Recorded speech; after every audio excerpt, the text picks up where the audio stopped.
Cleopatra by Jacob Abbott. Preface.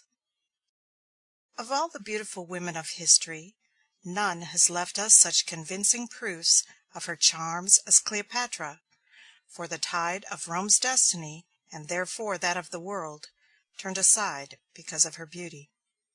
Julius Caesar, whose legions trampled the conquered world from Canopus to the Thames, capitulated to her, and Mark Antony threw a fleet, an empire, and his own honor to the winds to follow her to his destruction. Disarmed at last before the frigid Octavius, she found her peerless body measured by the cold eye of her captor only for the triumphal procession, and the friendly asp alone spared her Rome's crowning ignominy. Chapter 1. Valley of the Nile.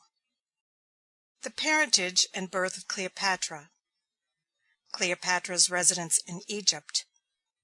Physical aspect of Egypt. The eagle's wings and science.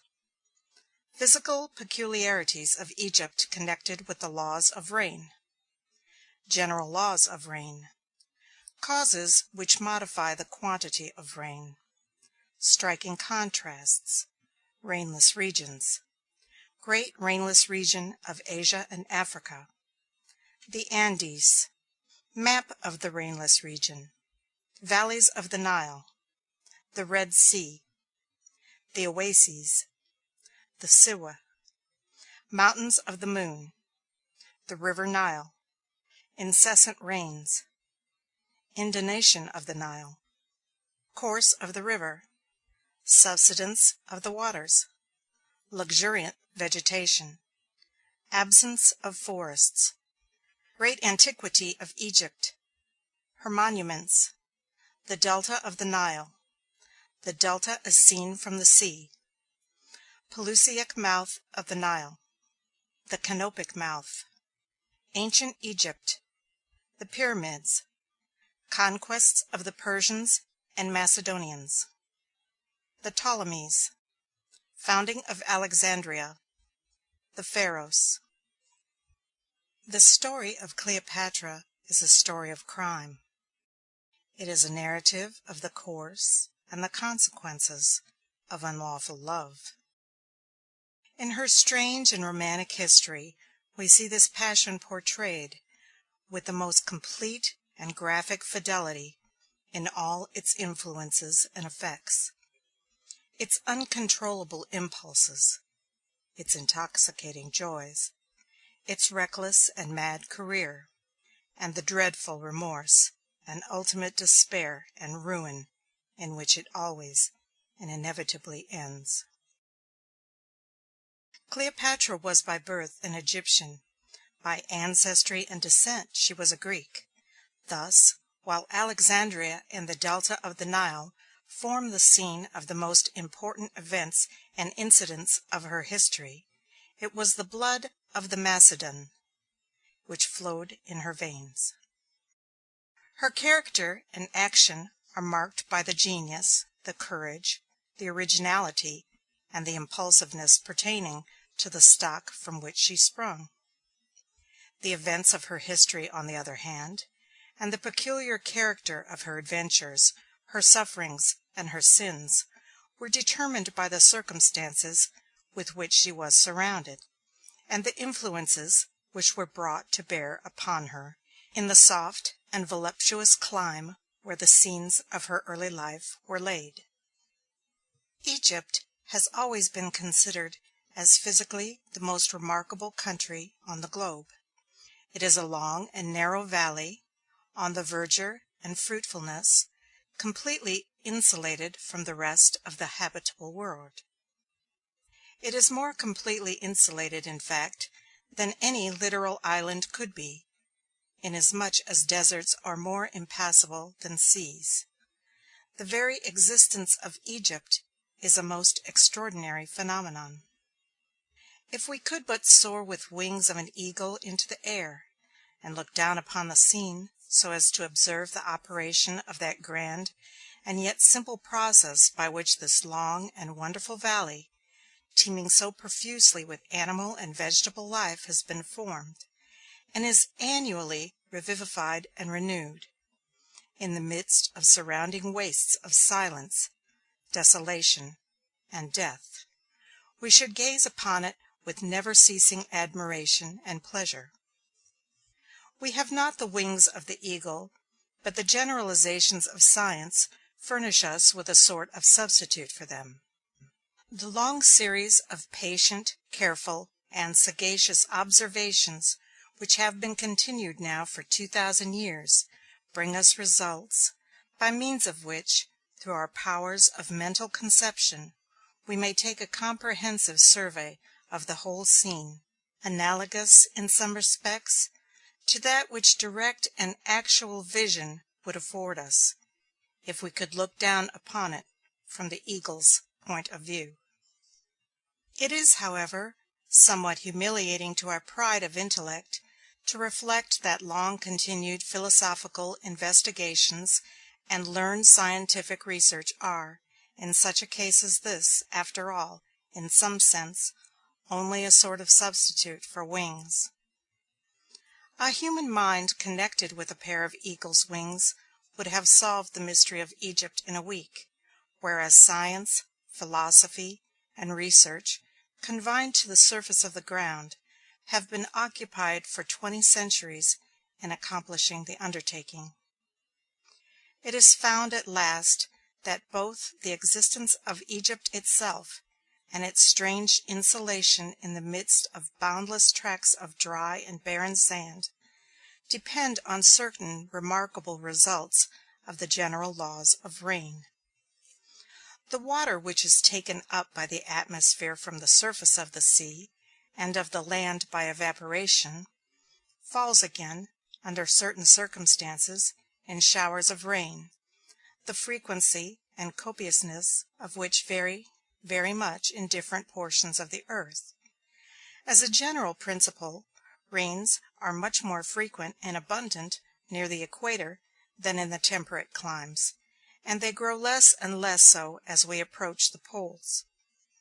This might naturally have been expected, for, under the burning sun of the equator, the evaporation of water must necessarily go on with immensely greater rapidity than in the colder zones, and all the water which is taken up must, of course, again come down. It is not, however, wholly by the latitude of the region in which the evaporation takes place that the quantity of rain which falls from the atmosphere is determined, for the condition on which the falling back, in rain, of the water which has been taken up by evaporation mainly depends, is the cooling of the atmospheric stratum which contains it, and this effect is produced in various ways, and many different causes operate to modify it. Sometimes the stratum is cooled by being wafted over ranges of mountains, sometimes by encountering and becoming mingled with cooler currents of air, and sometimes again by being driven in winds toward a higher and consequently cooler latitude. If, on the other hand, air moves from cold mountains toward warm and sunny plains, or from higher altitudes to lower, or if, among the various currents into which it falls, it becomes mixed with air warmer than itself, its capacity for containing vapor in solution is increased, and consequently, instead of releasing its hold upon the waters which it has already in possession, it becomes thirsty for more. It moves over a country, under these circumstances, as a warm and drying wind. Under a reverse of circumstances, it would have formed drifting mists, or, perhaps, even copious showers of rain. It will be evident from these considerations that the frequency of the showers and the quantity of the rain which will fall in the various regions respectively which the surface of the earth presents must depend on the combined influence of many causes, such as the warmth of the climate, the proximity and the direction of mountains and of seas, the character of the prevailing winds, and the reflecting qualities of the soil. These and other similar causes, it is found, do in fact produce a vast difference in the quantity of rain which falls in different regions. In the northern part of South America, where the land is bordered on every hand by vast tropical seas, which load the hot and thirsty air with vapor, and where the mighty Cordillera of the Andes rears its icy summits to chill and precipitate the vapors again, a quantity of rain amounting to more than 10 feet in perpendicular height falls in a year. At St. Petersburg, on the other hand, the quantity thus falling in a year is but little more than 1 foot. The immense deluge which pours down from the clouds in South America would, if the water to remain where it fell, wholly submerge and inundate the country. As it is, in flowing off through the valleys to the sea, the united torrents form the greatest river on the globe, the Amazon, and the vegetation, stimulated by the heat, and nourished by the abundant and incessant supplies of moisture, becomes so rank, and loads the earth with such an entangled and matted mass of trunks and stems and twining wreaths and vines, that man is almost excluded from the scene. The boundless forests become a vast and almost impenetrable jungle, abandoned to wild beasts, noxious reptiles, and huge and ferocious birds of prey. Of course, the district of St. Petersburg, with its icy winter, its low and powerless sun, and its 12 inches of annual rain, must necessarily present, in all its phenomena of vegetable and animal life, a striking contrast to the exuberant prolificness of New Granada. It is, however, after all, not absolutely the opposite extreme.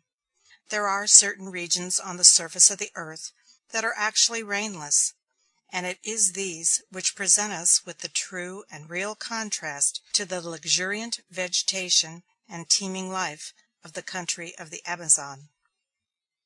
In these rainless regions all is necessarily silence, desolation, and death. No plant can grow, no animal can live. Man, too, is forever and hopelessly excluded. If the exuberant abundance of animal and vegetable life shut him out, in some measure, from regions which an excess of heat and moisture render too prolific, the total absence of them still more effectually forbids him a home in these. They become, therefore, vast wastes of dry and barren sands in which no root can find nourishment, and of dreary rocks to which not even a lichen can cling.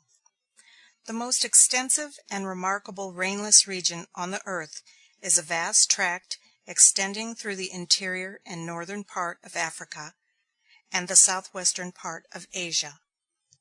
The Red Sea penetrates into this tract from the south, and thus breaks the outline and continuity of its form, without, however, altering or essentially modifying its character.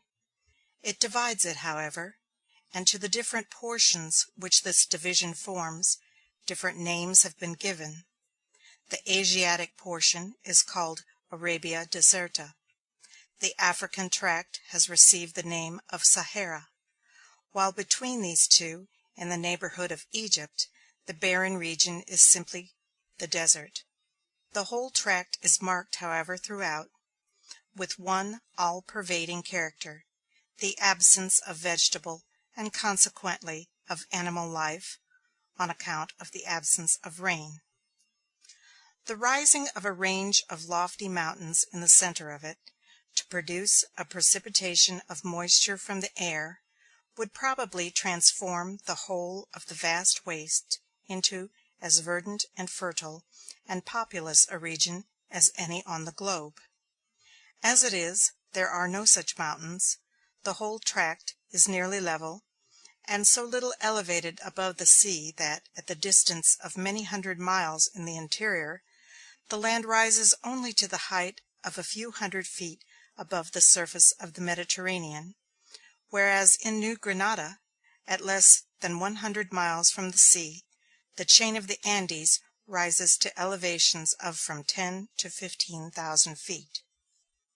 Such an ascent as that of a few hundred feet in hundreds of miles would be wholly imperceptible to any ordinary mode of observation, and the great rainless region, accordingly, of Africa and Asia is, as it appears to the traveler, one vast plain, 1,000 miles wide and 5,000 miles long, with only one considerable interruption to the dead monotony which reigns, with that exception, everywhere over the immense expanse of silence and solitude.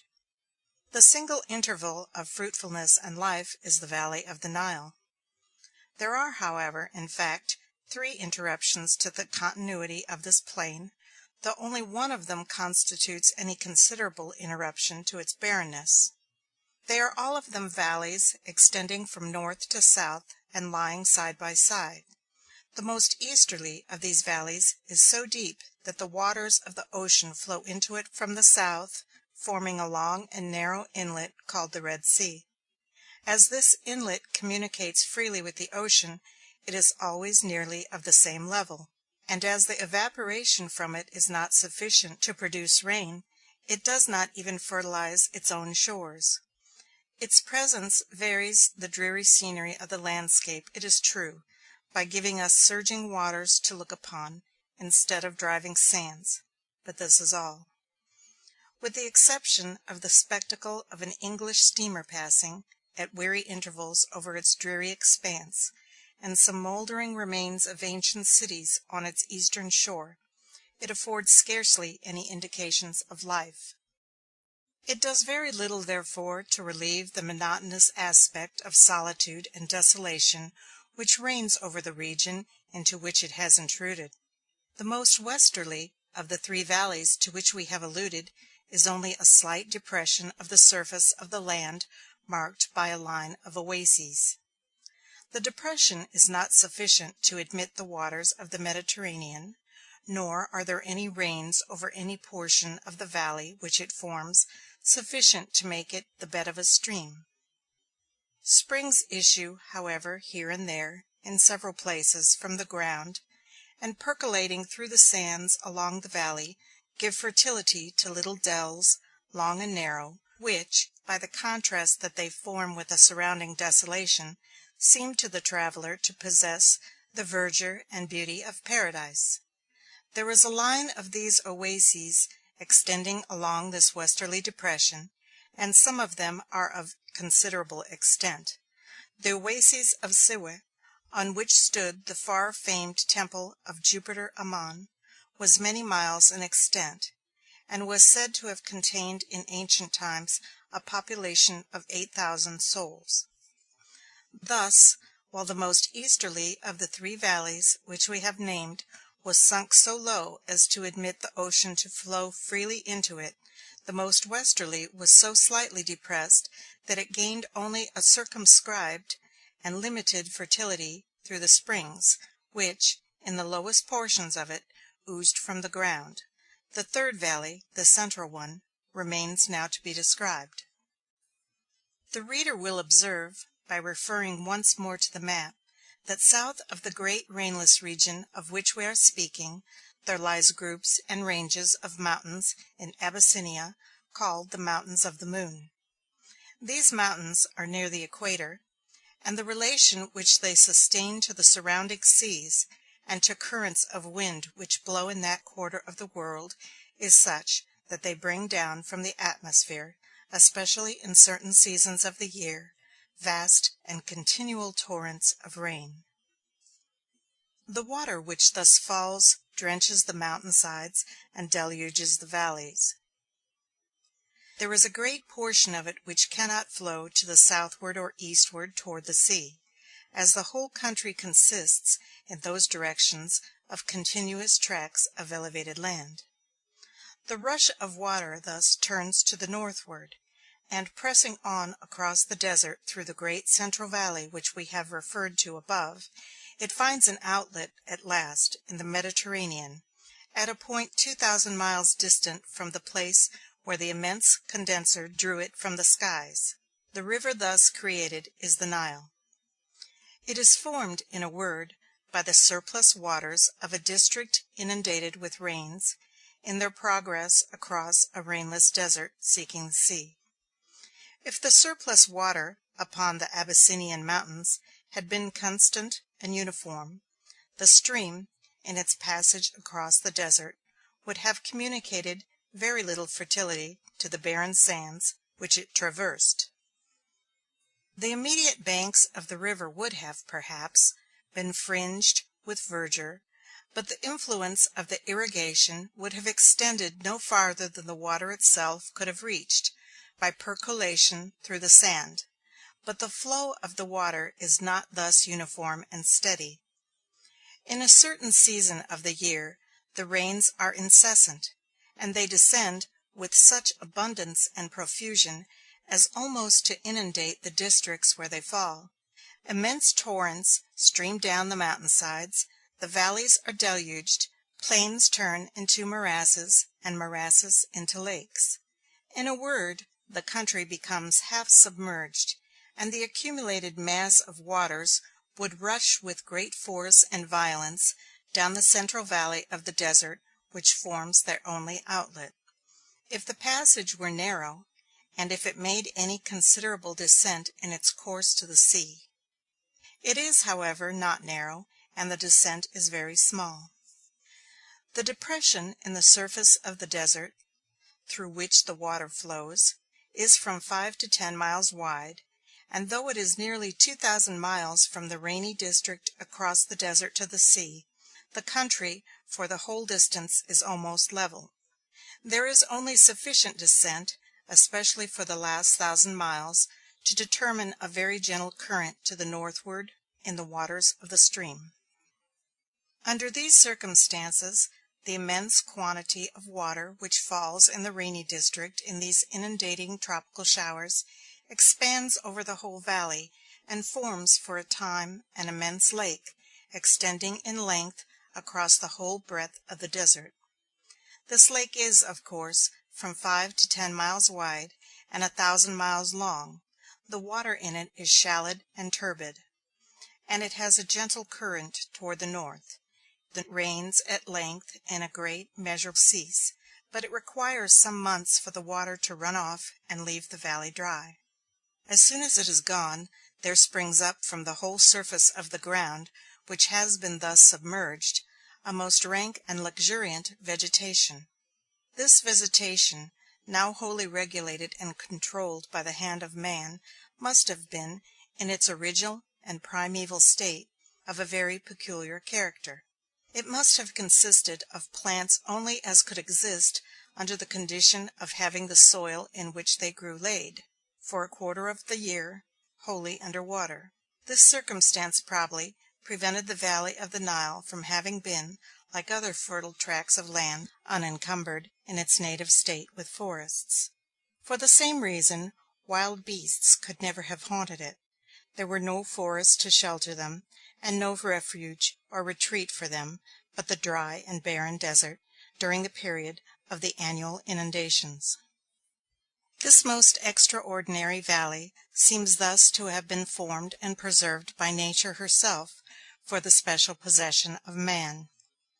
She herself seems to have held it in reserve for him, from the very morning of creation, refusing admission into it to every plant and every animal that might hinder or disturb his occupancy and control. And if he were to abandon it now for 1,000 years, and then return to it once more, he would find it just as he left it, ready for his immediate possession. There would be no wild beasts that he must first expel, and no tangled forests would have sprung up that his axe must first remove. Nature is the husbandman who keeps this garden of the world in order, and the means and machinery by which she operates are the grand evaporating surfaces of the seas, the beams of the tropical sun, the lofty summits of the Abyssinian mountains, and, as the product and result of all this instrumentality, great periodical inundations of summer rain. For these or some other reasons Egypt has been occupied by man for the most remote antiquity.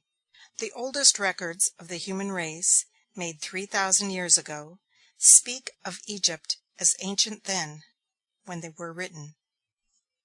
Not only is tradition silent, but even fable herself does not attempt to tell the story of the origin of her population.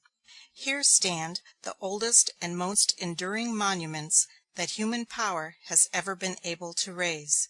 It is, however, somewhat humiliating to the pride of the race to reflect that the loftiest and proudest, as well as the most permanent and stable of all the works which man has ever accomplished, are but the incidents and adjuncts of a thin stratum of alluvial fertility left upon the sands by the subsiding waters of summer showers.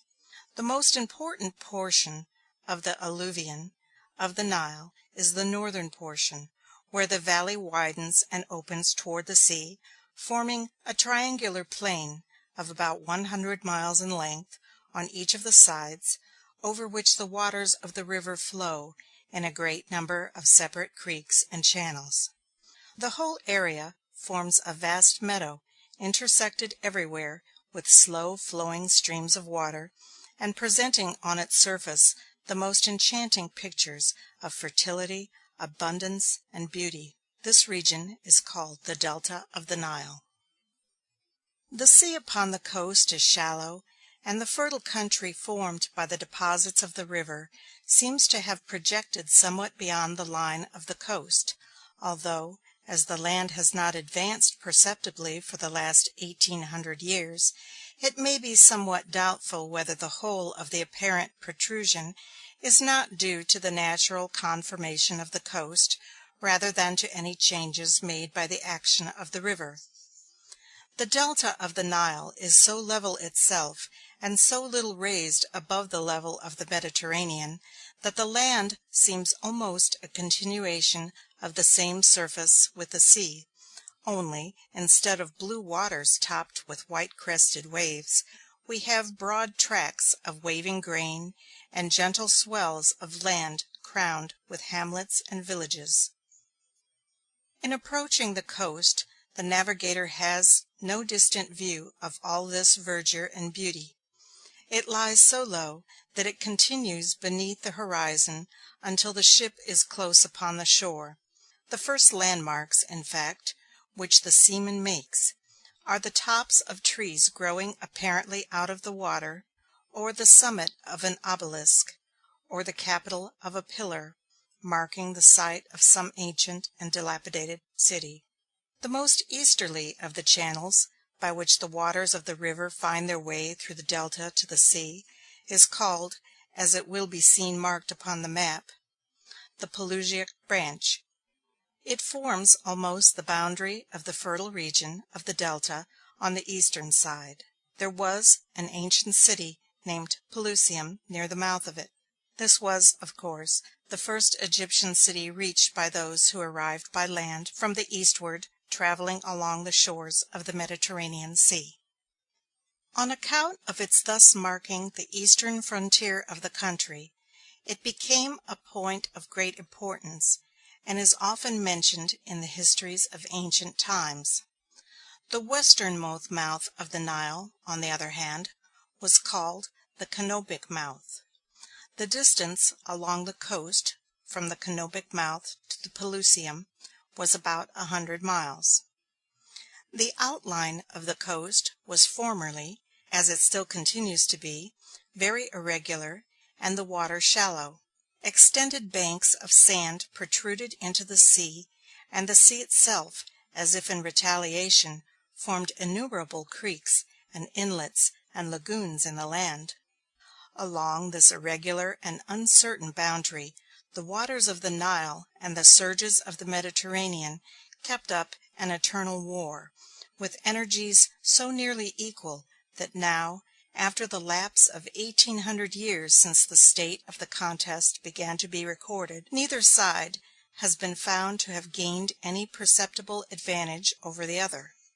The river brings the sands down, and the sea drives them incessantly back, keeping the whole line of the shore in such a condition as to make it extremely dangerous and difficult of access to man. It will be obvious from this description of the valley of the Nile that it formed a country which in ancient times isolated and secluded, in a very striking manner, from all the rest of the world. It was wholly shut in by deserts on every side, by land, and the shoals and sandbars and other dangers of navigation which marked the line of the coast seemed to forbid approach by sea. Here it remained for many ages under the rule of its own native ancient kings. Its population was peaceful and industrious. Its scholars were famed throughout the world for their learning, their science, and their philosophy. It was in these ages, before other nations had intruded upon its peaceful seclusion, that the pyramids were built, and the enormous monoliths carved, and those vast temples reared, whose ruined columns are now the wonder of mankind. During these remote ages, too, Egypt was, as now, the land of perpetual fertility and abundance. There would always be corn in Egypt, wherever else famine might rage. The neighboring nations and tribes in Arabia, Palestine, and Syria found their way to it, accordingly, across the deserts on the eastern side, when driven by want, and thus opened a way of communication. At length the Persian monarchs, after extending their empire westward to the Mediterranean, found access by the same road to Pelusium, and thence overran and conquered the country. At last, about 250 years before the time of Cleopatra, Alexander the Great, when he subverted the Persian Empire, took possession of Egypt and annexed it, among the other Persian provinces, to his own dominions. At the division of Alexander's empire, after his death, Egypt fell to one of his generals, named Ptolemy. Ptolemy made it his kingdom, and left it, at his death, to his heirs. A long line of sovereigns succeeded him, known in history as the dynasty of the Ptolemies, Greek princes reigning over an Egyptian realm. Cleopatra was the daughter of the 11th in the line. The capital of the Ptolemies was Alexandria. Until the time of Alexander's conquest, Egypt had no seaport. There were several landing places along the coast, but no proper harbor. In fact, Egypt had then so little commercial intercourse with the rest of the world that she scarcely needed any. Alexander's engineers, however, in exploring the shore, found a point not far from the canopic mouth of the Nile, where the water was deep, and where there was an anchorage ground protected by an island. Alexander founded a city there, which he called by his own name. He perfected the harbor by artificial excavations and embankments. A lofty lighthouse was reared, which formed a landmark by day, and exhibited a blazing star by night, to guide the galleys of the Mediterranean in. A canal was made to connect the port with the Nile, and warehouses were erected to contain the stores of merchandise. In a word, Alexandria became at once a great commercial capital. It was the seat, for several centuries, of the magnificent government of the Ptolemies, and so well was its situation chosen for the purposes intended that it still continues, after the lapse of 20 centuries of revolution and change, one of the principal emporiums of the commerce of the East. End of chapter 1. Cleopatra by Jacob Abbott. Chapter 2. The Ptolemies. The dynasty of the Ptolemies. The founder. Philip of Macedon. Alexander. The intrigue discovered. Ptolemy banished. Accession of Alexander. Ptolemy's elevation. Death of Alexander. Ptolemy becomes king of Egypt. Character of Ptolemy's reign. The Alexandrian Library. Abdication of Ptolemy. Ptolemy Philadelphus. Death of Ptolemy.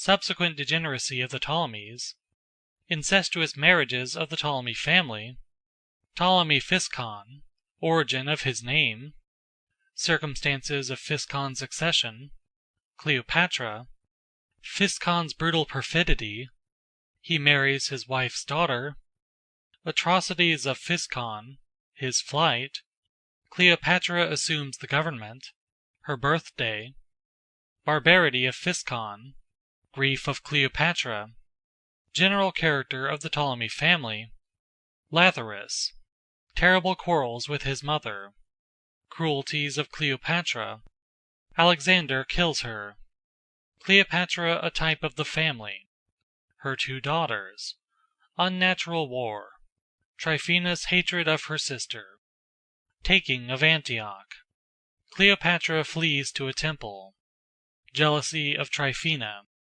her resentment increases, cruel and sacrilegious murder, the moral condition of mankind not degenerating. The founder of the dynasty of the Ptolemies, the ruler into whose hand the kingdom of Egypt fell, as has already been stated, at the death of Alexander the Great, was a Macedonian general in Alexander's army. The circumstances of his birth and the events which led to his entering into the service of Alexander were somewhat peculiar. His mother, whose name was Arsinoe, was a personal favorite and companion of Philip, king of Macedon, the father of Alexander. Philip at length gave Arsinoe in marriage to a certain man of his court named Lagus. A very short time after the marriage, Ptolemy was born. Philip treated the child with the same consideration and favor that he had evinced toward the mother. The boy was called the son of Lagus, but his position in the royal court of Macedon was as high and honorable, and the attentions which he received were as great, as he could have expected to enjoy if he had been in reality a son of the king. As he grew up, he attained to official stations of considerable responsibility and power. In the course of time, a certain transaction occurred by means of which Ptolemy involved himself in serious difficulty with Philip, though by the same means he made Alexander very strongly his friend. There was a province of the Persian Empire called Caria, situated in the southwestern part of Asia Minor. The governor of this province had offered his daughter to Philip as the wife of one of his sons, named Aridaeus, the half-brother of Alexander. Alexander's mother, who was not the mother of Aridaeus, was jealous of this proposed marriage. She thought that it was part of a scheme for bringing Aridaeus forward into public notice, and finally making him the heir to Philip's throne. Whereas she was very earnest that this splendid inheritance should be reserved for her own son.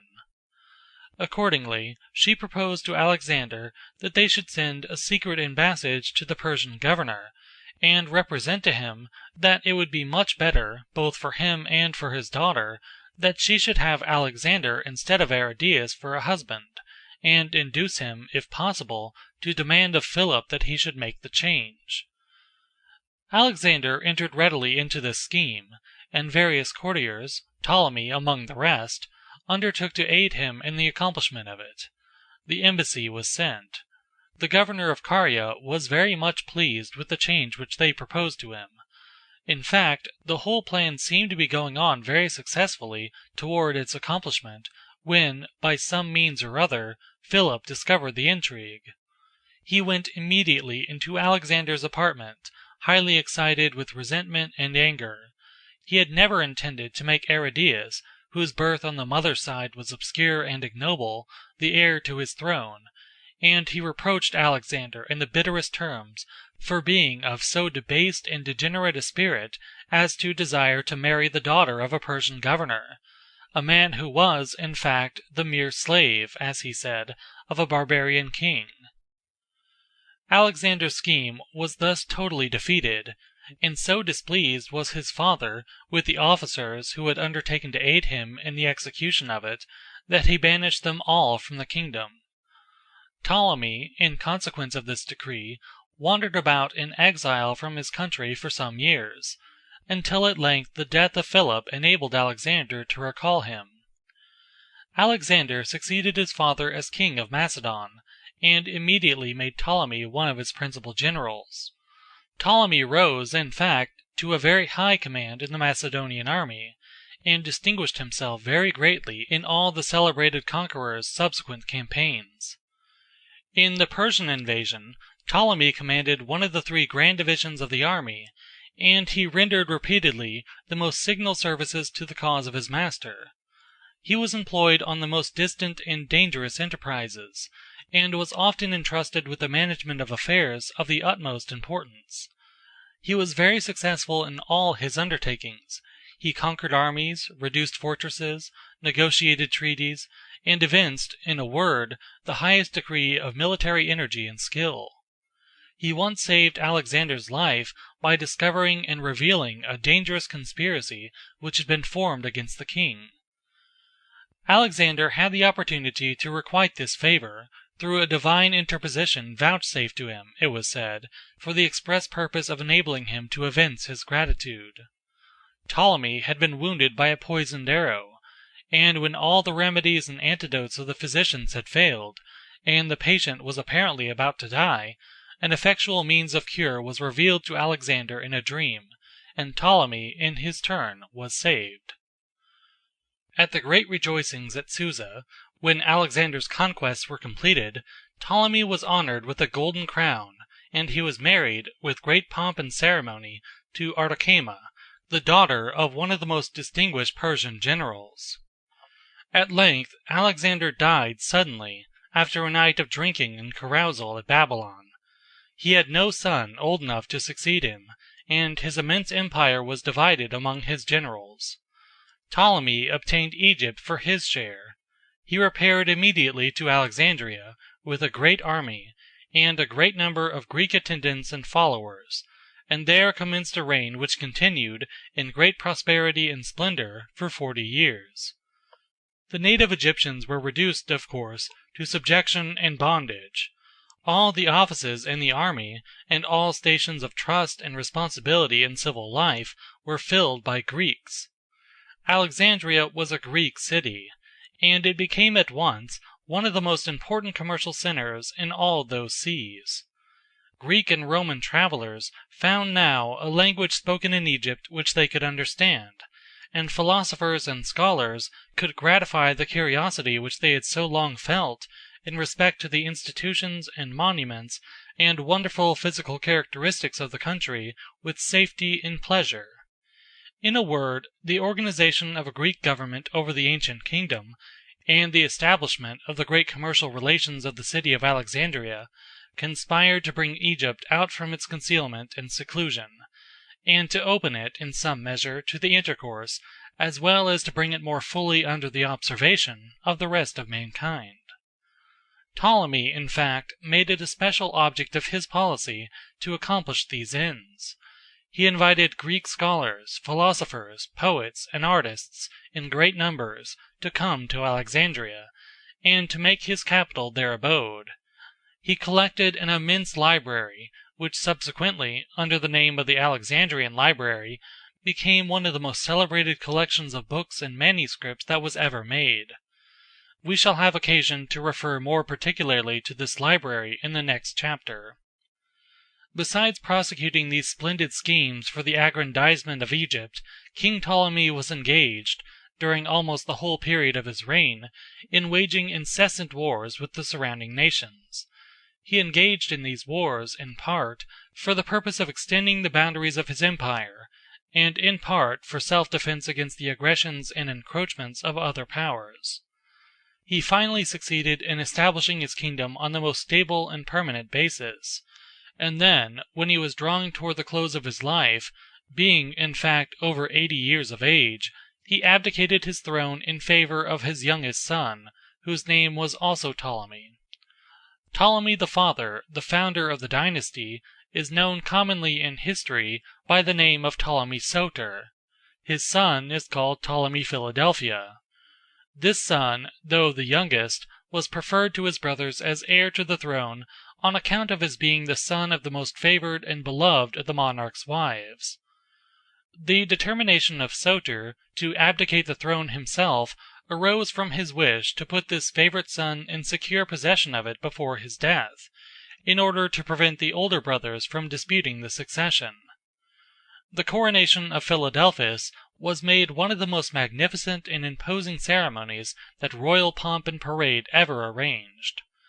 2 years afterward Ptolemy the father died, and was buried by his son with a magnificence almost equal to that of his own coronation. His body was deposited in a splendid mausoleum, which had been built for the remains of Alexander, and so high was the veneration which was felt by mankind for the greatness of his exploits and the splendor of his reign, that divine honors were paid to his memory. Such was the origin of the great dynasty of the Ptolemies. Some of the early sovereigns of the line followed in some degree the honorable example set them by the distinguished founder of it, but this example was soon lost, and was succeeded by the most extreme degeneracy and debasement. The successive sovereigns began soon to live and to reign solely for the gratification of their own sensual propensities and passions. Sensuality begins sometimes with kindness, but it ends always in the most reckless and intolerable cruelty. The Ptolemies became, in the end, the most abominable and terrible tyrants that the principle of absolute and irresponsible power ever produced. There was one vice in particular, a vice which they seem to have adopted from the Asiatic nations of the Persian Empire, that resulted in the most awful consequences. This vice was incest. The law of God, proclaimed not only in the Scriptures, but in the native instincts of the human soul, forbids intermarriages among those connected by close ties of consanguinity. The necessity for such a law rests on considerations which cannot here be fully explained. They are considerations, however, which arise from causes inherent in the very nature of man as a social being, and which are of universal, perpetual, and insurmountable force. To guard his creatures against the deplorable consequences, both physical and moral, which result from the practice of such marriages, the great Author of nature has implanted in every mind an instinctive sense of their criminality, powerful enough to give effectual warning of the danger, and so universal as to cause a distinct condemnation of them to be recorded in almost every code of written law that has ever been promulgated among mankind. The Persian sovereigns were, however, above all law, and every species of incestuous marriage was practiced by them without shame. The Ptolemies followed their example. One of the most striking exhibitions of the nature of incestuous domestic life, which is afforded by the whole dismal panorama of pagan vice and crime, is presented in the history of the great-grandfather of the Cleopatra who is the principal subject of this narrative. He was Ptolemy Physcon, the seventh in the line. It is necessary to give some particulars of his history and that of his family, in order to explain the circumstances under which Cleopatra herself came upon the stage. The name Physcon, which afterward became his historical designation, was originally given him in contempt and derision. He was very small of stature in respect to height, but his gluttony and sensuality had made him immensely corpulent in body, so that he looked more like a monster than a man. The term Physcon was a Greek word, which denoted opprobriously the ridiculous figure that he made. The circumstances of Ptolemy Physcon's accession to the throne afford not only a striking illustration of his character, but a very faithful, though terrible, picture of the manners and morals of the times. He had been engaged in a long and cruel war with his brother, who was king before him, in which war he had perpetrated all imaginable atrocities, when at length his brother died, leaving as his survivors his wife, who was also his sister, and a son who was yet a child. This son was properly the heir to the crown. Physcon himself, being a brother, had no claim, as against a son. The name of the queen was Cleopatra. This was, in fact, a very common name among the princesses of the Ptolemaic line. Cleopatra, besides her son, had a daughter, who was at this time a young and beautiful girl. Her name was also Cleopatra. She was, of course, the niece, as her mother was the sister of Physcon. The plan of Cleopatra the mother, after her husband's death, was to make her son the king of Egypt, and to govern herself as regent until he should become of age. The friends and adherents of Physcon, however, formed a strong party in his favor. They sent for him to come to Alexandria to assert his claims to the throne. He came, and a new civil war was on the point of breaking out between the brother and sister, when at length the dispute was settled by a treaty, in which it was stipulated that Physcon should marry Cleopatra, and be king, but that he should make the son of Cleopatra by her former husband his heir. This treaty was carried into effect so far as the celebration of the marriage with the mother was concerned, and the establishment of Physcon upon the throne. But the perfidious monster, instead of keeping his faith in respect to the boy, determined to murder him, and so open and brutal were his habits of violence and cruelty, that he undertook to perpetrate the deed himself in open day. The boy fled shrieking to the mother's arms for protection, and Physcon stabbed and killed him there, exhibiting the spectacle of a newly married husband murdering the son of his wife in her very arms. It is easy to conceive what sort of affection would exist between a husband and a wife after such transactions as these. In fact, there had been no love between them from the beginning. The marriage had been solely a political arrangement. Physcon hated his wife, and had murdered her son, and then, as if to complete the exhibition of the brutal lawlessness and capriciousness of his passions, he ended with falling in love with her daughter. The beautiful girl looked upon this heartless monster, as ugly and deformed in body as he was in mind, with absolute horror. But she was wholly in his power. He compelled her, by violence, to submit to his will. He repudiated the mother, and forced the daughter to become his wife. Physcon displayed the same qualities of brutal tyranny and cruelty in the treatment of his subjects that he manifested in his own domestic relations. The particulars we cannot here give, but can only say that his atrocities became at length absolutely intolerable, and a revolt so formidable broke out that he fled from the country. In fact, he barely escaped with his life, as the mob had surrounded the palace and were setting it on fire, intending to burn the tyrant himself and all the accomplices of his crimes together. Physcon, however, contrived to make his escape. He fled to the island of Cyprus, taking with him a certain beautiful boy, his son by the Cleopatra whom he had divorced, for they had been married long enough before the divorce to have a son. The name of this boy was Memphitis. His mother was very tenderly attached to him, and Physcon took him away on this very account, to keep him as a hostage for his mother's good behavior. He fancied that, when he was gone, she might possibly attempt to resume possession of the throne. His expectations in this respect were realized. The people of Alexandria rallied around Cleopatra, and called upon her to take the crown. She did so, feeling perhaps some misgivings in respect to the danger which such a step might possibly bring upon her absent boy. She quieted herself, however, by the thought that he was in the hands of his own father, and that he could not possibly come to harm. After some little time had elapsed, and Cleopatra was beginning to be well established in her possession of the supreme power at Alexandria, her birthday approached, and arrangements were made for celebrating it in the most magnificent manner. When the day arrived, the whole city was given up to festivities and rejoicing. Grand entertainments were given in the palace, and games, spectacles, and plays in every variety were exhibited and performed in all quarters of the city. Cleopatra herself was enjoying a magnificent entertainment, given to the lords and ladies of the court and the officers of her army, in one of the royal palaces. In the midst of this scene of festivity and pleasure, it was announced to the Queen that a large box had arrived for her. The box was brought into the apartment. It had the appearance of containing some magnificent present, sent in at that time by some friend in honor of the occasion. The curiosity of the Queen was excited to know what the mysterious coffer might contain. She ordered it to be opened, and the guests gathered around, each eager to obtain the first glimpse of the contents.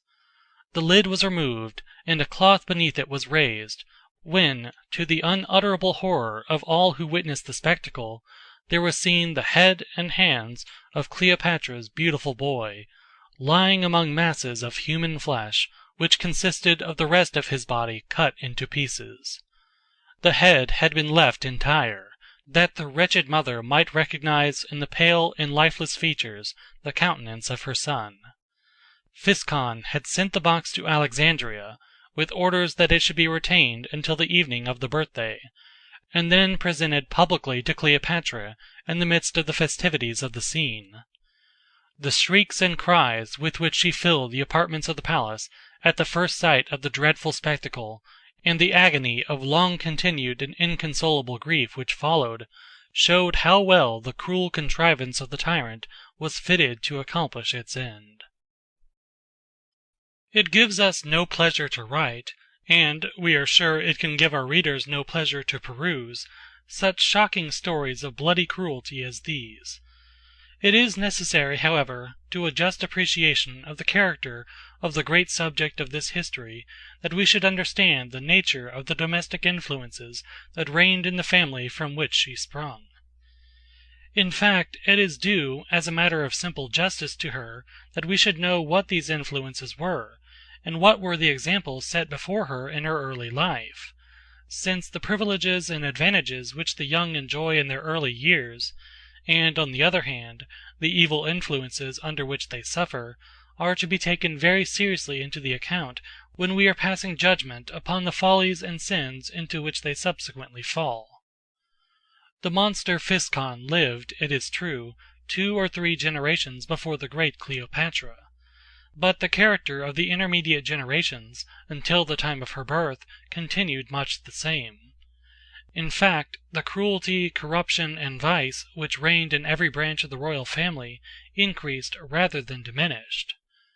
The beautiful niece of Physcon, who, at the time of her compulsory marriage with him, evinced such an aversion to the monster, had become, at the period of her husband's death, as great a monster of ambition, selfishness, and cruelty as he. She had 2 sons, Lathyrus and Alexander.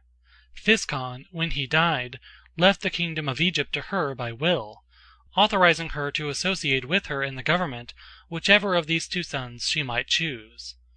The oldest was best entitled to this privilege, by his priority of birth, but she preferred the youngest, as she thought that her own power would be more absolute in reigning in conjunction with him, since he would be more completely under her control.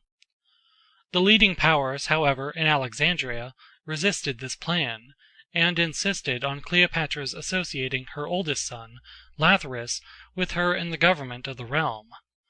They compelled her to recall Lathyrus from the banishment into which she had sent him, and to put him nominally upon the throne.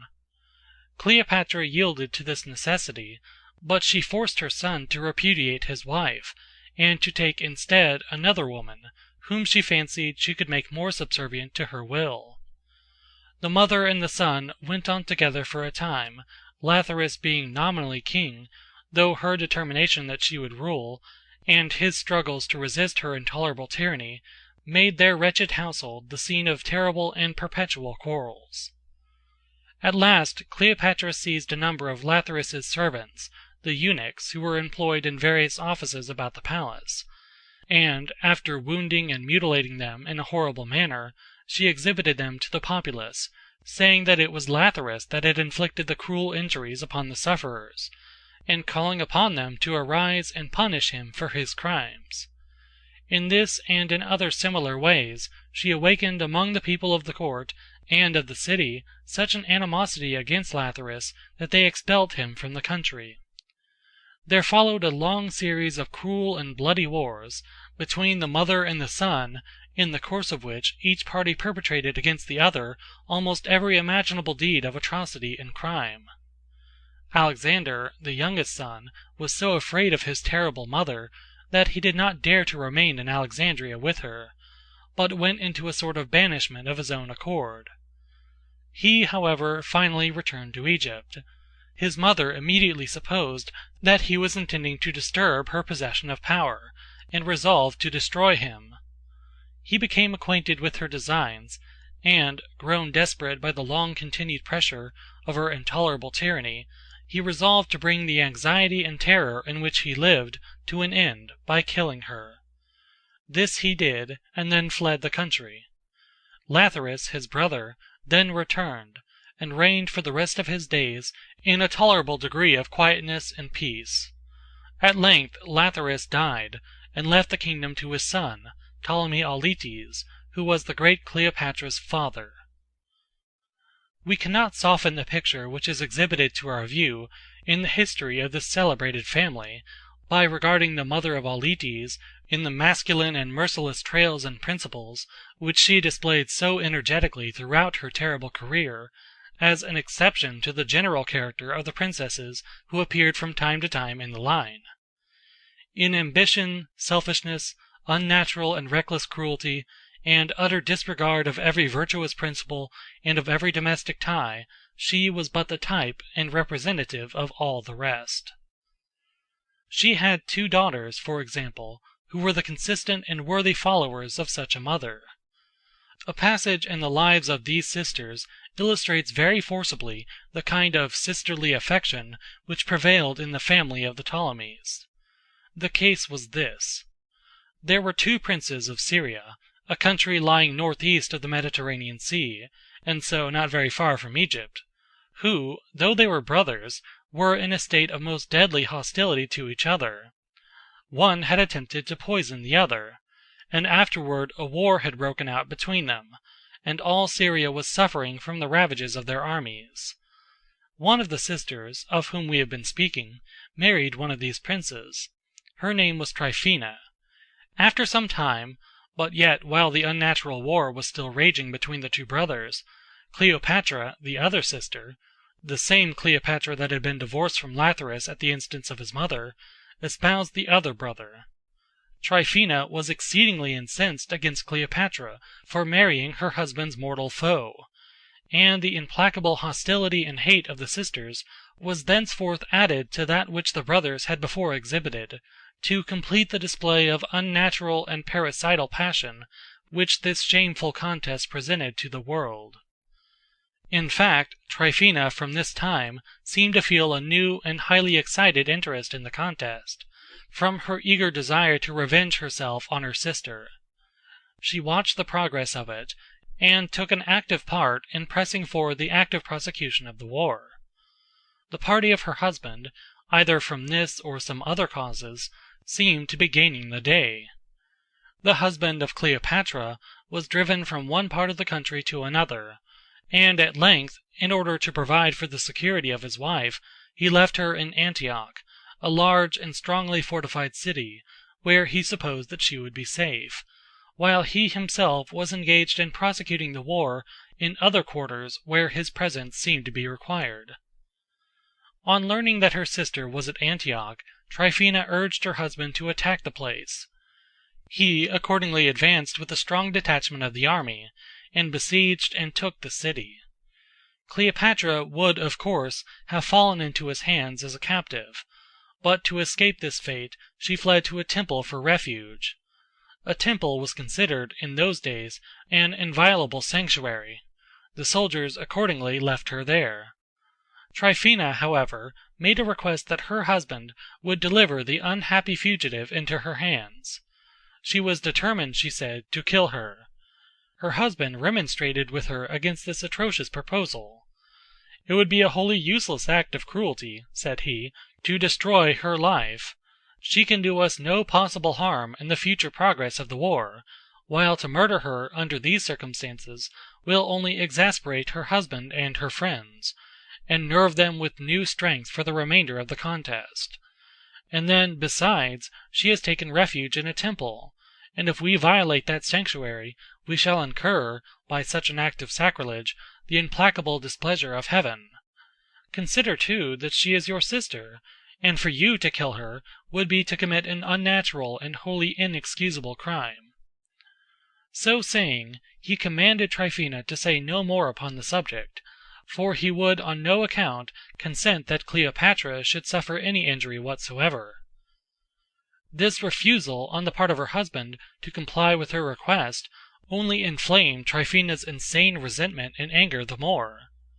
In fact, the earnestness with which he espoused her sister's cause, and the interest which he seemed to feel in her fate, aroused Tryphaena's jealousy.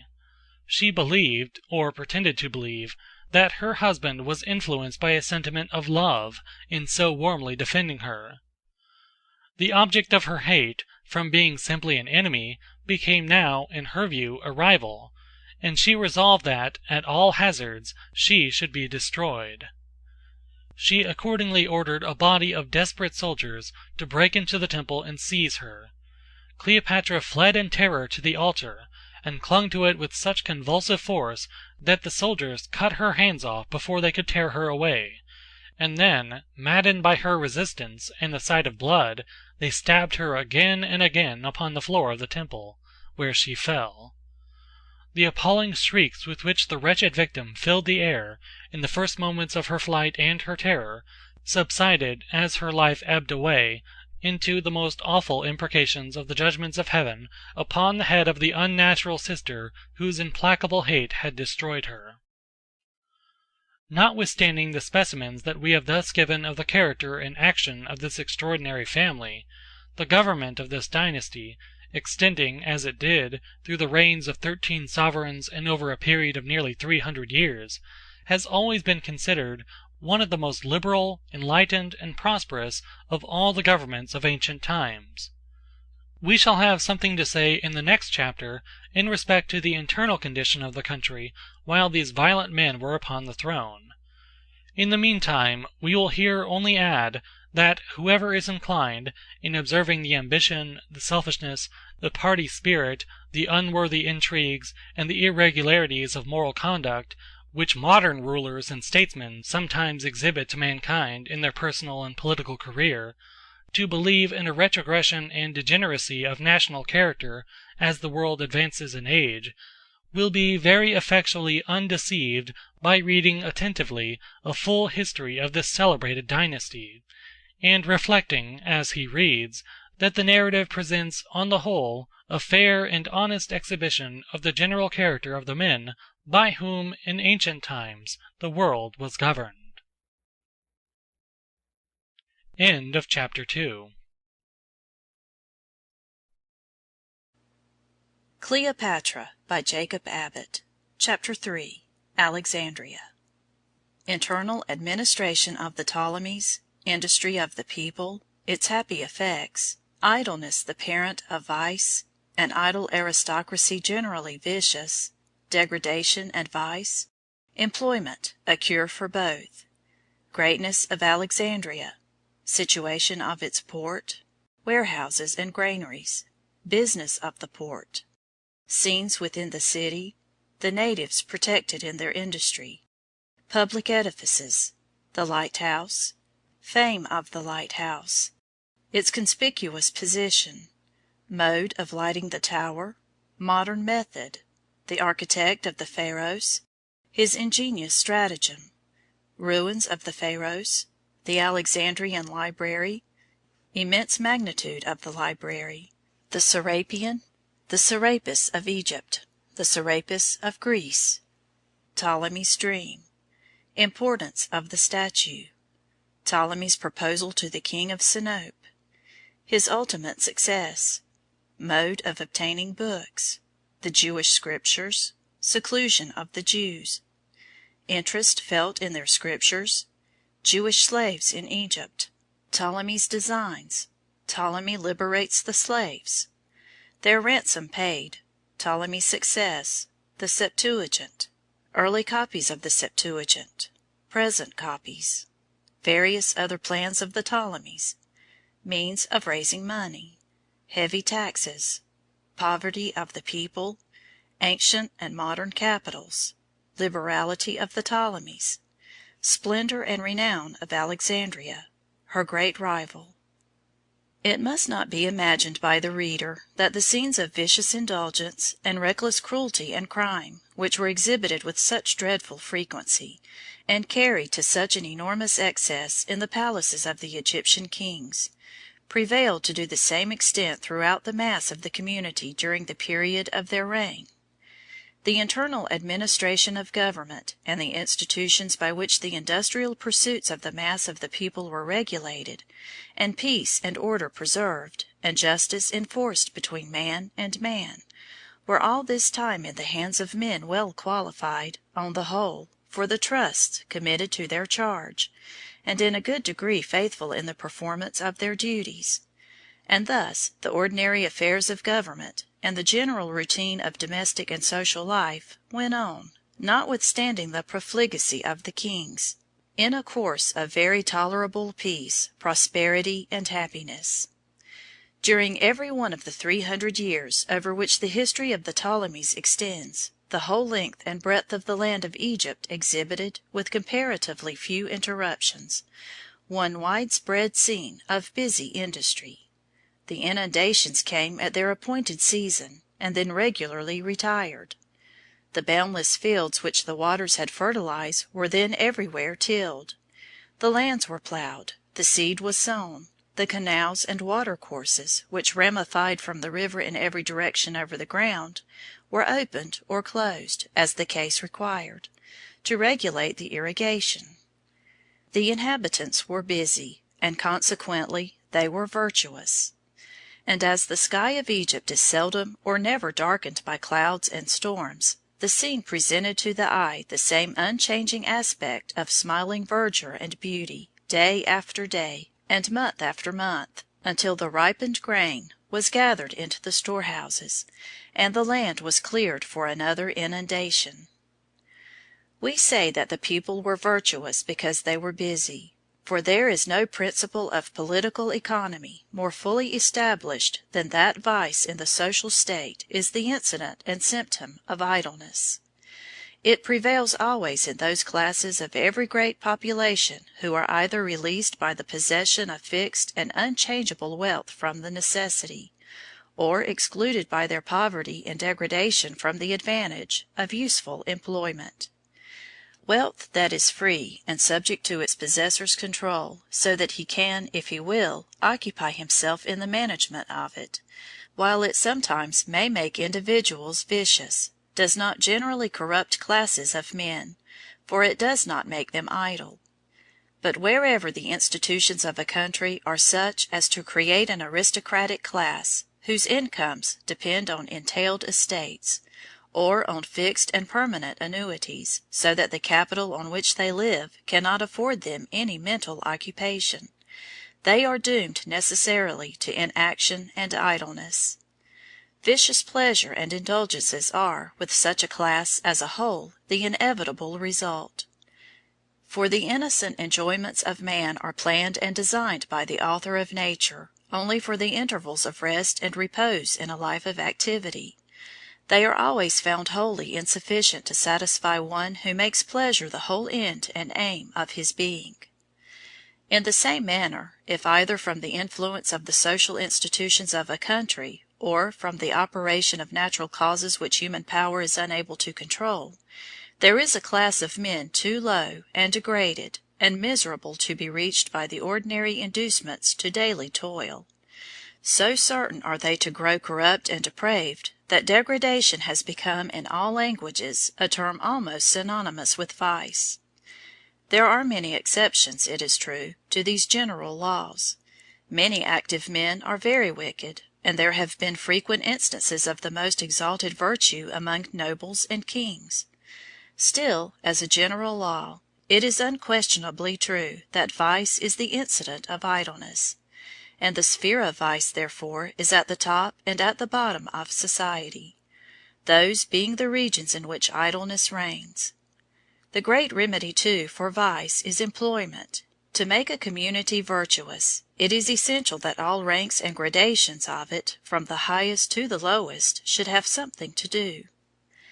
In accordance with these principles, we observe that, while the most extreme and abominable wickedness seemed to hold continual and absolute sway in the palaces of the Ptolemies, and among the nobles of their courts, the working ministers of state, and the men on whom the actual governmental functions devolved, discharged their duties with wisdom and fidelity, and throughout all the ordinary ranks and gradations of society, there prevailed generally a very considerable degree of industry, prosperity, and happiness. This prosperity prevailed not only in the rural districts of the Delta and along the valley of the Nile, but also among the merchants and navigators and artisans of Alexandria. Alexandria became, in fact, very soon after it was founded, a very great and busy city. Many things conspired to make it at once a great commercial emporium. In the first place, it was the depot of export for all the surplus grain and other agricultural produce which was raised in such abundance along the Egyptian valley. This produce was brought down in boats to the upper point of the delta, where the branches of the river divided, and thence down to the canopic bridge in the city. The city was not, in fact, situated directly upon this branch, but upon a narrow tongue of land, at a little distance from it, near the sea. It was not easy to enter the channel directly, on account of the bars and sandbanks at its mouth, produced by the eternal conflict between the waters of the river and the surges of the sea. The water was deep, however, as Alexander's engineers had discovered, at the place where the city was built, and by establishing the port there, and then cutting a canal across to the Nile, they were enabled to bring the river and the sea at once into easy communication. The produce of the valley was thus brought down the river and through the canal to the city. Here immense warehouses and granaries were erected for its reception, that it might be safely preserved until the ships that came into the port were ready to take it away. These ships came from Syria, from all the coast of Asia Minor, from Greece, and from Rome. They brought the agricultural productions of their own countries, as well as articles of manufacture of various kinds. These they sold to the merchants of Alexandria, and purchased the productions of Egypt in return. The port of Alexandria presented thus a constant picture of life and animation. Merchant ships were continually coming and going, or lying at anchor in the roadstead. Seamen were hoisting sails, or raising anchors, or rowing their capacious galleys through the water, singing, as they pulled, to the motion of the oars. Within the city there was the same ceaseless activity. Here groups of men were unloading the canal boats which had arrived from the river. Their porters were transporting bales of merchandise or sacks of grain from a warehouse to a pier, or from one landing to another, the occasional parading of the king's guards, or the arrival and departure of ships of war to land or to take away bodies of armed men, were occurrences that sometimes intervened to interrupt, or, as perhaps the people then would have said, to adorn this scene of useful industry. And now and then, for a brief period, these peaceful vocations would be wholly suspended and set aside by a revolt or by a civil war, waged by rival brothers against each other, or instigated by the conflicting claims of a mother and son. These interruptions, however, were comparatively few, and in ordinary cases not of long continuance. It was for the interest of all branches of the royal line to do as little injury as possible to the commercial and agricultural operations of the realm. In fact, it was on the prosperity of those operations that the revenues depended. The rulers were well aware of this, and so however implacably two rival princes may have hated one another, and however desperately each party may have struggled to destroy all active combatants whom they should find in arms against them, they were both under every possible inducement to spare the private property and the lives of the peaceful population. This population, in fact, engaged thus in profitable industry, constituted, with the avails of their labors, the very estate for which the combatants were contending. Seeing the subject in this light, the Egyptian sovereigns, especially Alexander and the earlier Ptolemies, made every effort in their power to promote the commercial greatness of Alexandria. They built palaces, it is true, but they also built warehouses. One of the most expensive and celebrated of all the edifices that they reared was the lighthouse which has been already alluded to. This lighthouse was a lofty tower, built of white marble. It was situated upon the island of Pharos, opposite to the city, and at some distance from it. There was a sort of isthmus of shoals and sandbars connecting the island with the shore. Over these shallows a pier or causeway was built, which finally became a broad and inhabited neck. The principal part of the ancient city, however, was on the mainland. The curvature of the earth requires that a lighthouse on a coast should have a considerable elevation, otherwise its summit would not appear above the horizon, unless the mariner were very near. To attain this elevation, the architects usually take advantage of some hill or cliff or rocky eminence near the shore. There was, however, no opportunity to do this at Pharos, for the island was, like the mainland, level and low. The requisite elevation could only be obtained, therefore, by the masonry of an edifice, and the blocks of marble necessary for the work had to be brought from a great distance. The Alexandrian lighthouse was reared in the time of Ptolemy Philadelphus, the second monarch in the line.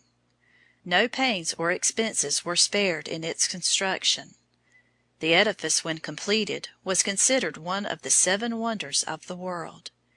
It was indebted for its fame, however, in some degree, undoubtedly to the conspicuousness of its location, rising as it did at the entrance of the greatest commercial emporium of its time, and standing there like a pillar of cloud by day and of fire by night, to attract the welcome gaze of every wandering mariner whose ship came within its horizon, and to awaken his gratitude by tendering him its guidance and dispelling his fears.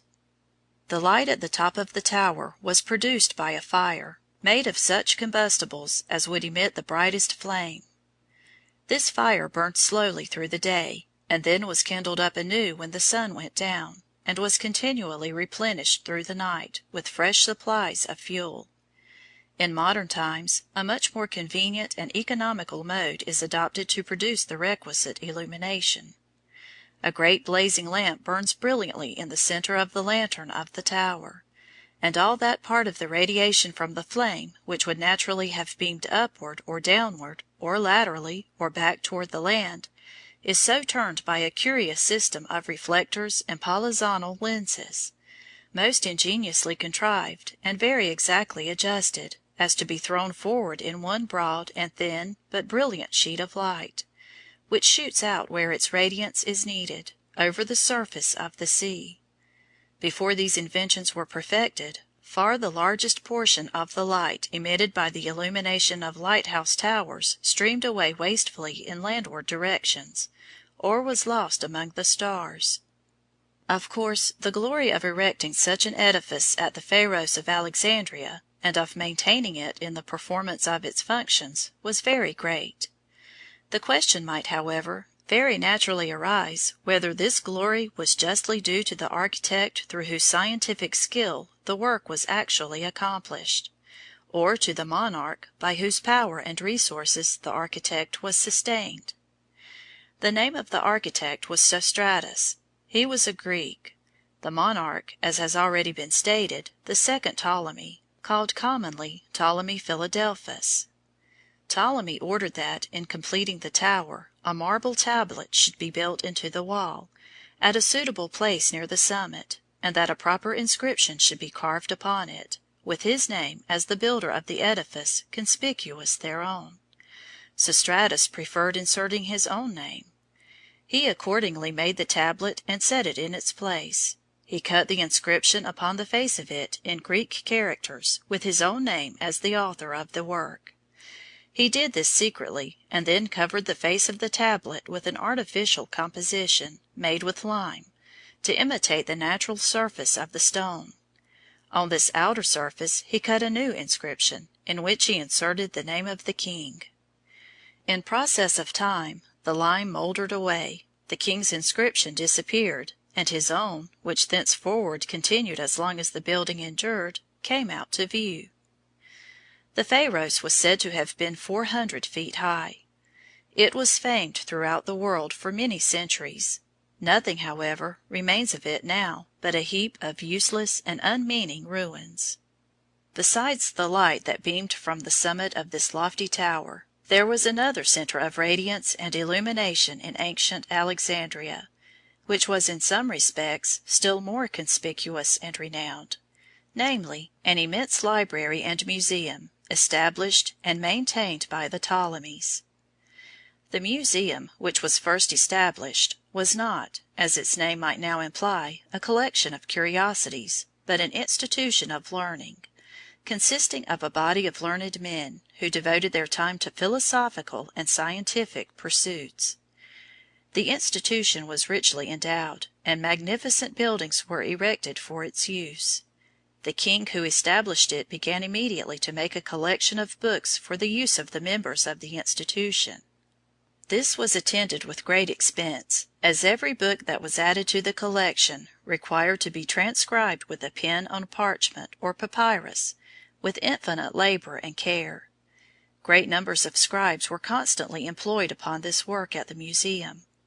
The kings who were most interested in forming this library would seize the books that were possessed by individual scholars, or that were deposited in the various cities of their dominions, and then, causing beautiful copies of them to be made by the scribes of the museum, they would retain the originals for the great Alexandrian library, and give the copies to the men or the cities that had been thus despoiled.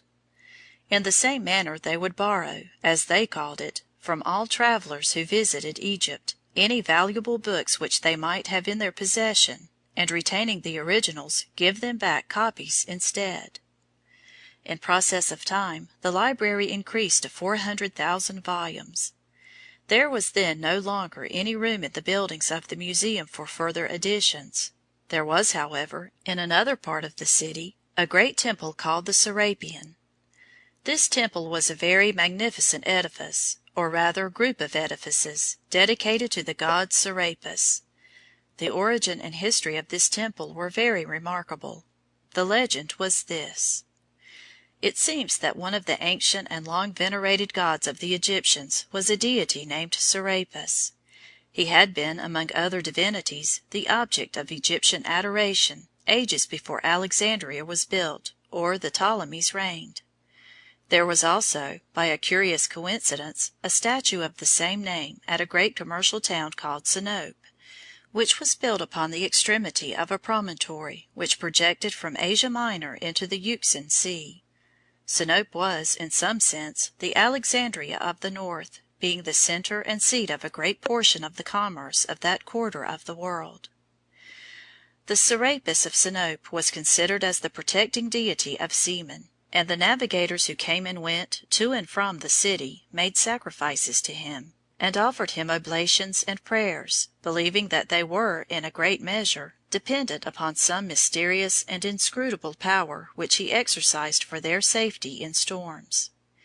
They carried the knowledge of his name and tales of his imaginary interpositions to all the places that they visited, and thus the fame of the god became extended, first to all the coast of the Euxine Sea, and subsequently to distant provinces and kingdoms.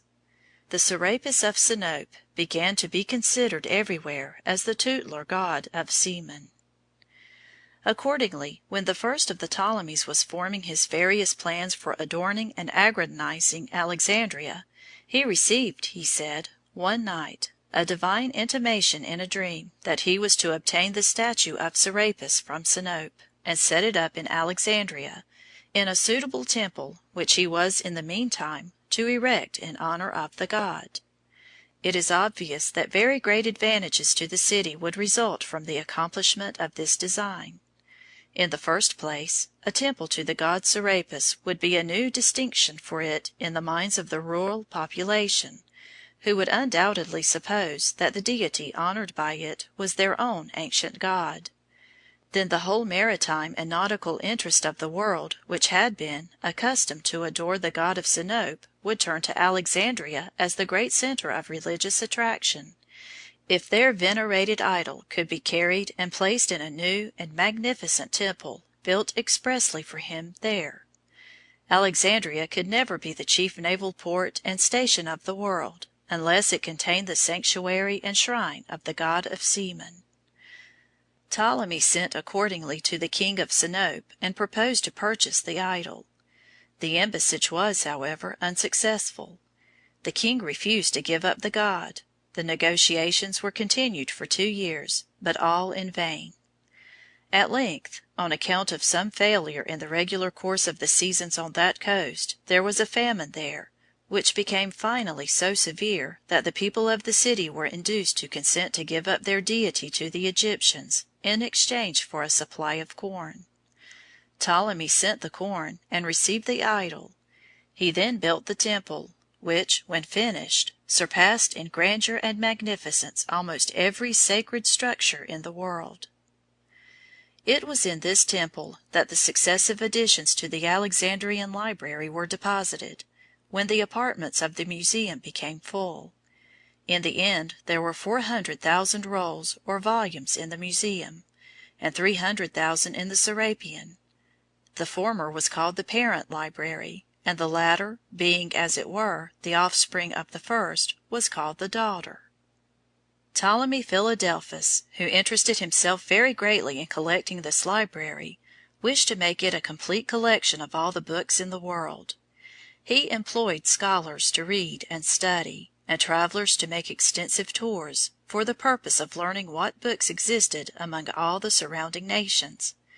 And when he learned of their existence, he spared no pains or expense in attempting to procure either the originals themselves or the most perfect and authentic copies of them. He sent to Athens and obtained the works of the most celebrated Greek historians, and then causing, as in other cases, most beautiful transcripts to be made. He sent the transcripts back to Athens, and a very large sum of money with them as an equivalent for the difference of value between the originals and copies in such an exchange. In the course of the inquiries which Ptolemy made into the literature of the surrounding nations, in his search for accessions to his library, he heard that the Jews had certain sacred writings in their temple at Jerusalem, comprising a minute and extremely interesting history of their nation from the earliest periods, and also many other books of sacred prophecy and poetry. These books, which were, in fact, the Hebrew Scriptures of the Old Testament, were then wholly unknown to all the nations except the Jews, and among the Jews were known only to priests and scholars. They were kept sacred at Jerusalem. The Jews would have considered them as profaned in being exhibited to the view of pagan nations. In fact, the learned men of other countries would not have been able to read them, for the Jews secluded themselves so closely from the rest of mankind that their language was, in that age, scarcely ever heard beyond the confines of Judea and Galilee. Ptolemy very naturally thought that a copy of these sacred books would be a great acquisition to his library. They constituted, in fact, the whole literature of a nation which was in some respects the most extraordinary that ever existed on the globe. Ptolemy conceived the idea also of not only adding to his library a copy of these writings in the original Hebrew, but of causing a translation of them to be made into Greek, so that they might easily be read by the Greek and Roman scholars who were drawn in great numbers to his capital by the libraries and the learned institutions which he had established there. The first thing to be effected, however, in accomplishing either of these plans, was to obtain the consent of the Jewish authorities. They would probably object to giving up any copy of their sacred writings at all. There was one circumstance which led Ptolemy to imagine that the Jews would, at that time particularly, be averse to granting any request of such a nature coming from an Egyptian king, and that was, that during certain wars which had taken place in previous reigns a considerable number of prisoners had been taken by the Egyptians, and had been brought to Egypt as captives, where they had been sold to the inhabitants, and were now scattered over the land as slaves. They were employed as servile laborers in tilling the fields, or in turning enormous wheels to pump up water from the Nile. The masters of these hapless bondmen conceived, like other slaveholders, that they had a right of property in their slaves.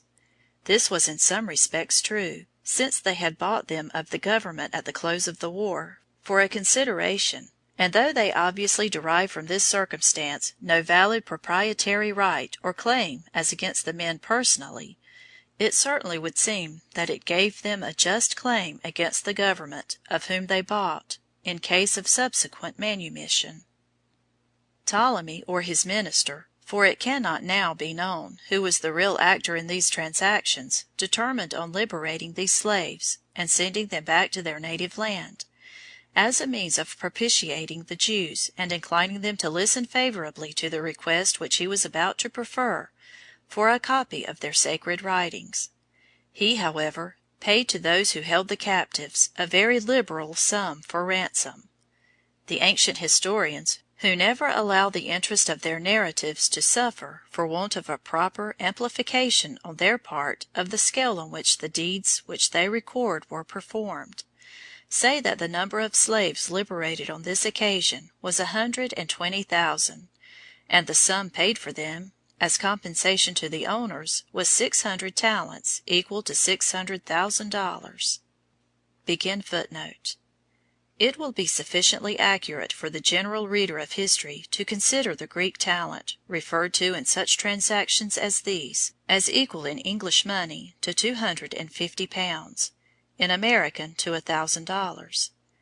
It is curious to observe that, large as the total was that was paid for the liberation of these slaves, the amount paid for each individual was, after all, only a sum equal to about $5. And yet this was only a preliminary expense to pave the way for the acquisition of a single series of books, to add to the variety of the immense collection. After the liberation and return of the captives, Ptolemy sent a splendid embassy to Jerusalem, with very respectful letters to the high priest, and with very magnificent presents. The ambassadors were received with the highest honors. The request of Ptolemy that he should be allowed to take a copy of the sacred books for his library was very readily granted. The priest caused copies to be made of all the sacred writings.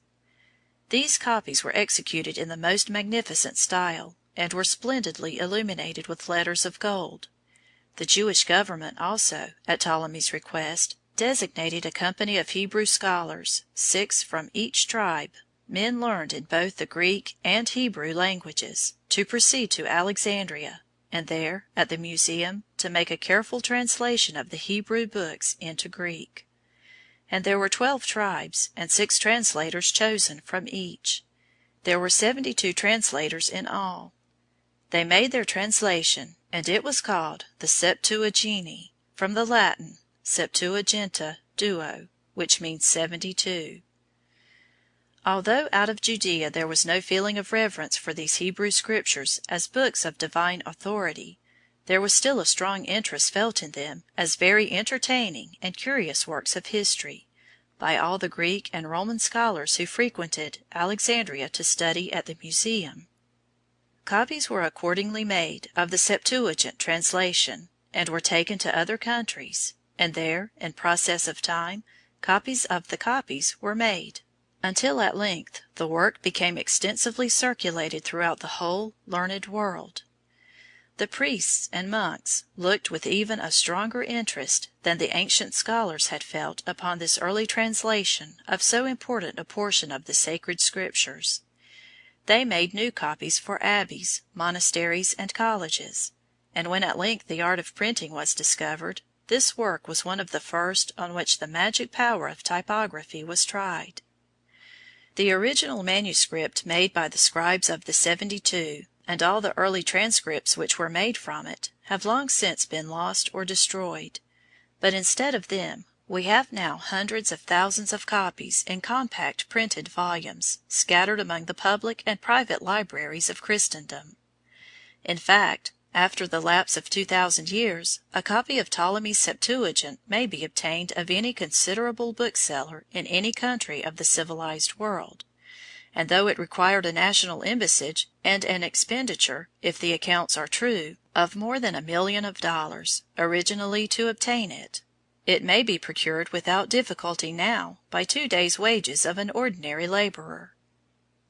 Besides the building of the Pharos, the museum, and the temple of Serapis, the early Ptolemies formed and executed a great many other plans tending to the same ends which the erection of these splendid edifices was designed to secure, namely, to concentrate in Alexandria all possible means of attraction, commercial, literary, and religious, so as to make the city the great center of interest and the common resort for all mankind. They raised immense revenues for these and other purposes by taxing heavily the whole agricultural produce of the valley of the Nile. The inundations, by the boundless fertility which they annually produced, supplied the royal treasuries. Thus the Abyssinian rains, at the sources of the Nile, built the Pharos at its mouth, and endowed the Alexandrian library. The taxes laid upon the people of Egypt to supply the Ptolemies with funds were, in fact, so heavy that only the bare means of subsistence were left to the mass of the agricultural population. In admiring the greatness and glory of the city, therefore, we must remember that there was a gloomy counterpart to its splendor in the very extended destitution and poverty to which the mass of the people were everywhere doomed. They lived in hamlets of wretched huts along the banks of the river, in order that the capital might be splendidly adorned with temples and palaces. They passed their lives in darkness and ignorance, that 700,000 volumes of expensive manuscripts might be enrolled at the museum for the use of foreign philosophers and scholars. The policy of the Ptolemies was, perhaps, on the whole, the best, for the general advancement and ultimate welfare of mankind, which could have been pursued in the age in which they lived and acted. But in applauding the results which they attained, we must not wholly forget the cost which they incurred in attaining them. At the same cost we could, at the present day, far surpass them. If the people of the United States will surrender the comforts and conveniences which they individually enjoy, if the farmers scattered in their comfortable homes on the hillsides and plains throughout the land will give up their houses, their furniture, their carpets, their books, and the privileges of their children, and then, withholding from the produce of their annual toil only a sufficient reservation to sustain them and their families through the year, in a life like that of a beast of burden, spent in some miserable and naked hovel, send the rest to some hereditary sovereign residing upon the Atlantic seaboard, that he may build with the proceeds a splendid capital, they may have an Alexandria now that will infinitely exceed the ancient city of the Ptolemies in splendor and renown. The nation, too, would, in such a case, pay for its metropolis the same price, precisely, that the ancient Egyptians paid for theirs. The Ptolemies expended the revenues which they raised by this taxation mainly in a very liberal and enlightened manner, for the accomplishment of the purposes which they had in view. The building of the Pharos, the removal of the statue of Serapis, and the endowment of the museum and the library were great conceptions, and they were carried into effect in the most complete and perfect manner. All the other operations which they devised and executed for the extension and aggrandizement of the city were conceived and executed in the same spirit of scientific and enlightened liberality. Streets were opened, the most splendid palaces were built, docks, piers, and breakwaters were constructed, and fortresses and towers were armed and garrisoned. Then every means was employed to attract to the city a great concourse from all the most highly civilized nations then existing. The highest inducements were offered to merchants, mechanics, and artisans to make the city their abode. Poets, painters, sculptors, and scholars of every nation and degree were made welcome, and every facility was afforded them for the prosecution of their various pursuits. These plans were all eminently successful. Alexandria rose rapidly to the highest consideration and importance, and at the time when Cleopatra, born to preside over this scene of magnificence and splendor, came upon the stage, the city had but one rival in the world. That rival was Rome.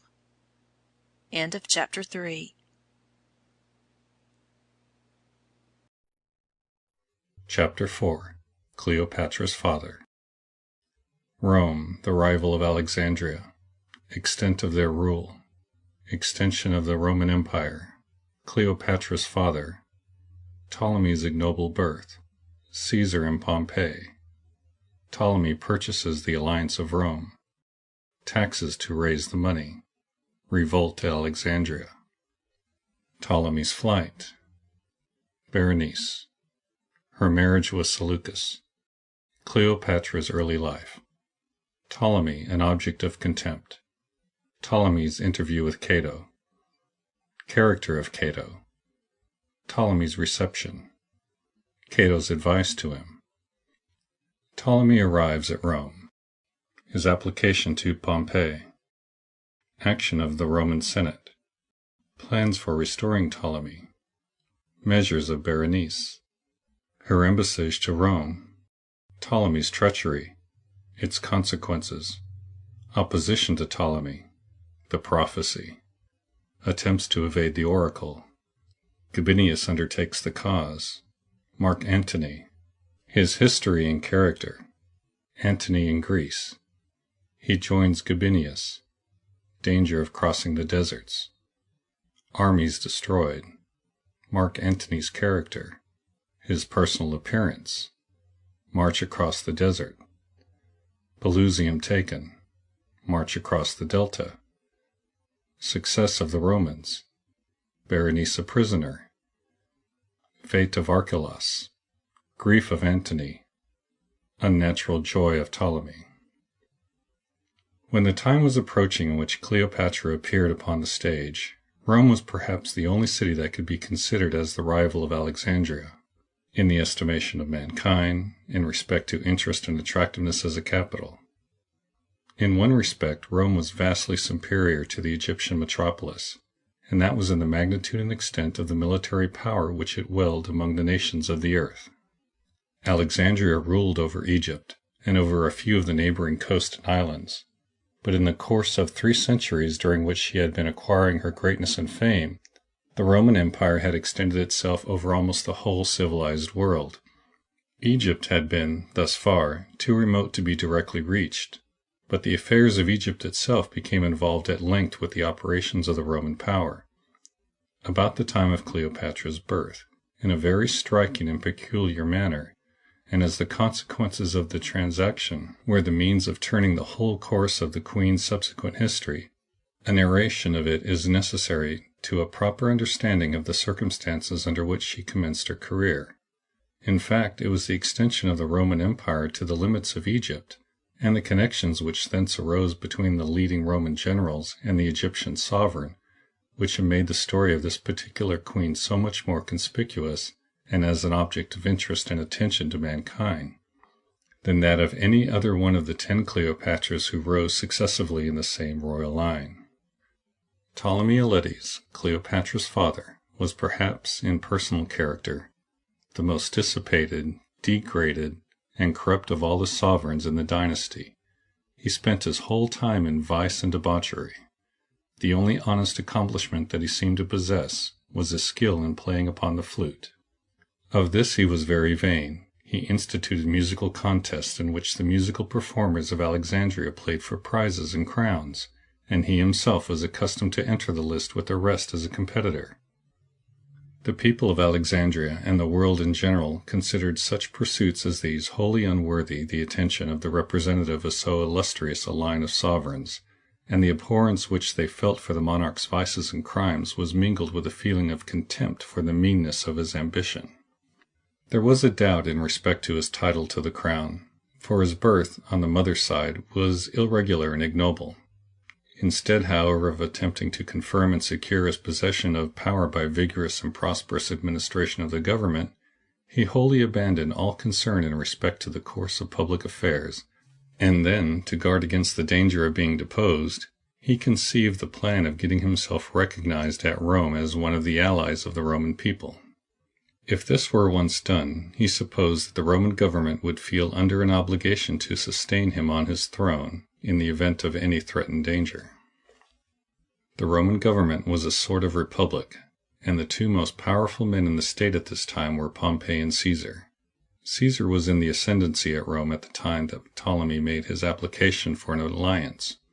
Pompey was absent in Asia Minor, being engaged in prosecuting a war with Mithridates, a very powerful monarch, who was at the time resisting the Roman power.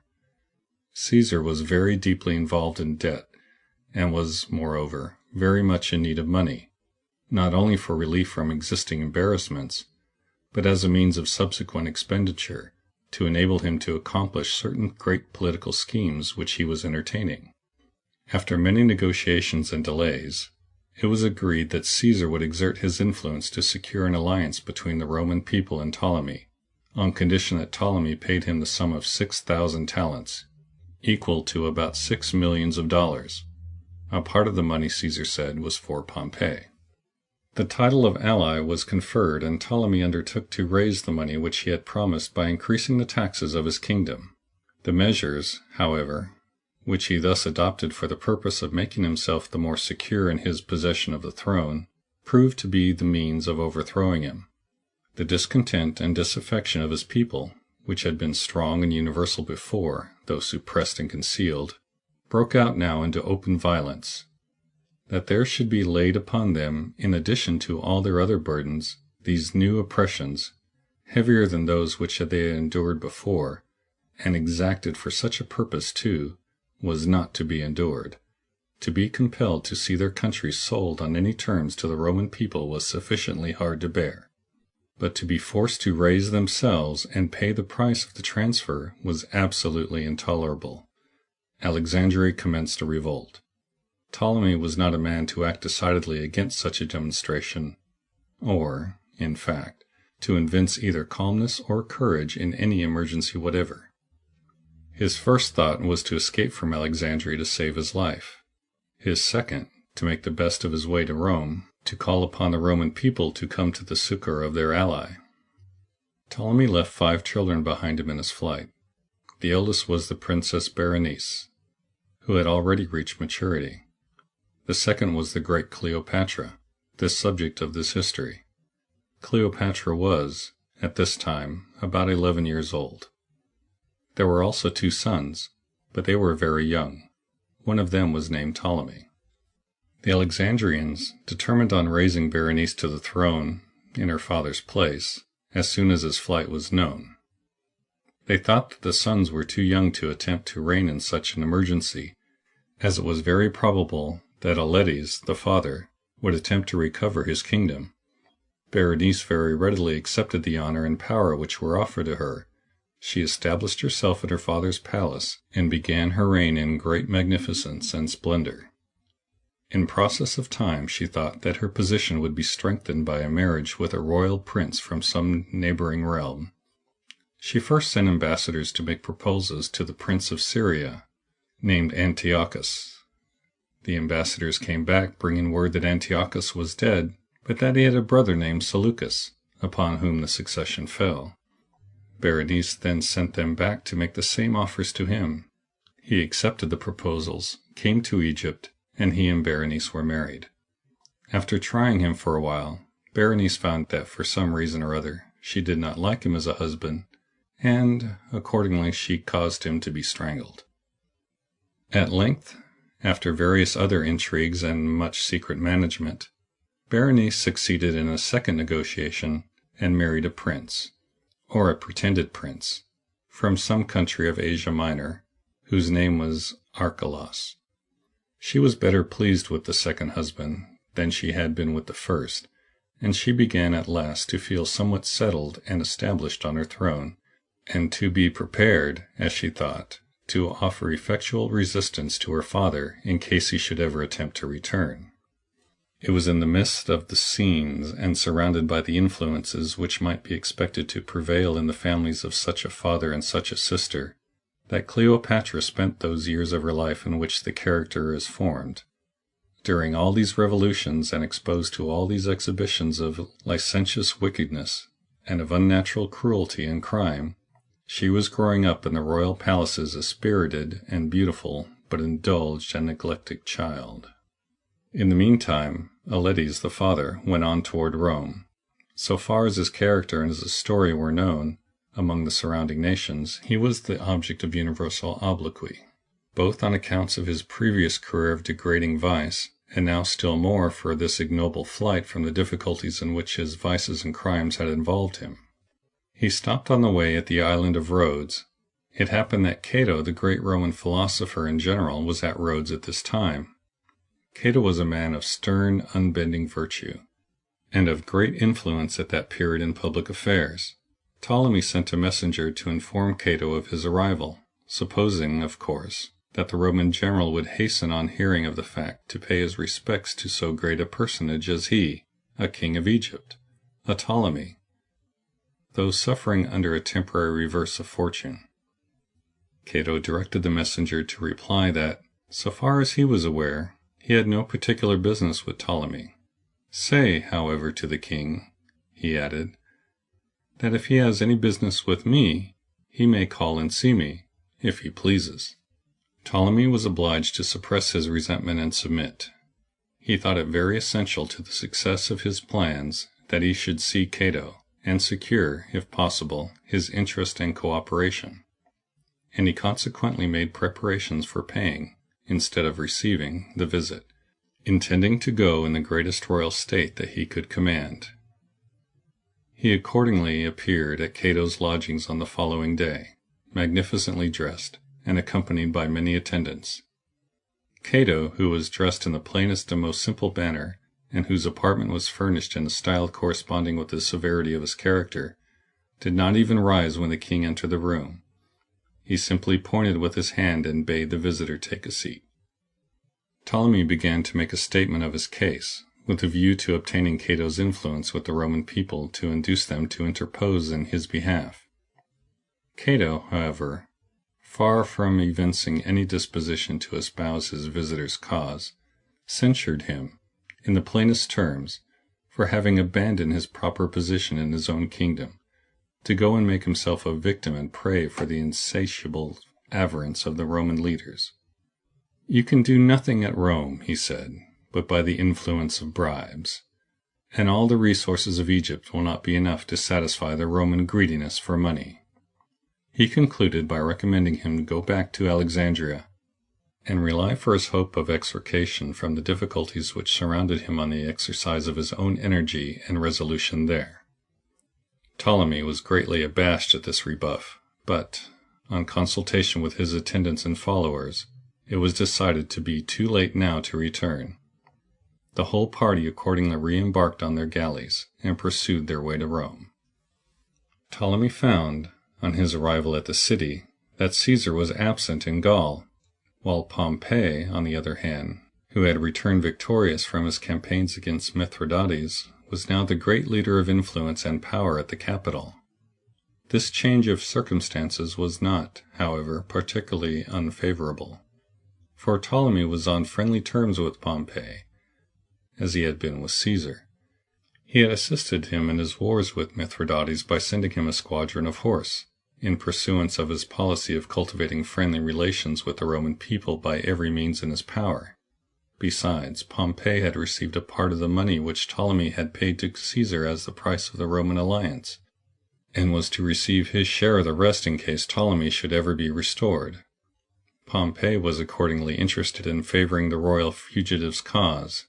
He received him in his palace, entertained him in magnificent style, and took immediate measures for bringing his cause before the Roman Senate, urging upon that body the adoption of immediate and vigorous measures for effecting his restoration, as an ally whom they were bound to protect against his rebellious subjects.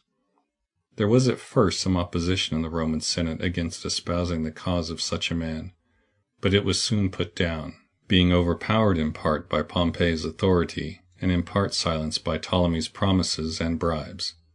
The Senate determined to restore the king to his throne, and began to make arrangements for carrying the measure into effect. The Roman provinces nearest to Egypt were Cilicia and Syria, countries situated on the eastern and northeastern coast of the Mediterranean Sea, north of Judea. The forces stationed in these provinces would be, of course, the most convenient for furnishing the necessary troops for the expedition. The province of Cilicia was under the command of Consul Lentulus. Lentulus was at this time at Rome. He had repaired to the capital for some temporary purpose, leaving his province and the troops stationed under the command, for the time, of a sort of lieutenant general named Gabinius. It was concluded that this Lentulus, with his Syrian forces, should undertake the task of reinstating Ptolemy on his throne. While these plans and arrangements were yet immature, a circumstance occurred which threatened, for a time, wholly to defeat them. It seems that when Cleopatra's father first left Egypt, he had caused a report to be circulated that he had been killed in the revolt. The object of this stratagem was to cover and conceal his flight.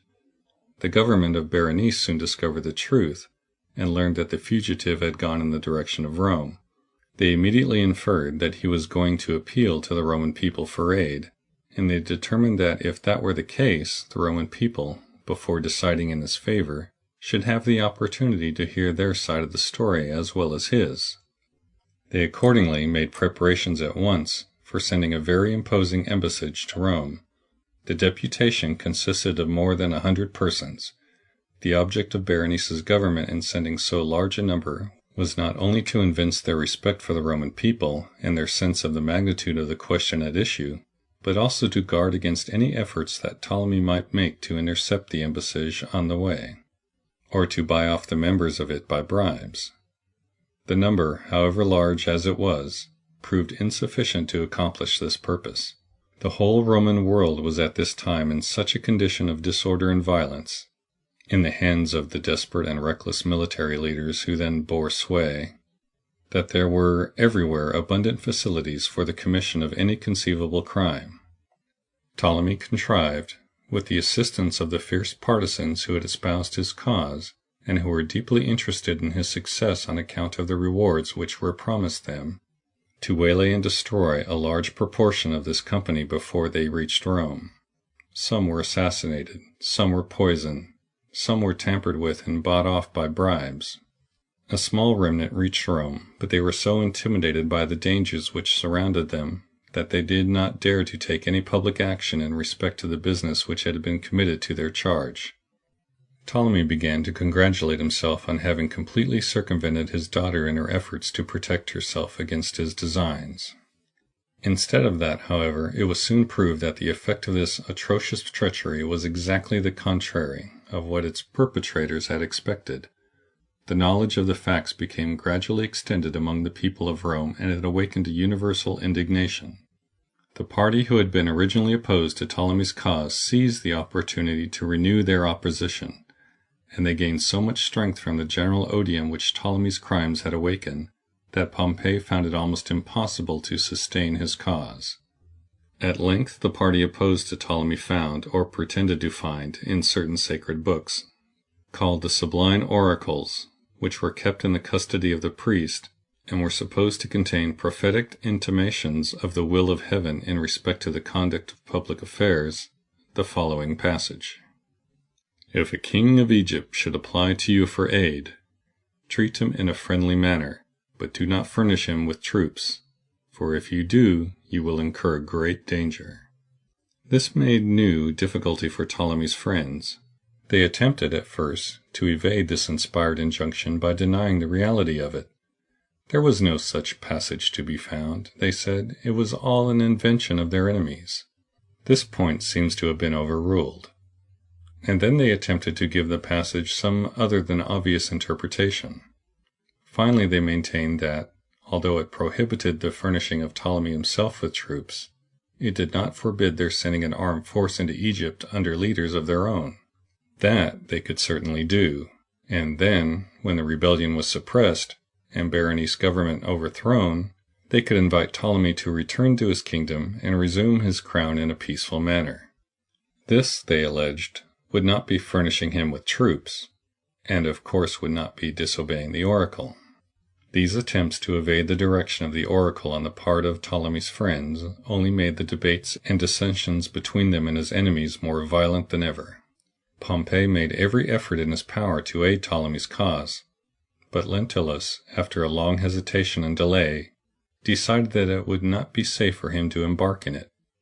At length, however, Gabinius, the lieutenant who commanded in Syria, was induced to undertake the enterprise, on certain promises which he received from Ptolemy, to be performed in case he succeeded, and with a certain encouragement, not very legal or regular, which Pompey gave him in respect to the employment of the Roman troops under his command, he resolved to march to Egypt. His route, of course, would lie along the shores of the Mediterranean and through the desert to Pelusium, which has already been mentioned as the frontier town on this side of Egypt. From Pelusium he was to march through the heart of the Delta to Alexandria, and, if successful in his invasion, overthrow the government of Berenice and Archelaus, and then, inviting Ptolemy to return, reinstate him on the throne. In the prosecution of this dangerous enterprise, Gabinius relied strongly on the assistance of a very remarkable man, then his second in command, who afterward acted a very important part in the subsequent history of Cleopatra. His name was Mark Antony. Antony was born in Rome, of a very distinguished family, but his father died when he was very young, and being left subsequently much to himself, he became a very wild and dissolute young man. He wasted the property which his father had left him in folly and vice, and then going on desperately in the same career, he soon incurred enormous debts, and involved himself in consequence in inextricable difficulties. His creditors continually harassed him with importunities for money, and with suits at law to compel payments which he had no means of making.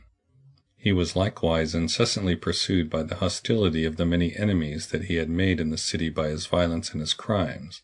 At length he absconded and went to Greece.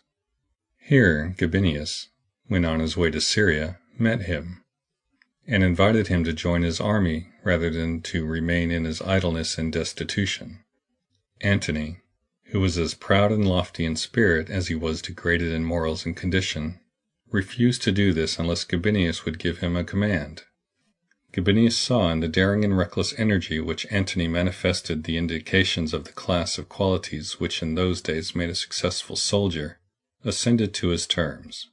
He gave him command of his cavalry. Antony distinguished himself in the Syrian campaigns that followed, and was now full of eagerness to engage in this Egyptian enterprise. In fact, it was mainly his zeal and enthusiasm to embark in this undertaking which was the means of deciding Gabinius to consent to Ptolemy's proposals. The danger and difficulty which they considered as most to be apprehended in the whole expedition was the getting across the desert to Pelusium. In fact, the great protection of Egypt had always been her isolation. The trackless and desolate sands, being wholly destitute of water and utterly void, could be traversed, even by caravan of peaceful travelers, only with great difficulty and danger. For an army to attempt to cross them, exposed, as the troops would necessarily be, to the assaults of enemies who might advance to meet them on the way, and sure of encountering a terrible opposition from fresh and vigorous bands when they should arrive, wayworn and exhausted by the physical hardships of the way, at the borders of the inhabited country, was a desperate undertaking. Many instances occurred in ancient times in which vast bodies of troops, in attempting marches over the deserts by which Egypt was surrounded, were wholly destroyed by famine or thirst, or overwhelmed by storms of sand. These difficulties and dangers, however, did not at all intimidate Mark Antony. The anticipation, in fact, of the glory of surmounting them was one of the main inducements which led him to embark in the enterprise. The perils of the desert constituted one of the charms which made the expedition so attractive. He placed himself, therefore, at the head of his troop cavalry, and set off across the sands in advance of Gabinius to take Pelusium, in order thus to open a way for the main body of the army into Egypt. Ptolemy accompanied Antony. Gabinius was to follow. With all his faults, to call them by no severer name, Mark Antony possessed certain great excellences of character. He was ardent, but then he was cool, collected, and sagacious, and there was a certain frank and manly generosity continually evincing itself in his conduct and character, which made him a great favorite among his men. He was at this time about 28 years old, of a tall and manly form, and of an expressive and intellectual cast of countenance. His forehead was high, his nose aquiline, and his eyes full of vivacity and life. He was accustomed to dress in a very plain and careless manner, and he assumed an air of the utmost familiarity and freedom in his intercourse with his soldiers. He would join them in their sports, joke with them, and good-naturedly receive their jokes in return, and take his meals, standing with them around their rude tables, in the open field. Such habits of intercourse with his men in a commander of ordinary character would have been fatal to his ascendancy over them, but in Mark Antony's case, These frank and familiar manners, which seemed only to make military genius and the intellectual power which he possessed the more conspicuous and the more universally admired. Antony conducted his troops of horsemen across the desert in a very safe and speedy manner, and arrived before Pelusium. The city was not prepared to resist him. It surrendered at once, and the whole garrison fell into his hands as prisoners of war. Ptolemy demanded that they should all be immediately killed. They were rebels, he said, and as such ought to be put to death. Antony, however, as might have been expected from his character, absolutely refused to allow any such barbarity. Ptolemy, since the power was not yet in his hands, was compelled to submit, and to postpone gratifying the spirit of vengeance which he had so long been slumbering in his breast to a future day. He could the more patiently submit to this necessity, since it appeared that the day of his complete and final triumph over his daughter and all her adherents was now very nigh at hand. In fact, Berenice and her government, when they heard of the arrival of Antony and Ptolemy at Pelusium, of the fall of that city, and of the approach of Gabinius with an overwhelming force of Roman soldiers, were struck with dismay. Archelaus, the husband of Berenice, had been in former years a personal friend of Antony's. Antony considered, in fact, that they were friends still, though required by what the historian calls their duty to fight each other for the possession of the kingdom. The government of Berenice raised an army. Archelaus took command of it, and advanced to meet the enemy. In the meantime Gabinius arrived with the main body of the Roman troops, and commenced his march in conjunction with Antony toward the capital. As they were obliged to make a circuit to the southward, in order to avoid the inlets and lagoons which, on the northern coast of Egypt, penetrate for some distance into the land, their course led them through the heart of the delta. Many battles were fought, the Romans everywhere gaining the victory. The Egyptian soldiers were, in fact, the discontented and mutinous, perhaps, in part, because they were considered the government on the side of which they were compelled to engage as, after all, a usurpation. At length a great final battle was fought, which settled the controversy. Archelaus was slain upon the field. Berenice was taken prisoner. Their government was wholly overthrown, and the way was open for the march of the Roman armies to Alexandria. Mark Antony, when judged by our standards, was certainly, as well as Ptolemy, a depraved and vicious man. But his depravity was of a very different type from that of Cleopatra's father. The difference in the men, in one respect, was very clearly evinced by the objects towards which their interest and attention were respectively turned after this great battle. While the contest had been going on, the king and queen of Egypt, Archelaus and Berenice, were, of course, in the view of both Antony and Ptolemy, the two most conspicuous personages in the army of their enemies, and while Antony would naturally watch with the greatest interest the fate of his friend, the king, Ptolemy, would as naturally follow him with the highest concern the destiny of his daughter. Accordingly, when the battle was over, while the mind of Ptolemy might, as we should naturally expect, be chiefly occupied by the fact that his daughter was made a captive, Antony's, we might suppose, would be engrossed by the tidings that his friend had been slain. The one rejoiced, and the other mourned. Antony sought for the body of his friend on the field of battle, and when it was found, he gave himself wholly to the work of providing for it a most magnificent burial. He seemed, at the funeral, to lament the death of his ancient comrade, with real and unaffected grief. Ptolemy, on the other hand, was overwhelmed with joy at finding his daughter his captive. The long-wished-for hour for the gratification of his revenge had come at last, and the first use which he had made of his power when he was put in possession of it at Alexandria was to order his daughter to be beheaded. End of Chapter 4. Cleopatra's Father.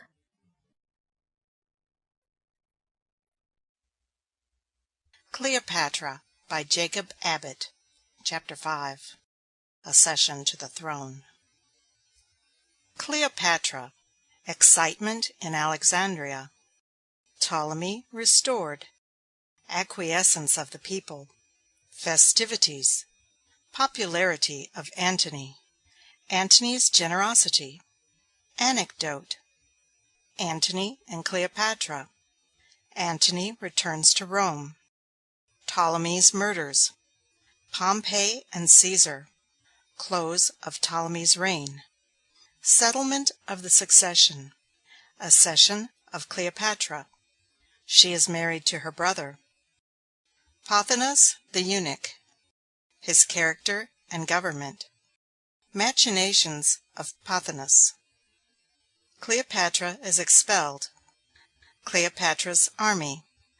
Approaching contest. Caesar and Pompey. Battle of Pharsalia. Pompey at Pelusium. Treachery of Pothinus. Caesar's pursuit of Pompey. His danger. Caesar at Alexandria. Astonishment of the Egyptians. Caesar presented with Pompey's head. Pompey's seal. Situation of Caesar. His demands. Conduct of Pothinus. Quarrels. Policy of Pothinus. Contentions. Caesar sends to Syria for additional troops. At the time when the unnatural quarrel between Cleopatra's father and her sister was working its way toward its dreadful termination, as related in the last chapter, she herself was residing at the royal palace in Alexandria, a blooming and beautiful girl of about 15. Fortunately for her, she was too young to take any active part personally in the contention. Her two brothers were still younger than herself. They all three remained, therefore, in the royal palaces, quiet spectators of the revolution, without being either benefited or injured by it. It is singular that the name of both the boys was Ptolemy. The excitement in the city of Alexandria was intense and universal when the Roman army entered it to reinstate Cleopatra's father upon his throne. A very large portion of the inhabitants were pleased with having the former king restored.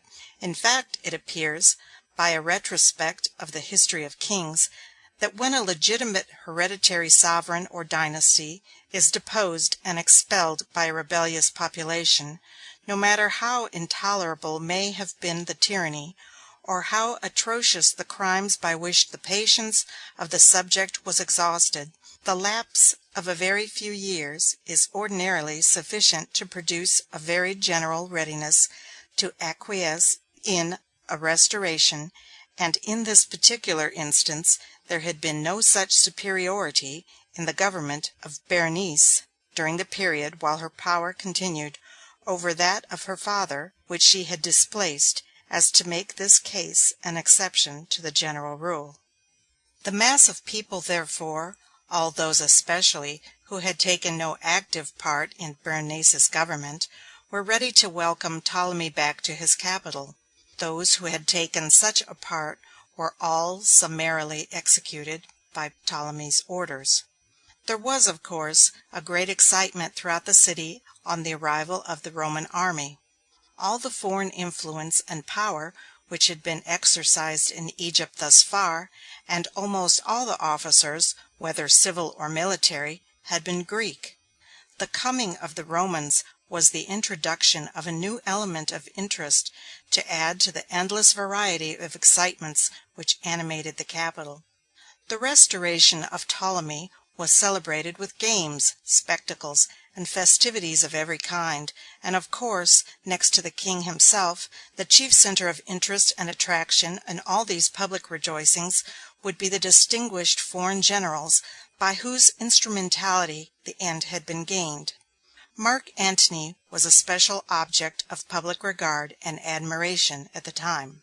His eccentric manners, his frank and honest air, his Roman simplicity of dress and demeanor, made him conspicuous, and his interposition to save the lives of the captured garrison of Pelusium, and the interest which he took in rendering such distinguished funeral honors to the enemy whom his army had slain in battle, impressed the people with the idea of a certain nobleness and magnanimity in his character which, in spite of his faults, made him an object of general admiration and applause. The very faults of such a man assume often, in the eyes of the world, the guise and semblance of virtues. For example, it is related of Antony that at one time in the course of his life, having a desire to make a present of some kind to a certain person, in requital for a favor which he had received from him, he ordered his treasurer to send a sum of money to his friend, and named for the sum to be sent an amount considerably greater than was really required under the circumstances of the case, acting thus, as he often did, under the influence of a blind and uncalculating generosity. The treasurer, more prudent than his master, wished to reduce the amount, but he did not dare directly to propose a reduction, so he counted out the money, and laid it in a pile in a place where Antony was to pass, thinking that when Antony saw the amount he would perceive that it was too great.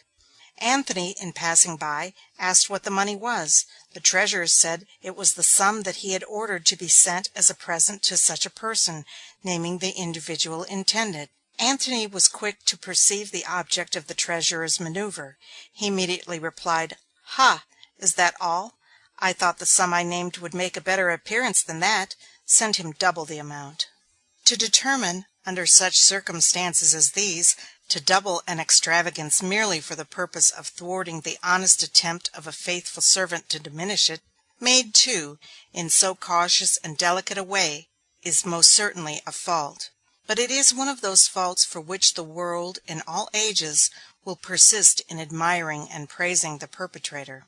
In a word, Antony became the object of general attention and favor during his continuance at Alexandria. Whether he particularly attracted Cleopatra's attention at this time or not, does not appear. She, however, strongly attracted his.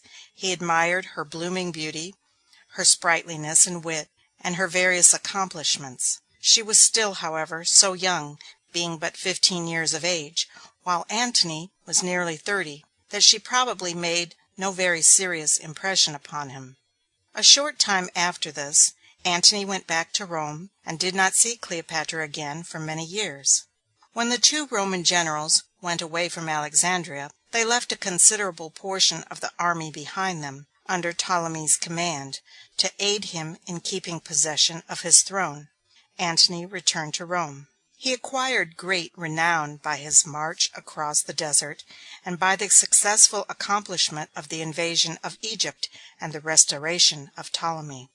His funds, too, were replenished by the vast sums paid to him and to Gabinius by Ptolemy. The amount which Ptolemy is said to have agreed to pay as the price of his restoration was 2,000 talents, equal to $10 millions, a sum which shows on how great a scale the operations of this celebrated campaign were conducted. Ptolemy raised a large portion of the money required for his payments by confiscating the estates belonging to those friends of Berenice's government whom he ordered to be slain. It was said, in fact, that the numbers were very much increased of those that were condemned to die, by Ptolemy's standing in such urgent need of their property to meet his obligations.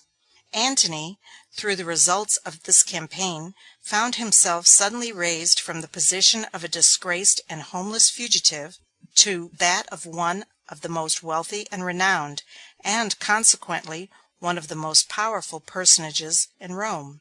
The great civil war broke out about this time between Caesar and Pompey. Antony espoused the cause of Caesar. In the meantime, while the civil war between Caesar and Pompey was raging, Ptolemy succeeded in maintaining his seat on the throne, by the aid of the Roman soldiers whom Antony and Gabinius had left him for about 3 years. When he found himself drawing toward the close of life, the question arose to his mind to whom he should leave his kingdom. Cleopatra was the oldest child, and she was a princess of great promise, both in respect to mental endowments and personal charms. Her brothers were considerably younger than she. The claim of a son, though younger, seemed to be naturally stronger than that of a daughter, but the commanding talents and rising influence of Cleopatra appeared to make it doubtful whether it would be safe to pass her by. The father settled the question in the way in which such difficulties were usually surmounted in the Ptolemy family. He ordained that Cleopatra should marry the oldest of her brothers, and that they two should jointly occupy the throne. Adhering also still to the idea of the alliance of Egypt with Rome, which had been the leading principle of the whole policy of his reign, he solemnly committed the execution of his will and the guardianship of his children, by a provision of the instrument itself, to the Roman Senate. The Senate accepted the appointment, and appointed Pompey as the agent, on their part, to perform the duties of the trust. The attention of Pompey was, immediately after that time, too much engrossed by the civil war waged between himself and Caesar to take any active steps in respect to the duties of his appointment. It seemed, however, that none were necessary, for all parties in Alexandria appearing disposed, after the death of the king, to acquiesce in the arrangements which he had made, and to join in carrying them into effect. Cleopatra was married to her brother, yet, it is true, only a boy. He was about 10 years old. She was herself about 18. They were both too young to govern. They could only reign. The affairs of the kingdom were, accordingly, conducted by 2 ministers whom their father had designated. These ministers were Pothinus, a eunuch, who was a sort of secretary of state, and Achillas, the commander-in-chief of the armies. Thus, though Cleopatra by these events became nominally a queen, her real accession to the throne was not yet accomplished. There were still many difficulties and dangers to be passed through before the period arrived when she became really a sovereign. She did not herself make any immediate attempt to hasten this period, but seems to have acquiesced, on the other hand, very quietly for a time, in the arrangements which her father had made. Pothinus was a eunuch. He had been for a long time an officer of government under Ptolemy, the father. He was a proud, ambitious, and domineering man, determined to rule, and very unscrupulous in respect to the means which he adopted to accomplish his ends. He had been accustomed to regard Cleopatra as a mere child. Now that she was queen, he was very unwilling that the real power should pass into her hands. The jealousy and ill will which he felt toward her increased rapidly as he found, in the course of the first 2 or 3 years after her father's death, that she was advancing rapidly in strength of character, and in the influence and ascendancy which she was acquiring over all around her. Her beauty, her accomplishments, and a certain indescribable charm which pervaded all her demeanor, combined to give her great personal power. But, while these things awakened in other minds feelings of interest in Cleopatra and attachment to her, they only increased the jealousy and envy of Pothinus. Cleopatra was becoming his rival. He endeavored to thwart and circumvent her. He acted toward her in a haughty and overbearing manner, in order to keep her down to what he considered her proper place as his ward, for he was yet the guardian both of Cleopatra and her husband, and the regent of the realm. Cleopatra had a great deal of what is sometimes called spirit, and her resentment was aroused by this treatment. Pothinus took pains to enlist her young husband Ptolemy on his side as the quarrel advanced. Ptolemy was younger, and of a character much less marked and decided than Cleopatra. Pothinus saw that he could maintain control over him much more easily and for a much longer time than over Cleopatra. He contrived to awaken the young Ptolemy's jealousy of his wife's rising influence, and to induce him to join in efforts to thwart and counteract it. These attempts to turn her husband against her only aroused Cleopatra's resentment the more. Hers was not a spirit to be coerced. The palace was filled with the dissensions of the rivals. Pothinus and Ptolemy began to take measures for securing the army on their side. An open rupture finally ensued, and Cleopatra was expelled from the kingdom. She went to Syria. Syria was the nearest place of refuge, and then, besides, it was the country from which the aid had been furnished by which her father had been restored to the throne when he had been expelled, in a similar manner, many years before. Her father, it is true, had gone first to Rome, but the succors which he had negotiated for had been sent from Syria. Cleopatra hoped to obtain the same assistance by going directly there. Nor was she disappointed. She obtained an army, and commenced her march toward Egypt, following the same track which Antony and Gabinius had pursued in coming to reinstate her father. Pothinus raised an army and went forth to meet her. He took Achillas as the commander of the troops, and the young Ptolemy as the nominal sovereign, while he, as the younger king's guardian and prime minister, exercised the real power. The troops of Pothinus advanced to Pelusium. Here they met the forces of Cleopatra coming from the east. The armies encamped not very far from each other, and both sides began to prepare for battle. The battle, however, was not fought. It was prevented by the occurrence of certain great and unforeseen events which at this crisis suddenly burst upon the scene of Egyptian history, and turned the whole current of affairs into new and unexpected channels. The breaking out of the civil war between the great Roman generals Caesar and Pompey, and their respective partisans, has already been mentioned as having occurred soon after the death of Cleopatra's father, and as having prevented Pompey from undertaking the office of executor of the will.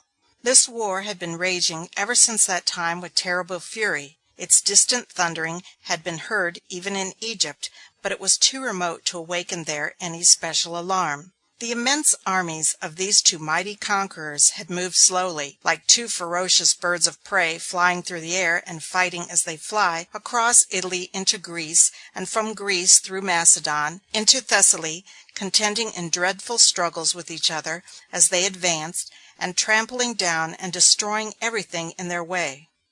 At length a great final battle had been fought at Pharsalia. Pompey had been totally defeated. He had fled to the seashore, and there, with a few ships and a small number of followers, he had pushed out upon the Mediterranean, not knowing whither to fly, and overwhelmed with wretchedness and despair. Caesar followed him in eager pursuit. He had a small fleet of galleys with him, on board of which he had embarked 2,000 or 3,000 men. This was a force suitable perhaps for the pursuit of a fugitive, but wholly insufficient for any other design. Pompey thought of Ptolemy. He remembered the efforts which he himself had made for the cause of Ptolemy Auletes at Rome, and the success of those efforts in securing that monarch's restoration, an event through which alone the young Ptolemy had been enabled to attain the crown. He came, therefore, to Pelusium, his little fleet off the shore, sent to the land to ask Ptolemy to receive and protect him.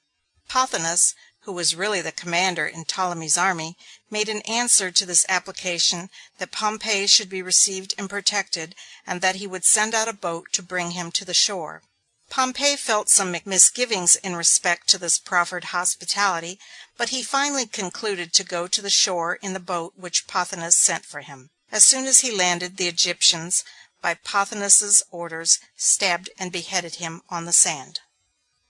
Pothinus and his council had decided that this would be the safest course. If they were to receive Pompey, they reasoned, Caesar would be made their enemy, and if they refused to receive him, Pompey himself would be offended, and they did not know which of the two it would be safe to displease, for they did not know in what way, if both the generals were to be allowed to live, the war would ultimately end. But by killing Pompey, they said, we shall be sure to please Caesar, and Pompey himself will lie still.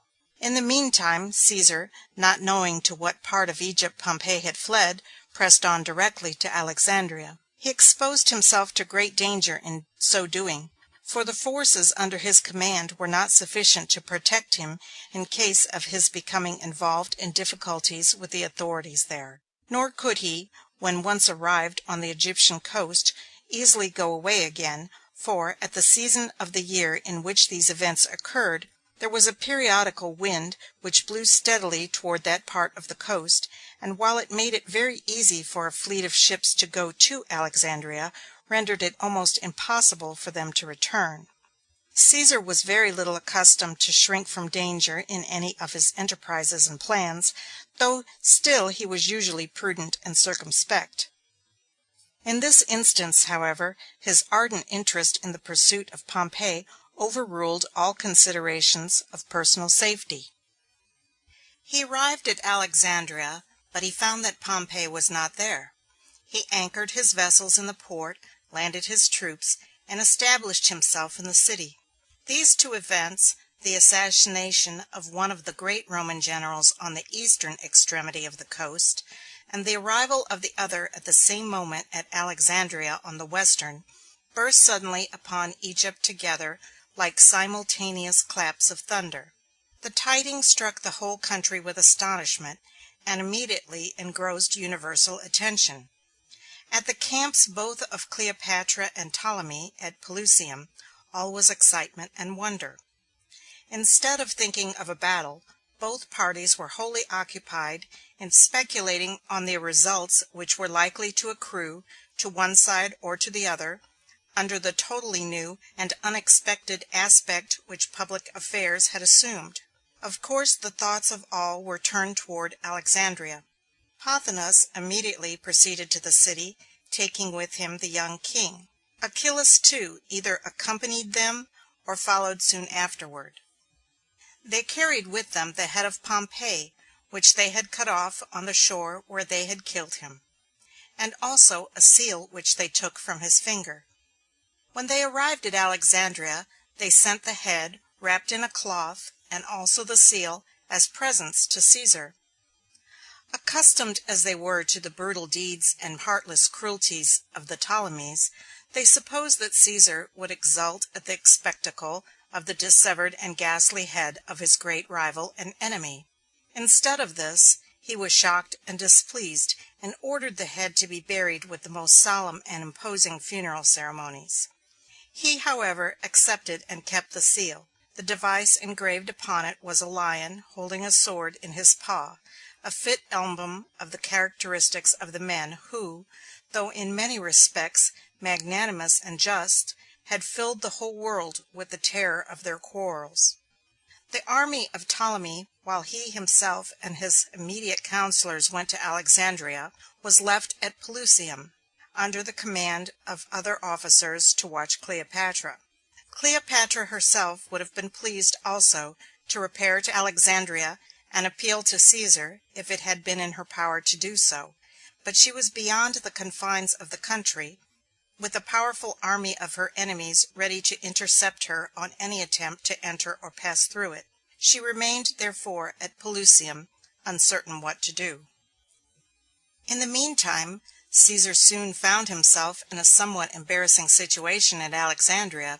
He had been accustomed for many years to the possession and the exercise of the most absolute and despotic power, wherever he might be, and now that Pompey, his great rival, was dead, he considered himself the monarch and master of the world. He had not, however, at Alexandria, any means sufficient to maintain and enforce such pretensions, and yet he was not of a spirit to abate, on that account, in the slightest degree, the advancing of them.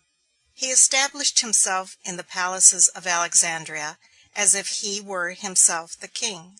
He moved in state through the streets of the city at the head of his guards, and displaying the customary emblems and supreme authority used at Rome. He claimed the 6,000 talents which Ptolemy Auletes had formerly promised him for procuring a treaty of alliance with Rome, and he called upon Pothinus to pay the balance due. He said, moreover, that by the will of Auletes the Roman people had been made the executor, and that it devolved him as the Roman consul, and consequently the representative of the Roman people, to assume that trust, and in the discharge of it to settle the dispute between Ptolemy and Cleopatra. And he called upon Ptolemy to prepare and lay before him a statement of his claims and the grounds on which he maintained his right to the throne to the exclusion of Cleopatra. On the other hand, Pothinus, who had been as little accustomed to acknowledge a superior as Caesar, though his supremacy and domination had been exercised on a somewhat humbler scale, was obstinate and pertinacious in resisting all these demands, though the means and methods which he resorted to were of a character corresponding to his weak and ignoble mind. He fomented quarrels in the streets between the Alexandrian populace and Caesar's soldiers. He thought that, as the number of troops under Caesar's command in the city, and of vessels in the port was small, he could tease and worry the Romans with impunity, though he had not the courage openly to attack them. He pretended to be a friend, or, at least, not an enemy, and yet he conducted himself toward them in an overbearing and insolent manner. He had agreed to make arrangements for supplying them with food, and he did this by procuring damaged provisions of a most wretched quality, and when the soldiers remonstrated, he said to them that they who lived at other people's cost had no right to complain of their fare. He caused wooden and earthen vessels to be used in the palace, and said, in explanation, that he had been compelled to sell all the gold and silver plate of the royal household to meet the exactions of Caesar. He busied himself, too, about the city in endeavoring to excite odium against Caesar's proposal to hear and decide the question at issue between Cleopatra and Ptolemy. Ptolemy was a sovereign, he said, and was not amenable to any foreign power whatever. Thus, without the courage or the energy to attempt any open, manly, and effectual system of hostility, he contented himself with making all the difficulty in his power by urging an incessant pressure of petty, vexatious, and provoking but useless annoyances. Caesar's demands may have been unjust, but they were bold, manly, and undisguised. The eunuch may have been right in resisting them, but the mode was so mean and contemptible that mankind have always taken part with Caesar in the sentiments which they have formed as spectators of the contest.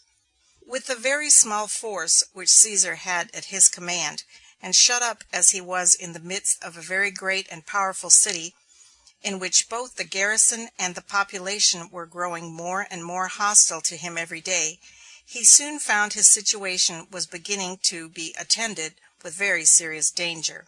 He could not retire from the scene. He probably would not have retired if he could have done so. He remained, therefore, in the city, conducting himself all the time with prudence and circumspection, but yet maintaining, as at first, the same air of confident self-possession and superiority which always characterized his demeanor. He, however, dispatched a messenger forthwith into Syria, the nearest country under the Roman sway, with orders that several legions which were posted there should be embarked and forwarded to Alexandria with the utmost possible celerity. End of chapter 5. Cleopatra by Jacob Abbott. Chapter 6. Cleopatra and Caesar. Cleopatra's perplexity. She resolves to go to Alexandria. Cleopatra's message to Caesar. Caesar's reply. Apollodorus' stratagem. Cleopatra and Caesar. First impressions. Caesar's attachment. Caesar's wife. His fondness for Cleopatra. Cleopatra's foes. She commits her cause to Caesar. Caesar's pretensions. He sends for Ptolemy. Ptolemy's indignation. His complaints against Caesar. Great tumult in the city. Excitement of the populace. Caesar's forces. Ptolemy made prisoner. Caesar's address to the people. Its effects.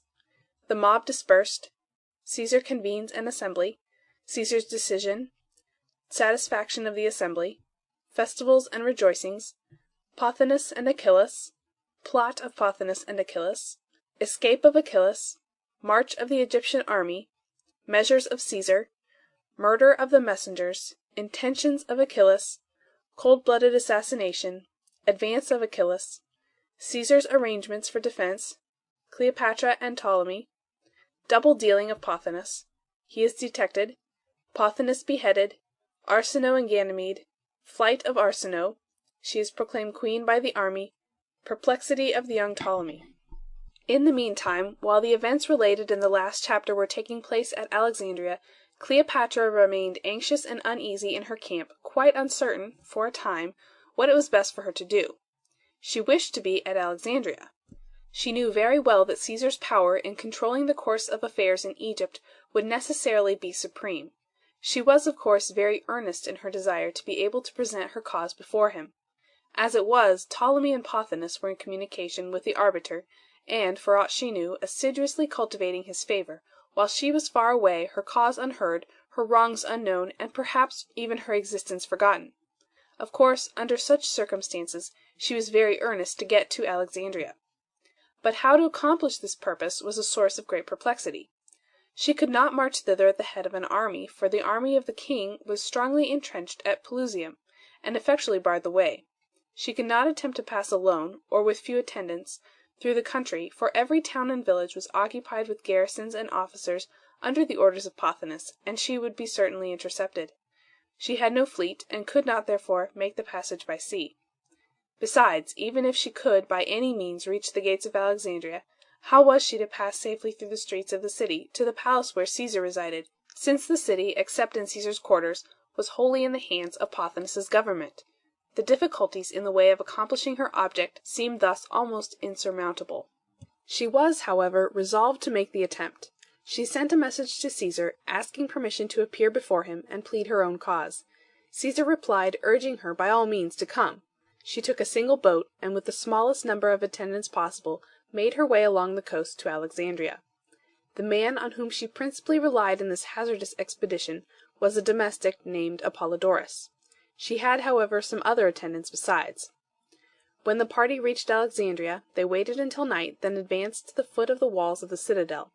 Here Apollodorus rolled the queen up in a piece of carpeting, and covering the whole package with the cloth, he tied it with a thong, so as to give it the appearance of a bale of ordinary merchandise, and then throwing the load across his shoulder, he advanced into the city. Cleopatra was at this time about 21 years of age, but she was of a slender and graceful form, and the burden was, consequently, not very heavy.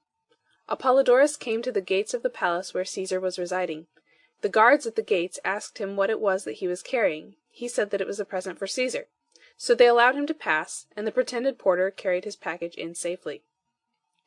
When it was unrolled, and Cleopatra came out to view, Caesar was perfectly charmed with the spectacle. In fact, the various conflicting emotions, which she could not but feel under such circumstances as these, imparted a double interest to her beautiful and expressive face, and to her naturally bewitching manners. She was excited by the adventure through which she had passed, and yet pleased with her narrow escape from its dangers.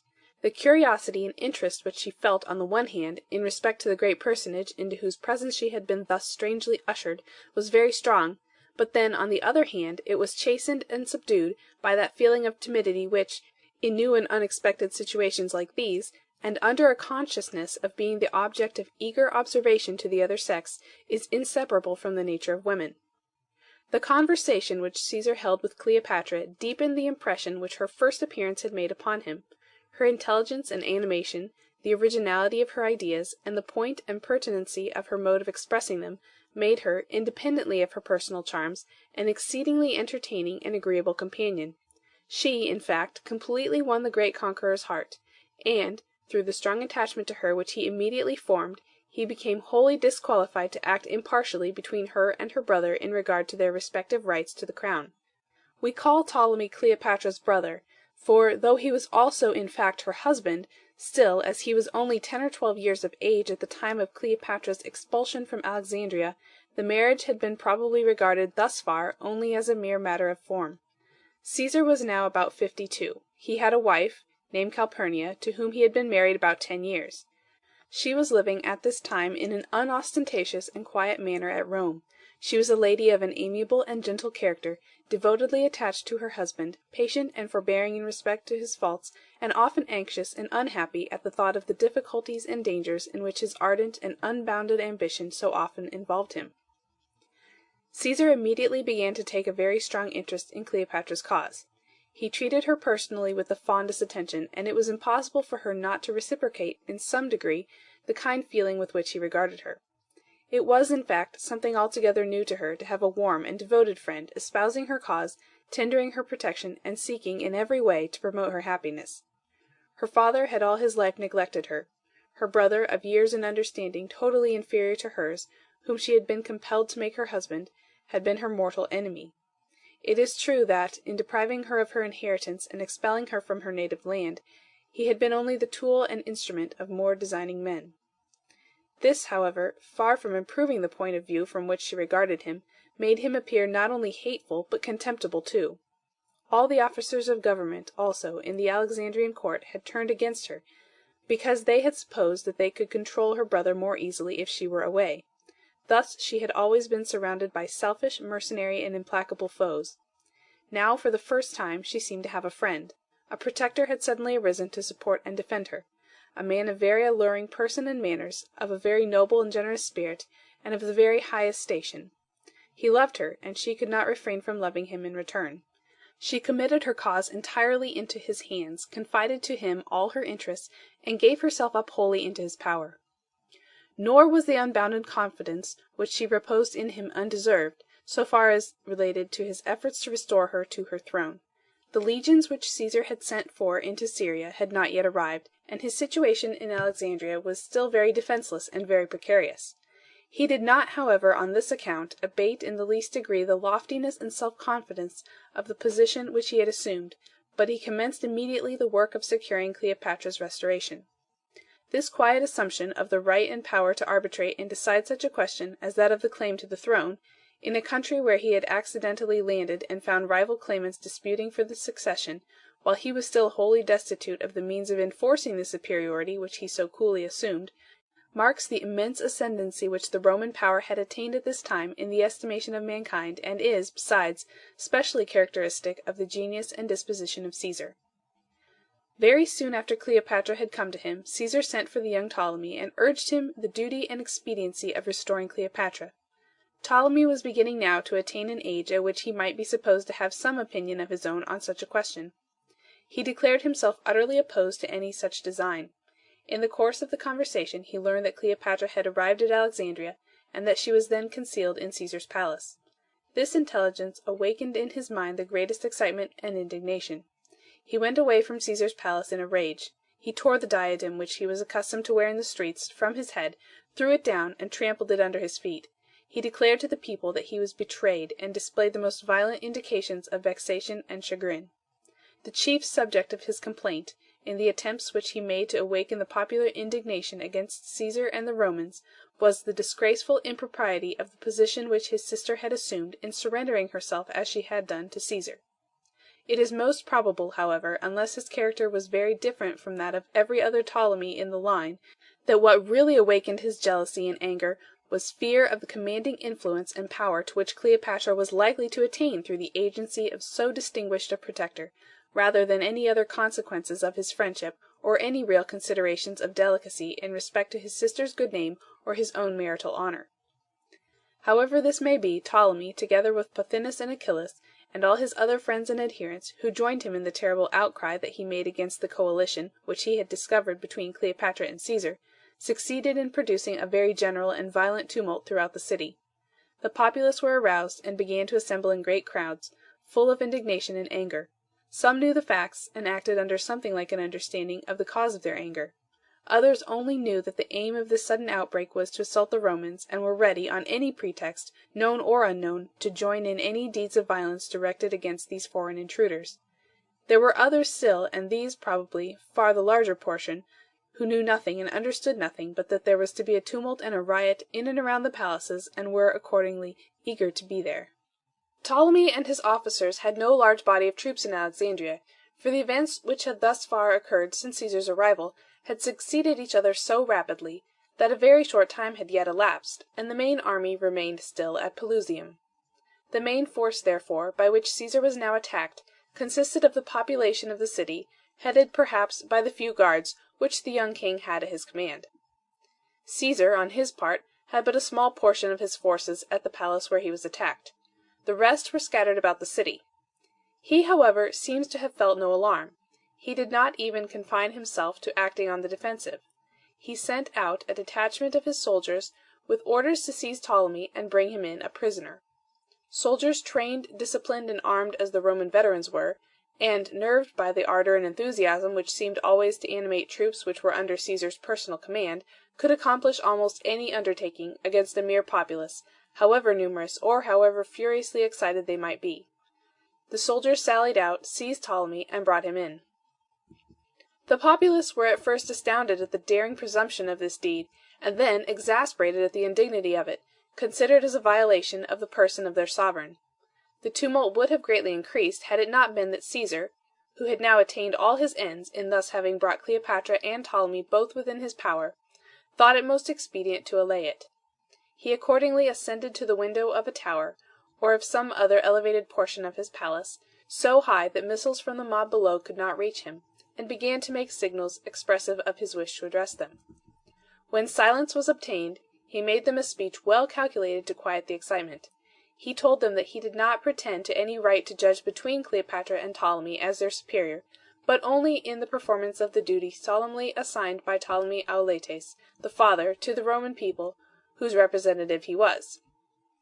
Other than this he claimed no jurisdiction in the case, and his only wish, in the discharge of the duty which devolved upon him to consider the cause, was to settle the question in a manner just and equitable to all the parties concerned, and thus arrest the progress of the civil war, which, if not arrested, threatened to involve the country in the most terrible calamities. He counseled them therefore to disperse, and no longer disturb the peace of the city. He would immediately take measures for trying the question between Cleopatra and Ptolemy, and he did not doubt but that they would all be satisfied with his decision.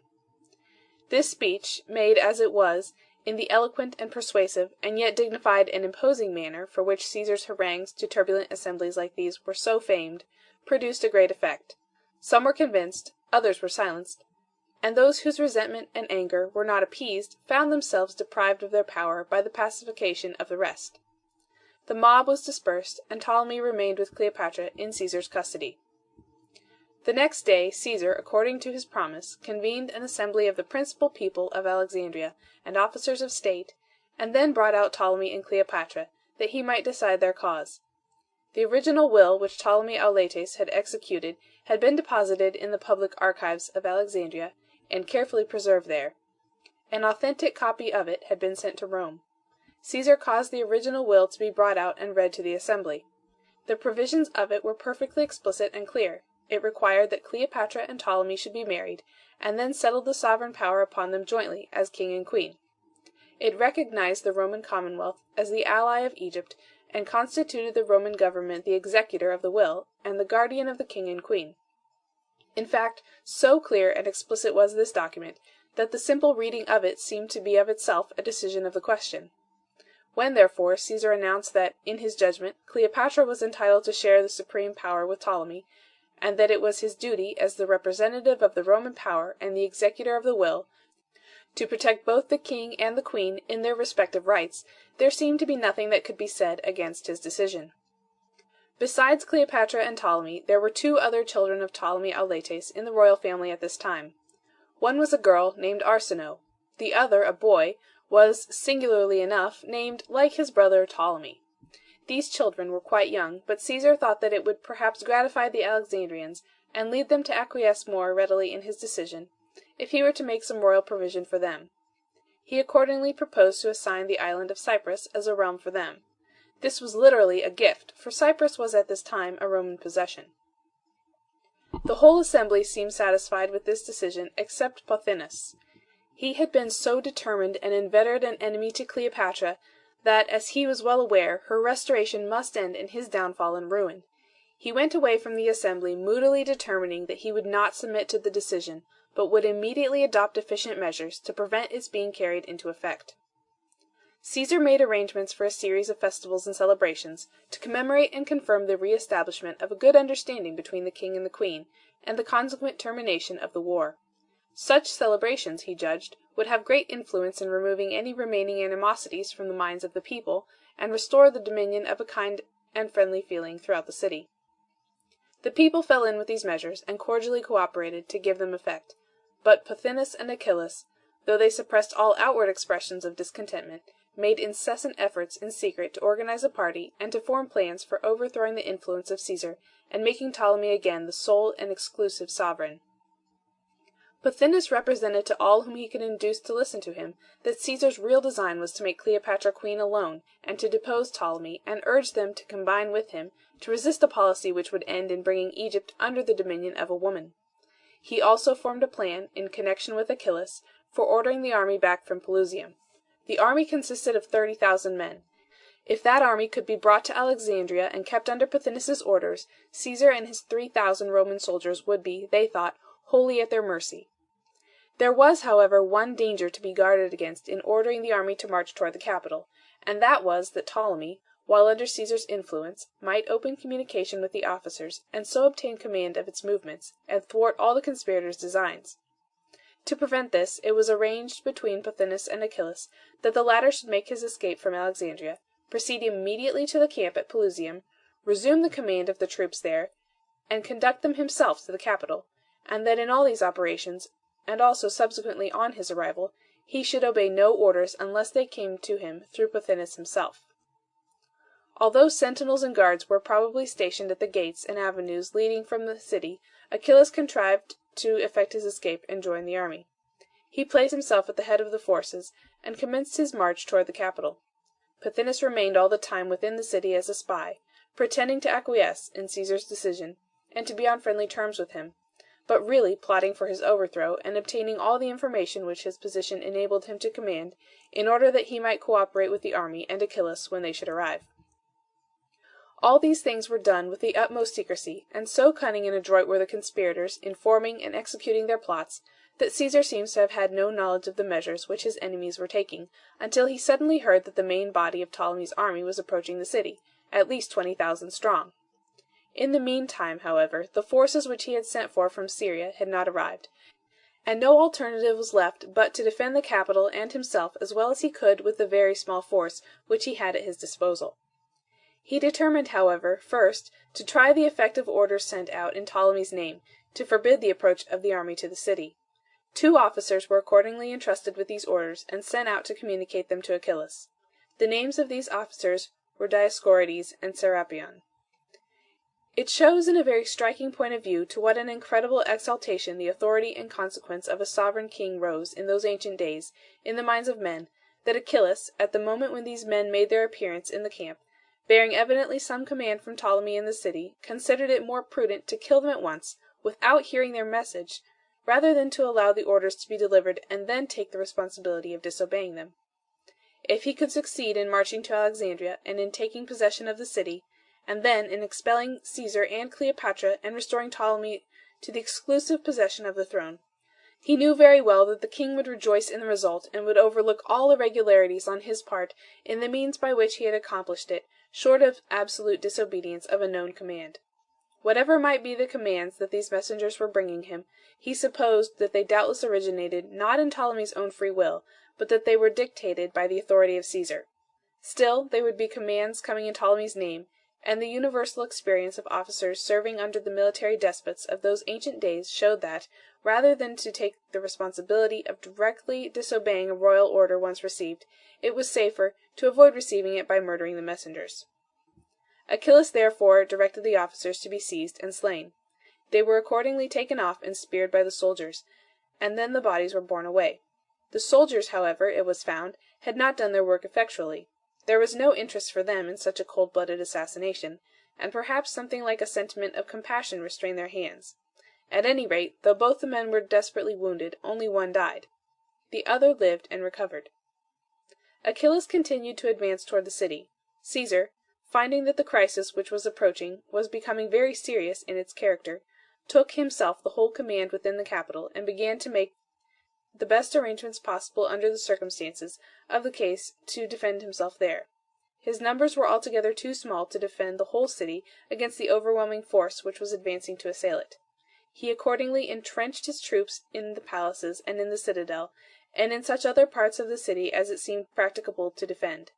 He barricaded all the streets and avenues leading to these points, and fortified the gates. Nor did he, while thus doing all in his power to employ the insufficient means of defense already in his hands to the best advantage, neglect the proper exertions for obtaining succor from abroad. He sent off galleys to Syria, to Cyprus, to Rhodes, and to every other point accessible from Alexandria, where Roman troops might be expected to be found, urging the authorities there to forward reinforcements to him with the utmost possible dispatch. During all this time, Cleopatra and Ptolemy remained in the palace with Caesar, both ostensibly cooperating with him in his counsels and measures for defending the city from Achillas. Cleopatra, of course, was sincere and earnest in this cooperation, but Ptolemy's adhesion to the common cause was very little to be relied upon. Although, situated as he was compelled to seem to be on Caesar's side. He must have secretly desired that Achillas should succeed and Caesar's plans be overthrown. Pothinus was more active, though not less cautious in his hostility to them. He opened secret communication with Achillas, sending him information from time to time of what took place within the walls, and of the arrangements made there for the defense of the city against him, and gave him also directions how to proceed. He was very wary and sagacious in all these movements, feigning all the time to be on Caesar's side. He pretended to be very zealously employed in aiding Caesar to secure more effectually the various points where attacks were to be expected, and in maturing and completing the arrangements for defense.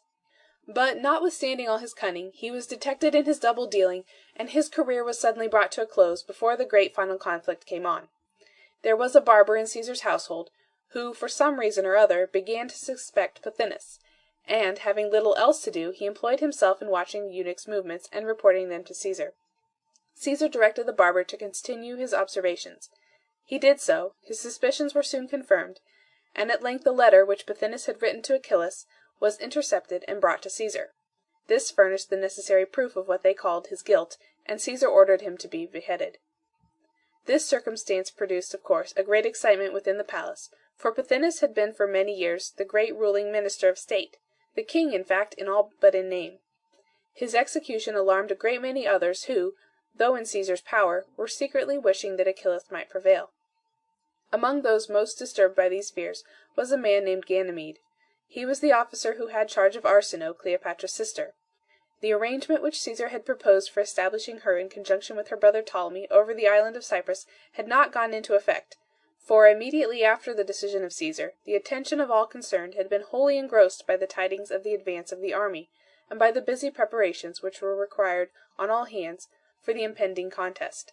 Arsinoe, therefore, with her governor Ganymede, remained in the palace. Ganymede had joined Pothinus in his plots, and when Pothinus was beheaded, he concluded that it would be safest for him to fly. He accordingly resolved to make his escape from the city, taking Arsinoe with him. It was a very hazardous attempt, but he succeeded in accomplishing it. Arsinoe was very willing to go, for she was now beginning to be old enough to feel the impulse of that insatiable and reckless ambition which seemed to form such an essential element in the character of every son and daughter in the whole Ptolemaic line. She was insignificant and powerless where she was, but at the head of the army she might become immediately a queen. It resulted in the first instance, as she had anticipated. Achillas and his army received her with acclamations. Under Ganymede's influence they decided that, as all the other members of the royal family were in durance, being held captive by a foreign general, who had by chance obtained possession of the capital, and were thus incapacitated for exercising the royal power, the crown devolved upon Arsinoe, and they accordingly proclaimed her queen. Everything was now prepared for a desperate and determined contest for the crown between Cleopatra, with Caesar for her minister and general, on the one side, and Arsinoe, with Ganymede and Achillas for her chief officers on the other. The young Ptolemy, in the meantime, remained Caesar's prisoner, confused with the intricacies in which the quarrel had become involved, and scarcely knowing now what to wish in respect to the issue of the contest. It was very difficult to foresee whether it would be best for him that Cleopatra or that Arsinoe should succeed. End of chapter 6. Chapter 7. The Alexandrine War. Forces of Caesar. The Egyptian army. Fugitive slaves. Dangerous situation of Caesar. Presence of Caesar. Influence of Cleopatra. First measures of Caesar. Caesar's stores. Military engines. The mole. View of Alexandria. Necessity of taking possession of the mole. Egyptian fleet. Caesar burns the shipping. The fort taken. Burning of Alexandria. Achillas beheaded. Plans of Ganymede. His vigorous measures. Messengers of Ganymede. Their instructions. Ganymede cuts off Caesar's supply of water. Panic of the soldiers. Caesar's wells. Arrival of the transports. The transports in distress. Lowness of the coast. A combat. Caesar successful. Ganymede equips a fleet. A naval conflict. Caesar in danger. Another victory. The Egyptians discouraged. Secret messengers. Dissimulation of Ptolemy. Arrival of Mithridates. Defeat of Ptolemy. Terror and confusion. Death of Ptolemy. Cleopatra queen. General disapprobation of Caesar's course. Cleopatra's son, Caesarion. Public opinion of her conduct. Caesar departs for Rome. He takes Arsinoe with him. The war which ensued as the result of the intrigues and maneuvers described in the last chapter is known in the history of Rome and Julius Caesar as the Alexandrine War. The events which occurred during the progress of it, and its termination at last in the triumph of Caesar and Cleopatra, will form the subject of this chapter. Achillas had greatly the advantage over Caesar at the outset of the contest, in respect to the strength of the forces under his command. Caesar, in fact, had with him only a detachment of 3,000 or 4,000 men, a small body of troops, which he had hastily put on board a little squadron of Rhodian galleys, for pursuing Pompey across the Mediterranean. When he set sail from the European shores with his inconsiderable fleet, it is probable that he had no expectation of even landing in Egypt at all, and much less of being involved in great military undertakings there. Achillas, on the other hand, was at the head of a force of 20,000 effective men. His troops were, it is true, of a somewhat miscellaneous character, but they were all veteran soldiers, inured to the climate of Egypt, and skilled in all the modes of warfare which were suited to the character of the country. Some of them were Roman soldiers, men who had come with the army of Mark Antony from Syria when Ptolemy Auletes, Cleopatra's father, was reinstated on the throne, and had been left in Egypt in Ptolemy's service when Antony returned to Rome. Some were native Egyptians. There was also in the army of Achillas a large number of fugitive slaves, refugees who had made their escape from various points along the shores of the Mediterranean at different periods, and had been from time to time incorporated into the Egyptian army. These fugitives were all men of the most determined and desperate character. Achillas had also in his command a force of 2,000 horse. Such a body of cavalry made him, of course, perfect master of all the open country outside the city walls. At the head of these troops Achillas gradually advanced to the very gates of Alexandria, invested the city on every side, and shut Caesar closely in. The danger of the situation in which Caesar was placed was extreme, but he had been so accustomed to succeed in extricating himself from the most imminent perils that neither he himself nor his armies seemed to have experienced any concern in respect to the result. Caesar personally felt a special pride and pleasure in encountering the difficulties and dangers which now beset him, because Cleopatra was with him to witness his demeanor, to admire his energy and courage, and to reward by her love the efforts and sacrifices which he was making in espousing her cause. She confided everything to him, but she watched all the proceedings with the most eager interest, elated with hope in respect to the result, and proud of the champion who had thus volunteered to defend her. In a word, her heart was full of gratitude, admiration, and love. The immediate effect, too, of the emotions which she felt so strongly was greatly to heighten her natural charms. The native force and energy of her character were softened and subdued. Her voice, which always possessed a certain inexpressible charm, was endued with a new sweetness through the influence of affection. Her countenance beamed with fresh animation and beauty, and the sprightliness and vivacity of her character, which became at later periods of her life boldness and eccentricity, now being softened and restrained within proper limits by the respectful regard with which she looked upon Caesar, made her an enchanting companion. Caesar was, in fact, entirely intoxicated with the fascinations which she unconsciously displayed. Under other circumstances than these, a personal attachment so strong, formed by a military commander while engaged in active service, might have been expected to interfere in some degree with the discharge of his duties, but in this case, since it was for Cleopatra's sake and her behalf that the operations which Caesar had undertaken were to be prosecuted, his love for her only stimulated the spirit and energy with which he engaged in them. The first measure to be adopted was, as Caesar plainly perceived, to concentrate and strengthen his position in the city, so that he might be able to defend himself there against Achillas until he should receive reinforcements from abroad.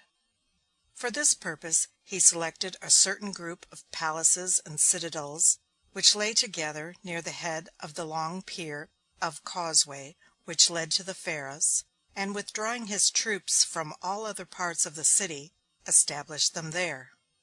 The quarter which he thus occupied contained the great city arsenals and public granaries. Caesar brought together all the arms and munitions of war which he could find in other parts of the city, and also all the corn and other provisions which were contained either in the public depots or in private warehouses, and stored the whole within his lines. He then enclosed the whole quarter with strong defenses. The avenues leading to it were barricaded with walls of stone. Houses in the vicinity, which might have afforded shelter to an enemy, were demolished and the materials used in constructing walls wherever they were needed, or in strengthening the barricades. Prodigious military engines, made to throw heavy stones, and beams of wood, and other ponderous missiles, were set up within his lines, and openings were made in the walls and other defenses of the citadel, wherever necessary, to facilitate the action of these machines. There was a strong fortress situated at the head of the pier, or mole leading to the island of Pharos, which was without Caesar's lines, and still in the hands of the Egyptian authorities. The Egyptians thus commanded the entrance to the mole. The island itself also, with the fortress at the other end of the pier, was still in the possession of the Egyptian authorities, who seemed disposed to hold it for Achillas. The mole was very long, as the island was nearly a mile from the shore. There was quite a little town upon the island itself, besides the fortress or castle built there to defend the place. The garrison of this castle was strong, and the inhabitants of the town, too, constituted a somewhat formidable population, as they consisted of fishermen, sailors, wreckers, and such other desperate characters as usually congregate about such a spot. Cleopatra and Caesar, from the windows of their palace within the city, looked out upon this island, with the tall lighthouse rising in the center of it, and the castle at its base, and upon the long and narrow isthmus connecting it with the mainland, and concluded that it was very essential that they should get possession of the post commanding, as it did, the entrance to the harbor. In the harbor, which was on the south side of the mole, and consequently on the side opposite to that which Achillas was advancing toward the city, there were lying a large number of Egyptian vessels, some dismantled, and others manned and armed more or less effectively. These vessels had not yet come into Achillas's hands, but it would be certain that he would take possession of them as soon as he should gain admittance to those parts of the city which Caesar had abandoned.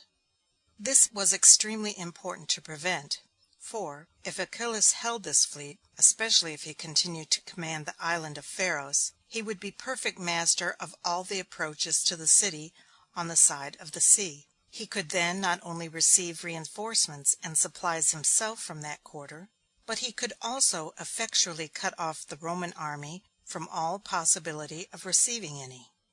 It became, therefore, as Caesar thought, imperiously necessary that he should protect himself from this danger. This he did by sending out an expedition to burn all the shipping in the harbor, and, at the same time, to take possession of a certain fort upon the island of Pharos, which commanded the entrance to the port. This undertaking was abundantly successful. The troops burned the shipping, took the fort, expelled the Egyptian soldiers from it, and put a Roman garrison into it instead, and then returned in safety within Caesar's lines.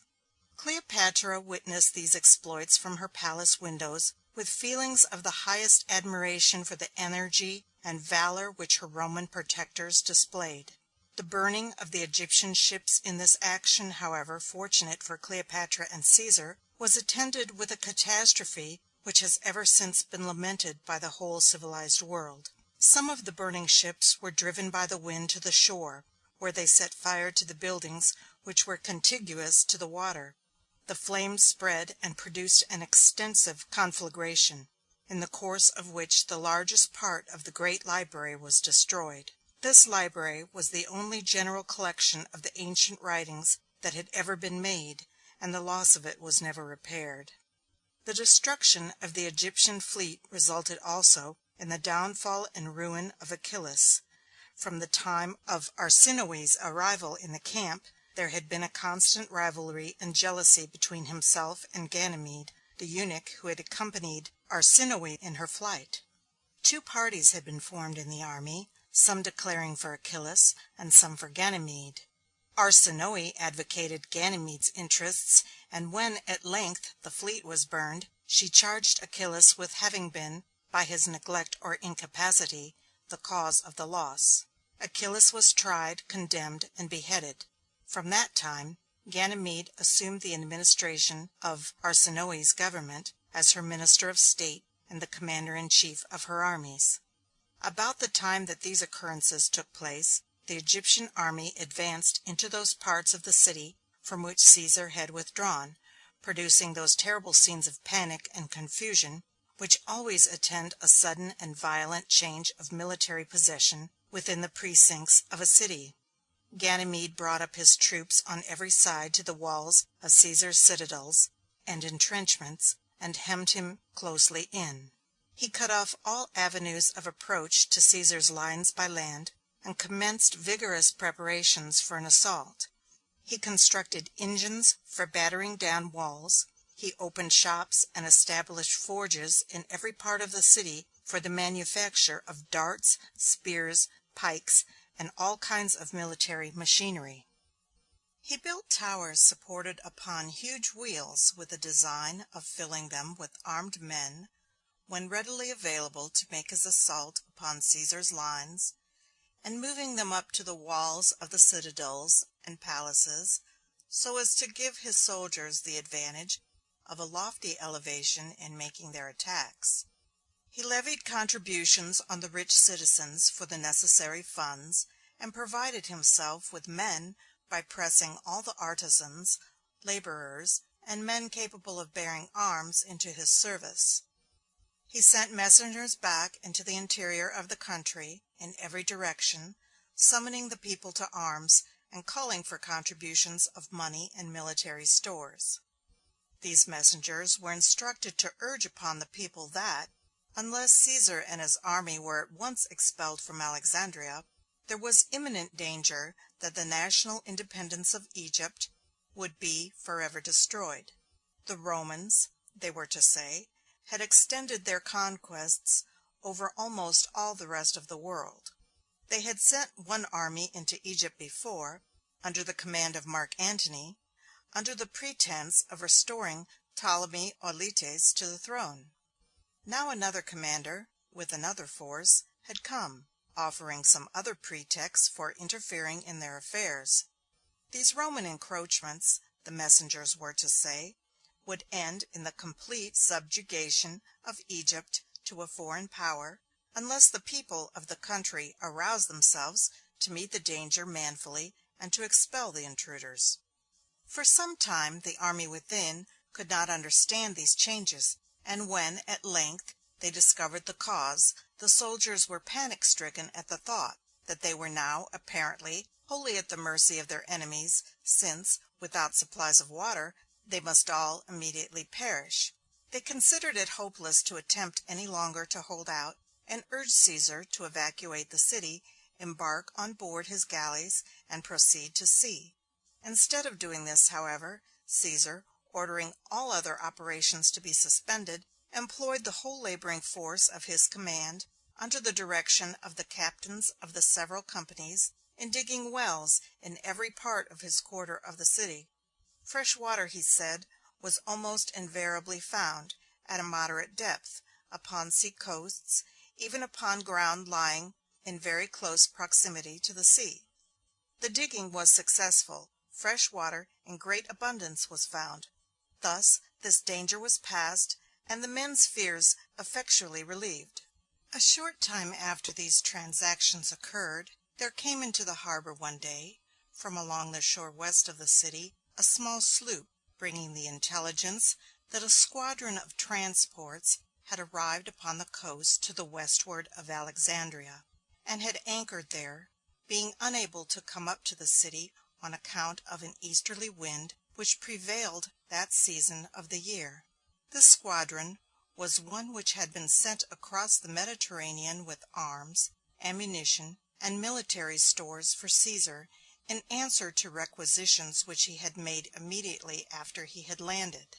The transports being thus windbound on the coast, and having nearly exhausted their supplies of water, were in distress, and they accordingly sent forward the sloop, which was probably propelled by oars, to make known their situation to Caesar, and to ask for succor. Caesar immediately went, himself, on board one of his galleys, and ordering the remainder of his little fleet to follow him, he set sail out of the harbor, and then turned to the westward, with a view of proceeding along the coast to the place where the transports were lying. All this was done secretly. The land is so low in the vicinity of Alexandria that boats or galleys are out of sight from it at a very short distance from the shore.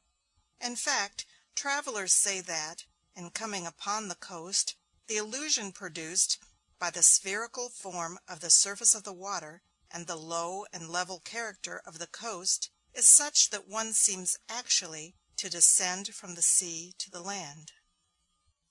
Caesar might, therefore, have easily kept his expedition a secret, had it not been that, in order to be provided with a supply of water for the transports immediately on reaching them, he stopped at a solitary part of the coast, at some distance from Alexandria, and sent a party a little way into the interior in search for water. This party were discovered by the country people, and was intercepted by a troop of horse, and made prisoners. From these prisoners the Egyptians learned that Caesar himself was on the coast with a small squadron of galleys. The tidings spread in all directions. The people flocked together from every quarter. They hastily collected all the boats and vessels which could be obtained at the villages in that region, and from the various branches of the Nile. In the meantime, Caesar had gone on to the anchorage ground of the squadron, and had taken the transports in tow to bring them to the city, for the galleys, being propelled by oars, were in a measure independent of the wind. On his return, he found quite a formidable naval armament assembled to dispute the passage. A severe conflict ensued, but Caesar was victorious. The navy which the Egyptians had so suddenly got together was as suddenly destroyed. Some of the vessels were burned, others sunk, and others captured, and Caesar returned in triumph to the port with his transports and stores. He was welcomed with the acclamations of his soldiers, and still more warmly by the joy and gratitude of Cleopatra, who had been waiting during his absence in great anxiety and suspense to know the result of the expedition, aware as she was that her hero was exposing himself in it to the most imminent personal danger. The arrival of these reinforcements greatly improved Caesar's condition, and the circumstance of their coming forced upon the mind of Ganymede a sense of the absolute necessity that he should gain possession of the harbor if he intended to keep Caesar in check. He accordingly determined to take immediate measures for forming a naval force. He sent along the coast, and ordered every ship and galley that could be found in all the ports to be sent immediately to Alexandria. He employed as many men as possible in and around the city in building more. He unroofed some of the most magnificent edifices to procure timber as a material for making benches and oars. When all was ready, he made a grand attack upon Caesar in the port, and a terrible contest ensued for the possession of the harbor, the mole, the island, and the citadels and fortresses commanding the entrances from the sea. Caesar well knew this contest would be a decisive one in respect to the final result of the war, and he accordingly went forth himself to take an active and personal part in the conflict. He felt doubtless, too, a strong emotion of pride and pleasure in exhibiting his prowess in the sight of Cleopatra, who could watch the progress of the battle from the palace windows, full of excitement at the dangers which he incurred, and of admiration at the feats of strength and valor which he performed. During this battle the life of the great conqueror was several times in the most imminent danger. He wore a habit or mantle of the imperial purple, which made him a conspicuous mark for his enemies, and of course wherever he went, in that place was the hottest of the fight. Once, in the midst of a scene of most dreadful confusion and din, he leaped from an overloaded boat into the water and swam for his life, holding his cloak between his teeth and drawing it through the water after him, that it might not fall into the hands of his enemies. He carried, at the same time as he swam, certain valuable papers which he wished to save, holding them above his head with one hand, while he propelled himself through the water with the other. The result of this contest was another decisive victory for Caesar. Not only were the ships which the Egyptians had collected defeated and destroyed, but the mole, with the fortresses at each extremity of it, and the island, with the lighthouse and the town of Pharos, all fell into Caesar's hands. The Egyptians now began to be discouraged. The army and the people, judging, as mankind always do, of the virtue of their military commanders solely by the criterion of success, began to be tired of the rule of Ganymede and Arsinoe. They sent secret messengers to Caesar, avowing their discontent, and saying that, if he would liberate Ptolemy, who, it will be recollected, had been all this time held as sort of a prisoner of state in Caesar's palaces, they thought that the people generally would receive him as their sovereign, and that then an arrangement might easily be made for an amicable adjustment of the whole controversy. Caesar was strongly inclined to accede to this proposal. He accordingly called Ptolemy into his presence, and taking him kindly by the hand, informed him of the wishes of the people of Egypt, and gave him permission to go. Ptolemy, however, begged not to be sent away. He professed the strongest attachment to Caesar and the utmost confidence in him, and he very much preferred, he said, to remain under his protection. Caesar replied that, if those were his sentiments, the separation would not be a lasting one. "If we part as friends," he said, "we shall soon meet again." By these and similar assurances he endeavored to encourage the young prince, and then sent him away. Ptolemy was received by the Egyptians with great joy, and was immediately placed at the head of the government. Instead, however, of endeavoring to promote a settlement of the quarrel with Caesar, he seemed to enter into it now himself, personally, with the utmost ardor, and began at once to make the most extensive preparations, both by sea and land, for a vigorous prosecution of the war. What the result of these operations would have been can now not be known, for the general aspect of affairs was, soon after these transactions, totally changed by the occurrence of a new and very important event which suddenly intervened, and which turned the attention of all parties, both Egyptians and Romans, to the eastern quarter of the kingdom. The tidings arrived that a large army under the command of a general named Mithridates, whom Caesar had dispatched into Asia for this purpose, had suddenly appeared at Pelusium, had captured that city, and were now ready to march to Alexandria. The Egyptian army immediately broke up its encampments in the neighborhood of Alexandria, and marched to the eastward to meet these new invaders. Caesar followed them with all the forces that he could safely take away from the city. He left the city in the night, and unobserved, moved across the country with such celerity that he joined Mithridates before the forces of Ptolemy had arrived. After various marches and maneuvers, the armies met, and a great battle was fought. The Egyptians were defeated. Ptolemy's camp was taken. As the Roman army burst in upon one side of it, the guards and attendants of Ptolemy fled upon the other, clambering over the ramparts in the utmost terror and confusion. The foremost fell headlong into the ditch below, which was thus soon filled to the brim with the dead and dying, while those who came behind pressed on over the bridge thus formed, trampling remorselessly as they fled on the bodies of their comrades who lay writhing, struggling, and shrieking beneath their feet. Those who escaped reached the river. They crowded together into a boat which lay at the bank and pushed off from the shore. The boat was overloaded, and it sank as soon as it left the land. The Romans drew the bodies, which floated to the shore, upon the bank again, and they found among them one which, by the royal cuirass which was upon it, the customary badge and armor of the Egyptian kings, they knew to be the body of Ptolemy. The victory which Caesar obtained in this battle and the death of Ptolemy ended the war. Nothing now remained but for him to place himself at the head of the combined forces and march back to Alexandria. The Egyptian forces which had been left there made no resistance, and he entered the city in triumph. He took Arsinoe prisoner. He decreed that Cleopatra should reign as queen, and that she should marry her youngest brother, the other Ptolemy, a boy at this time about 11 years of age. A marriage with one so young was, of course, a mere form.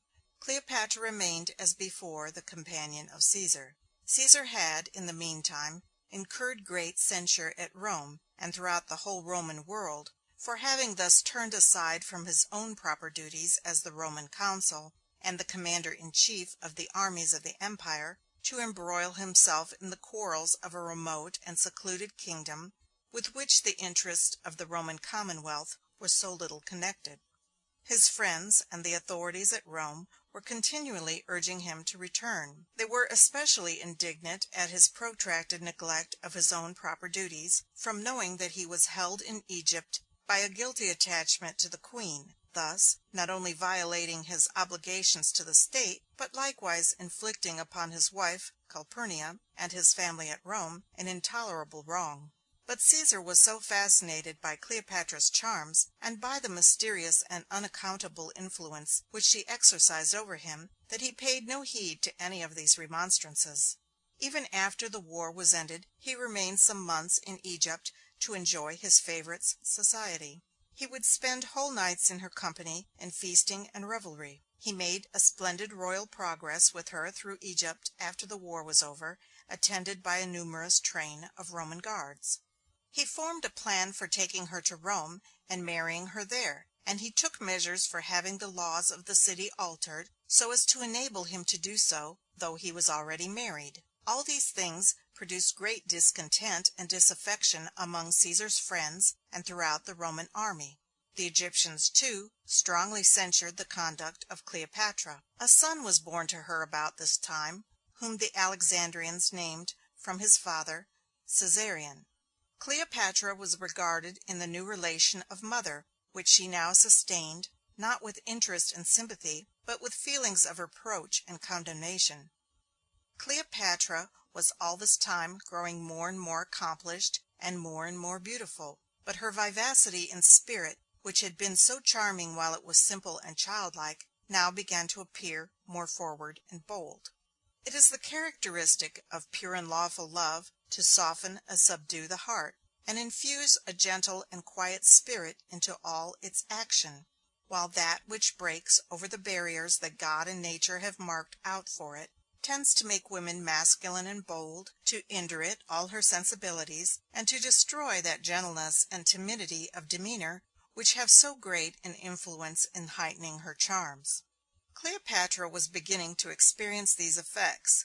She was indifferent to the opinions of her subjects, and was only anxious to maintain as long as possible her guilty ascendancy over Caesar.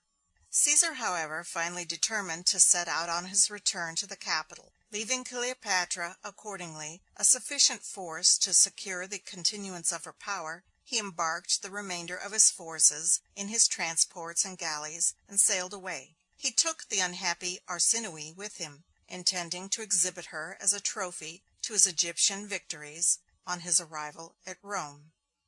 End of chapter 7. Cleopatra by Jacob Abbott. Chapter 8. Cleopatra, a Queen. The Alexandrian War very short. Its extent. Revenues of Egypt. The city repaired. The library rebuilt. A new collection of manuscripts. Luxury and splendor. Deterioration of Cleopatra's character. The young Ptolemy. Cleopatra assassinates him. Career of Caesar. His rapid course of conquest. Cleopatra determines to go to Rome. Feelings of the Romans. Caesar's 4 triumphs. Nature of triumphal procession. Arsinoe. Sympathy of the Roman people. Caesar overacts his part. Feasts and festivals. Riot and debauchery. Public combats. The artificial lake. Combat upon it. Land combats. The people shocked. Cleopatra's visit. Caesar's plans for making himself king. Conspiracy against Caesar. He is assassinated. Arsinoe released. Calpurnia mourns her husband's death. Calpurnia looks to Mark Antony as her protector. The war by which Caesar reinstated Cleopatra upon the throne was not one of very long duration. Caesar arrived in Egypt in pursuit of Pompey about the 1st of August. The war was ended, and Cleopatra established in secure possession by the end of January. So that the conflict, violent as it was while it continued, was very brief, the peaceful and commercial pursuits of the Alexandrians having been interrupted by it only for a few months. Nor did either the war itself, or the derangements consequent upon it, extend very far into the interior of the country. The city of Alexandria itself and the neighboring coasts were the chief scenes of the contest until Mithridates arrived at Pelusium. He, it is true, marched across the delta, and the final battle was fought in the interior of the country. It was, however, after all, but a very small portion of the Egyptian territory that was directly affected by the war. The great mass of the people, occupying the rich and fertile tracts which bordered the various branches of the Nile, and the long and verdant valley which extended so far into the heart of the continent, knew nothing of the conflict but by vague and distant rumors.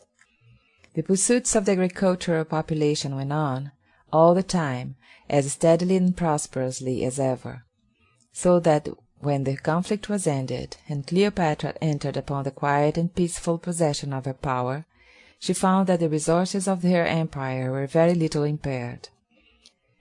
She availed herself accordingly of the revenues which poured in very abundantly upon her, to enter upon a career of the greatest luxury, magnificence, and splendor. The injuries which had been done to the palaces and other public edifices of Alexandria by the fire, and by the military operations of the siege, were repaired. The bridges which had been down were rebuilt. The canals which had been obstructed were opened again. The sea water was shut off from the palace cisterns. The rubbish of demolished houses was removed. The barricades were cleared from the streets, and the injuries which the palaces had suffered either from the violence of military engines or the rough occupations of the Roman soldiery were repaired. In a word, the city was speedily restored once more, so far as was possible, to its former order and beauty. The 500,000 manuscripts of the Alexandrian library, which had been burned, could not indeed be restored. But in all other respects, the city soon resumed in appearance all its former splendor. Even in respect to the library, Cleopatra made an effort to retrieve the loss. She repaired the ruined buildings, and afterward, in the course of her life, she brought together, it was said, in a manner hereafter to be described, 1 or 200,000 rolls of manuscripts, as the commencement of a new collection. The new library, however, never acquired the fame and distinction that had pertained to the old. The former sovereigns of Egypt, Cleopatra's ancestors, had generally, as has already been shown, devoted the immense revenues which they extorted from the agriculturists of the valley of the Nile to purposes of ambition. Cleopatra seemed now disposed to expend them in luxury and pleasure. They, the Ptolemies, had employed their resources in erecting vast structures, or founding magnificent institutions at Alexandria, to add to the glory of the city, and to widen and extend their own fame. Cleopatra, on the other hand, as was perhaps naturally to be expected of a young, beautiful, and impulsive woman, suddenly raised to so conspicuous a position, and to the possession of such unbounded wealth and power, expended her royal revenues in plans of personal display, and in scenes of festivity, gaiety, and enjoyment. She adorned her palaces, built magnificent barges for pleasure excursions on the Nile, and expended enormous sums for dress, for equipages, and for sumptuous entertainments. In fact, so lavish were her expenditures for these and similar purposes during the early years of her reign, that she is considered as having carried the extravagance of sensual luxury and personal display and splendor beyond the limits that had ever before or ever since been attained. Whatever of simplicity of character, and of gentleness and kindness of spirit she might have possessed in her earlier years, of course gradually disappeared under the influences of such a course of life as she now was leading. She was beautiful and fascinating still, but she began to grow selfish, heartless, and designing. Her little brother, he was but 11 years of age, it will be recollected, when Caesar arranged the marriage between them, was an object of jealousy to her. He was now, of course, too young to take any actual share in the exercise of the royal power, or to interfere at all in his sister's plans or pleasures. But then he was growing older. In a few years he would be 15, which was the period of life fixed upon by Caesar's arrangements, and in fact by the laws and usages of the Egyptian kingdom, when he was to come into possession of power as a king, and as the husband of Cleopatra. Cleopatra was extremely unwilling that the change in her relations to him and to the government, which this period was to bring, should take place. Accordingly, just before the time arrived, she caused him to be poisoned. His death released her, as she had intended, from all restraints, and thereafter she continued to reign alone. During the remainder of her life, so far as the enjoyment of wealth and power, and of all other elements of external prosperity could go, Cleopatra's career was one of uninterrupted success. She had no conscientious scruples to interfere with the most full and unrestrained indulgence of every propensity of her heart, and the means of indulgence were before her in the most unlimited profusion. The only bar to her happiness was the impossibility of satisfying the impulses and passions of the human soul, when they once break over the bounds which the laws both of God and of nature ordained for restraining them. In the meantime, while Cleopatra was spending the early years of her reign in all this luxury and splendor, Caesar was pursuing his career, as a conqueror of the world, in the most successful manner. On the death of Pompey, he would naturally have succeeded at once to the enjoyment of the supreme power, but his delay in Egypt, and the extent to which it was known that he was entangled with Cleopatra, encouraged and strengthened his enemies in various parts of the world. In fact, a revolt which broke out in Asia Minor, and which it was absolutely necessary that he should proceed at once to quell, was the immediate cause of his leaving Egypt at last. Other plans for making head against Caesar's power were formed in Spain, in Africa, and in Italy. His military skill and energy, however, were so great, and the ascendancy which he exercised over the minds of men by his personal presence was so unbounded, and so astonishing moreover was the celerity with which he moved from continent to continent, and from kingdom to kingdom, that in a very short period from the time of his leaving Egypt, he had conducted most brilliant and successful campaigns in all the 3 quarters of the world then known, had put down effectually all opposition to his power, and then had returned to Rome, the acknowledged master of the world. Cleopatra, who had of course watched his career during all this time with great pride and pleasure, concluded at last to go to Rome and make a visit to him there. The people of Rome were, however, not prepared to receive her very cordially. It was an age in which vice of every kind was regarded with great indulgence, but the moral instincts of mankind were too strong to be wholly blinded to the true character of so conspicuous an example of wickedness as this. Arsinoe was at Rome, too, during this period of Caesar's life. He had brought her there, it will be recollected, on his return from Egypt, as a prisoner, and as a trophy of his victory. His design was, in fact, to reserve her as a captive to grace his triumph. A triumph, according to the usages of the ancient Romans, was a grand celebration decreed by the Senate to great military commanders of the highest rank, when they returned from distant campaigns in which they had made great conquests or gained extraordinary victories. Caesar concentrated all his triumphs into one. They were celebrated on his return to Rome for the last time after having completed the conquest of the world. The processions of this triumph occupied 4 days. In fact, there were 4 triumphs, one on each day for the 4 days.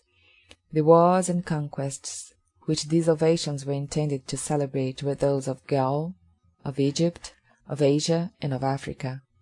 And the processions on the several days consisted of endless trains of prisoners, trophies, arms, banners, pictures, images, convoys of wagons loaded with plunder, captive princes and princesses, animals wild and tame, and everything else which the conqueror had been able to bring home with him from his campaigns, to excite the curiosity or the admiration of the people of the city, and illustrate the magnitude of his exploits. Of course, the Roman generals, when engaged in distant foreign wars, were ambitious of bringing back as many distinguished captives and as much public plunder as they were able to obtain, in order to add to the variety and splendor of the triumphal procession by which their victories were to be honored on their return. It was with this view that Caesar brought Arsinoe from Egypt, and he had retained her as his captive at Rome until his conquests were completed and the time for his triumph arrived. She, of course, formed a part of the triumphal train on the Egyptian day. She walked immediately before the chariot in which Caesar rode. She was in chains, like any other captive, though her chains in honor of their lofty rank were made of gold. The effect, however, upon the Roman population of seeing the unhappy princess, overwhelmed as she was with sorrow and chagrin, as she moved slowly along in the train, among the other emblems and trophies of violence and plunder, proved to be by no means favorable to Caesar. The population were inclined to pity her, and to sympathize with her in her sufferings. The sight of her distress recalled too to their minds the dereliction from duty which Caesar had been guilty of in his yielding to the enticements of Cleopatra, and remaining so long in Egypt to the neglect of his proper duties as a Roman minister of state. In a word, the tide of admiration for Caesar's military exploits, which had been setting so strongly in his favor, seemed inclined to turn, and the city was filled with murmurs against him even in the midst of his triumphs.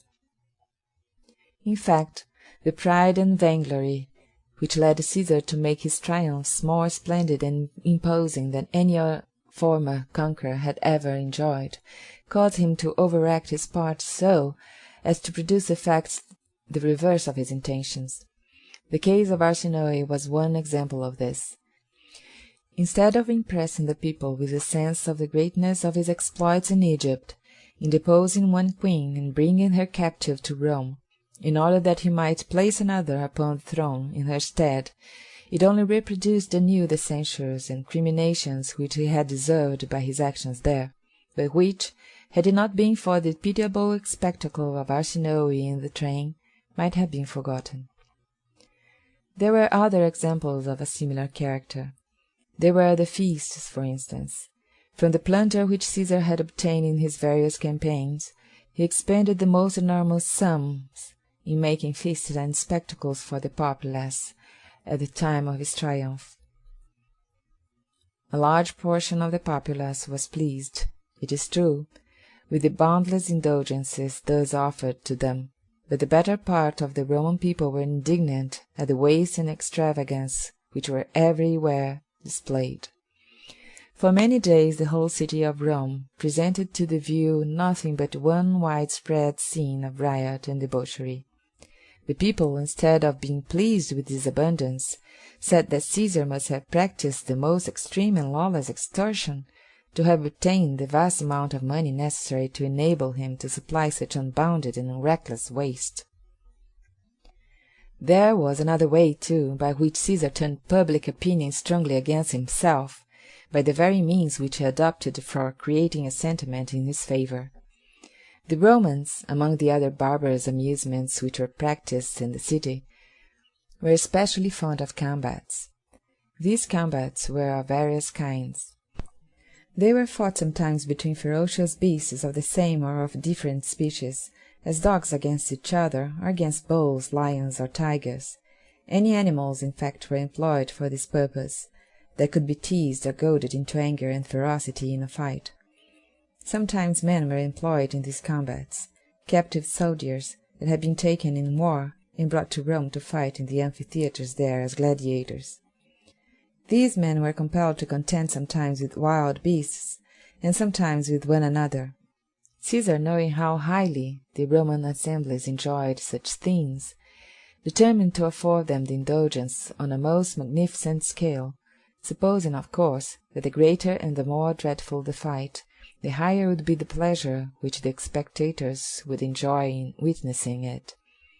Accordingly, in making preparations for the festivities attending his triumph, he caused a large artificial lake to be formed at a convenient place in the vicinity of Rome, where he could be surrounded by the populace of the city, and there he made arrangements for a naval battle. A great number of galleys were introduced into the lake. They were of the usual size employed in war. These galleys were manned with numerous soldiers. Tyrian captives were put upon one side, and Egyptian upon the other, and when all was ready, the two squadrons were ordered to approach and fight a real battle for the amusement of the enormous throngs of spectators that were assembled around. As the nations from which the combatants in this conflict were respectively taken were hostile to each other, and as the men fought, of course, for their lives, the engagement was attended with the usual horrors of a desperate naval encounter. Hundreds were slain. The dead bodies of the combatants fell from the galleys into the lake, and the waters of it were dyed with their blood. There were land combats, too, on the same grand scale. In one of them 500 foot soldiers, 20 elephants, and a troop of 30 horses were engaged on each side. This combat, therefore, was an action greater in respect to the number of the combatants than the famous Battle of Lexington, which marked the commencement of the American War, and in respect to the slaughter which took place it was very probably 10 times greater. The horror of these scenes proved to be too much even for the populace, fierce and merciless as it was, which they were intended to amuse. Caesar, in his eagerness to outdo all former exhibitions and shows, went beyond the limits within which the seeing of men butchered in bloody combats and dying in agony and despair would serve for a pleasure and a pastime. The people were shocked, and condemnations of Caesar's cruelty were added to the other suppressed reproaches and criminations which everywhere arose. Cleopatra, during her visit to Rome, lived openly with Caesar at his residence, and this excited very general displeasure. In fact, while the people pitied Arsinoe, Cleopatra, notwithstanding her beauty and her 1,000 personal accomplishments and charms, was an object of general displeasure, so far as public attention was turned toward her at all. The public mind was, however, much engrossed by the great political movements made by Caesar, and the ends toward which he seemed to be aiming. Men accused him of designing to be made a king. Parties were formed for and against him, and though men did not dare openly to utter their sentiments, their passions became the more violent in proportion to the external force by which they were suppressed. Mark Antony was at Rome at this time. He warmly espoused Caesar's cause, and encouraged his design of making himself king. He once, in fact, offered to place a royal diadem upon Caesar's head at some public celebration, but the marks of public disapprobation which the act elicited caused him to desist. At length, however, the time arrived, and Caesar determined to cause himself to be proclaimed king. He took advantage of a certain remarkable conjuncture of public affairs, which cannot here be particularly described, but which seemed to him especially to favor his designs, and arrangements were made for having him invested with the regal power by the Senate. The murmurs and the discontent of the people, and the indications that the time for the realization of their fears was drawing nigh, became more and more audible, and at length a conspiracy was formed to put an end to the danger by destroying the ambitious aspirant's life. Two stern and determined men, Brutus and Cassius, were the leaders of this conspiracy.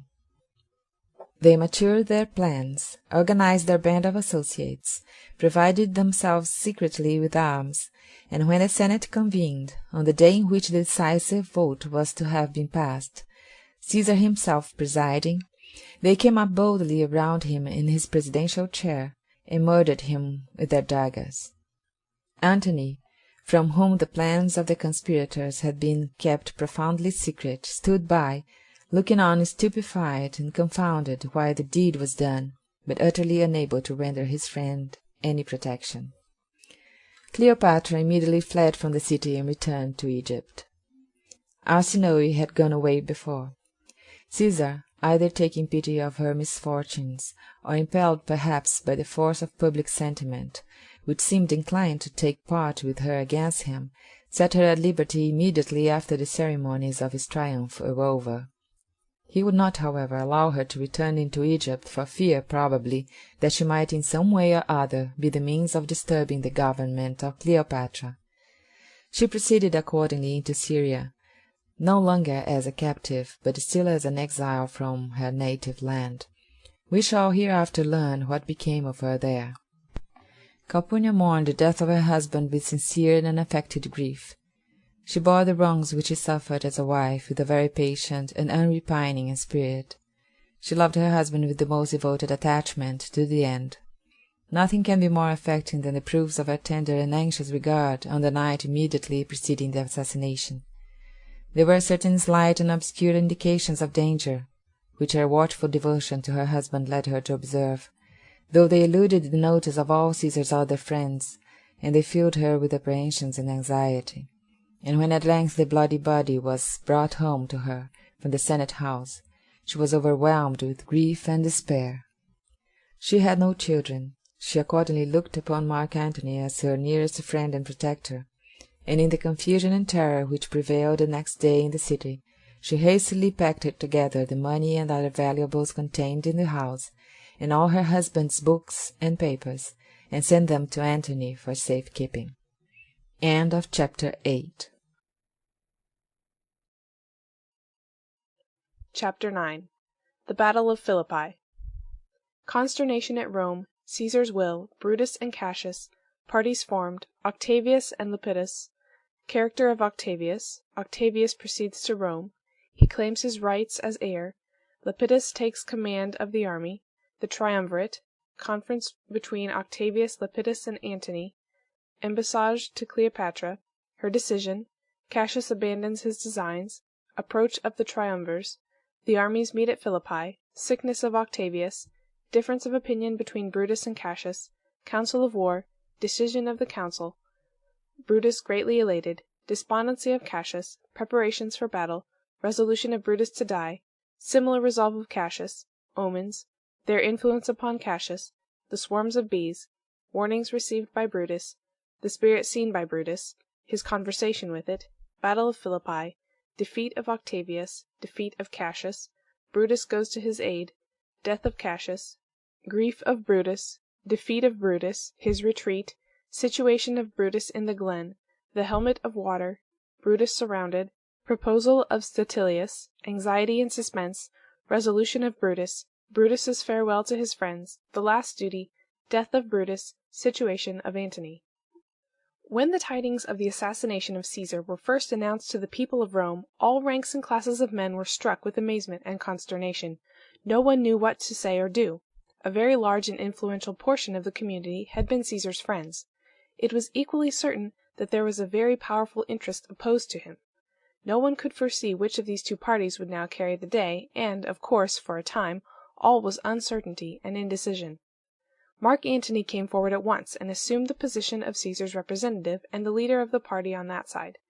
A will was found among Caesar's effects, and when the will was opened it appeared that large sums of money were left to the Roman people and other large amounts to a nephew of the deceased, named Octavius, who will be more particularly spoken of hereafter.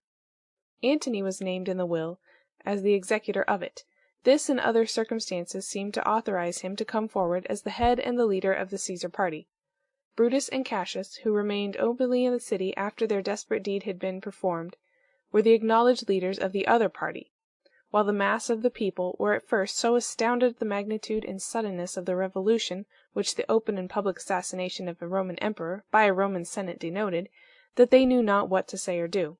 In fact, the killing of Julius Caesar, considering the exalted position which he occupied, the rank and station of the men who perpetrated the deed, and the very extraordinary publicity of the scene in which the act was performed, was, doubtless, the most conspicuous and most appalling case of assassination that has ever occurred. The whole population of Rome seemed for some days to be amazed and stupefied by the tidings. At length, however, parties began to be more distinctly formed. The lines of demarcation between them were gradually drawn, and men began to arrange themselves more and more unequivocally on the opposite sides. For a short time the supremacy of Antony over the Caesar party was readily acquiesced in and allowed. At length, however, and before his arrangements were finally matured, he found that he had two formidable competitors upon his own side. These were Octavius and Lepidus. Octavius, who was the nephew of Caesar, already alluded to, was a very accomplished and elegant young man, now about 19 years of age. He was the son of Julius Caesar's niece. Footnote 1. This Octavius, on his subsequent elevation to imperial power, received the name of Augustus Caesar, and it is by this name that he is generally known in history. He was, however, called Octavius at the commencement of his career, and, to avoid confusion, we shall continue to designate him by this name to the end of our narrative. He had always been a great favorite with his uncle. Every possible attention had been paid to his education, and he had been advanced by Caesar already to positions of high importance in public life. Caesar, in fact, adopted him as his son and made him his heir. At the time of Caesar's death he was at Apollonia, a city of Illyricum, north of Greece. The troops under his command there offered to march at once with him, if he wished it, to Rome, and avenge his uncle's death. Octavius, after some hesitation, concluded that it would be more prudent for him to proceed thither first himself, alone, as a private person, and demand his rights as his uncle's heir, according to the provisions of the will. He accordingly did so. He found, on his arrival, that the will, the property, the books and parchments, and the substantial power of the government were all in Antony's hands. Antony, instead of putting Octavius into possession of all his property and rights, found various pretexts for evasion and delay. Octavius was too young yet, he said, to assume such weighty responsibilities. He was himself also too much pressed with the urgency of public affairs to attend to the business of the will. With these and similar excuses as his justification, Antony seemed inclined to pay no regard whatever to Octavius's claims. Octavius, young as he was, possessed a character that was marked with great intelligence, spirit, and resolution. He soon made many powerful friends in the city of Rome and among the Roman Senate. It became a serious question whether he or Antony would gain the greater ascendancy in the party of Caesar's friends. The contest for this ascendancy was, in fact, protracted for 2 or 3 years, and led to a vast complication of intrigues and maneuvers and civil wars, which cannot, however, be here particularly detailed. The other competitor which Antony had to contend with was a distinguished Roman general named Lepidus. Lepidus was an officer of the army, in very high command at the time of Caesar's death. He was present in the Senate chamber on the day of the assassination. He stole secretly away when he saw that the dead was gone, and repaired to the camp of the army without the city, and immediately assumed the command of the forces. This gave him great power, and in the course of the contest which subsequently ensued between Antony and Octavius, he took an active part, and held in some measure the balance between them. At length the contest was finally closed by a coalition of the three rivals. Finding that they could not either of them gain a decided victory over the others, they combined together and formed the celebrated triumvirate, which continued afterward for some time to wield the supreme command in the Roman world. In forming this league of reconciliation, the three rivals held their conference on an island situated in one of the branches of the Po, in the north of Italy. They manifested extreme jealousy and suspicion of each other in coming to this interview. 2 bridges were built leading to the island, one from each bank of the stream. The army of Antony was drawn up upon one side of the river, and that of Octavius upon the other. Lepidus was first to the island by one of the bridges. After examining the ground carefully, to make himself sure that it contained no ambuscade, he made a signal to the other generals, who then came over, each advancing by his own bridge, and accompanied by 300 guards who remained upon the bridge to secure a retreat for their masters in case of treachery. The conference lasted 3 days, at the expiration of which time the articles were all agreed upon and signed.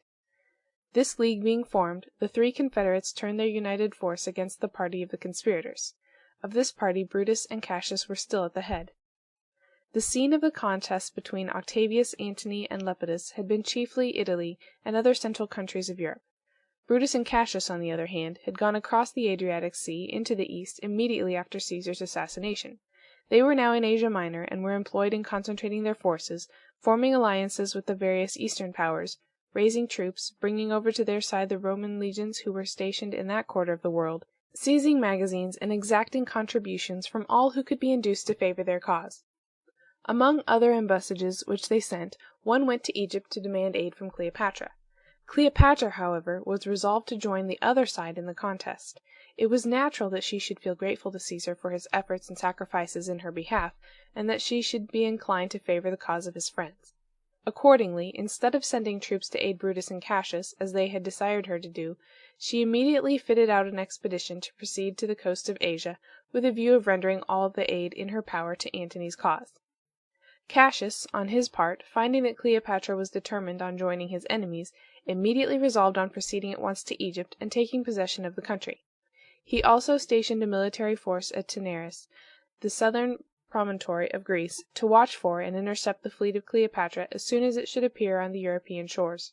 All these plans, however, both those which Cleopatra formed against Cassius and those which Cassius formed against her, failed of accomplishment. Cleopatra's fleet encountered a terrible storm, which dispersed and destroyed it. A small remnant was driven upon the coast of Africa, but nothing could be saved which could be made available for the purpose intended. As for Cassius's intended expedition to Egypt, it was not carried into effect. The dangers which began now to threaten him from the direction of Italy and Rome were so imminent that, at Brutus's urgent request, he gave up the Egyptian plan, and the 2 generals concentrated their forces to meet the armies of the triumvirate, which were now rapidly advancing to attack them. They passed for this purpose across the Hellespont, from Sestos to Abydos, and entered Thrace. After various marches and countermarches, and a long succession of those maneuvers by which 2 powerful armies, approaching a contest, endeavor each to gain some position of advantage against the other, the various bodies of troops belonging, respectively, to the 2 powers, came into the vicinity of each other near Philippi. Brutus and Cassius arrived here first. There was a plain in the neighborhood of the city, with a rising ground in a certain portion of it. Brutus took possession of this elevation, and entrenched himself there. Cassius posted his forces about 3 miles distant near the sea. There was a line of entrenchments between the 2 camps, which formed a chain of communication by which the positions of the 2 commanders were connected. The armies were thus very advantageously posted. They had the river Strymon and a marsh on the left of the ground that they occupied, while the plain was before them, and the sea behind. Here they awaited the arrival of their foes. Antony, who was at this time at Amphipolis, a city not far distant from Philippi, learning that Brutus and Cassius had taken their positions in the anticipation of an attack, advanced immediately and encamped upon the plain. Octavius was detained by a sickness at the city of Dyrrachium, not very far distant. Antony waited for him. It was 10 days before he came. At length he arrived, though in coming he had to be borne upon a litter, being still too sick to travel in any other way. Antony approached and established his camp opposite to that of Cassius, near the sea, while Octavius took post opposite to Brutus. The four armies then paused, contemplating the probable results of the engagement that was about to ensue. The forces on the two sides were nearly equal, but on the Republican side, that is, on the side of Brutus and Cassius, there was great inconvenience and suffering for want of a sufficient supply of provisions and stores. There was some difference of opinion between Brutus and Cassius in respect to what it was best for them to do. Brutus was inclined to give the enemy battle. Cassius was reluctant to do so, since, under the circumstances in which they were placed, he considered it unwise to hazard, as they necessarily must do, the whole success of their cause to the chances of a single battle. A council of war was convened, and the various officers were asked to give their opinions. In this conference, one of the officers having recommended to postpone the conflict to the next winter, Brutus asked him what advantage he hoped to attain by such delay. "If I gain nothing else," replied the officer, "I shall live so much the longer." This answer touched Cassius's pride and military sense of honor. Rather than concur in a counsel which was thus, on the part of one of its advocates at least, dictated by what he considered an inglorious love of life, he preferred to retract his opinion. It was agreed by the council that the army should maintain its ground and give the enemy battle. The officers then repaired to their respective camps. Brutus was greatly displeased at this decision. To fight the battle had been his original desire, and as his counsels had prevailed he was, of course, gratified with the prospect for the morrow. He arranged a sumptuous entertainment in his tent, and invited all the officers of his division of the army to sup with him. The party spent the night in convivial pleasures, and in mutual congratulations at the prospect of the victory which, as they believed, awaited them on the morrow. Brutus entertained his guests with brilliant conversation all the evening, and inspired them with his own confident anticipations of success in the conflict which was to ensue. Cassius, on the other hand, in his camp by the sea, was silent and desponding. He supped privately with a few intimate friends. On rising from the table he took one of his officers aside, and, pressing his hand, said to him that he felt great misgivings in respect to the result of the contest. "It is against my judgment," said he, "that we thus hazard the liberty of Rome on the events of one battle, fought under such circumstances as these. Whatever is the result, I wish you to bear me witness hereafter that I was forced into this measure by circumstances that I could not control. I suppose, however, that I ought to take courage, notwithstanding the reasons that I have for these gloomy forebodings.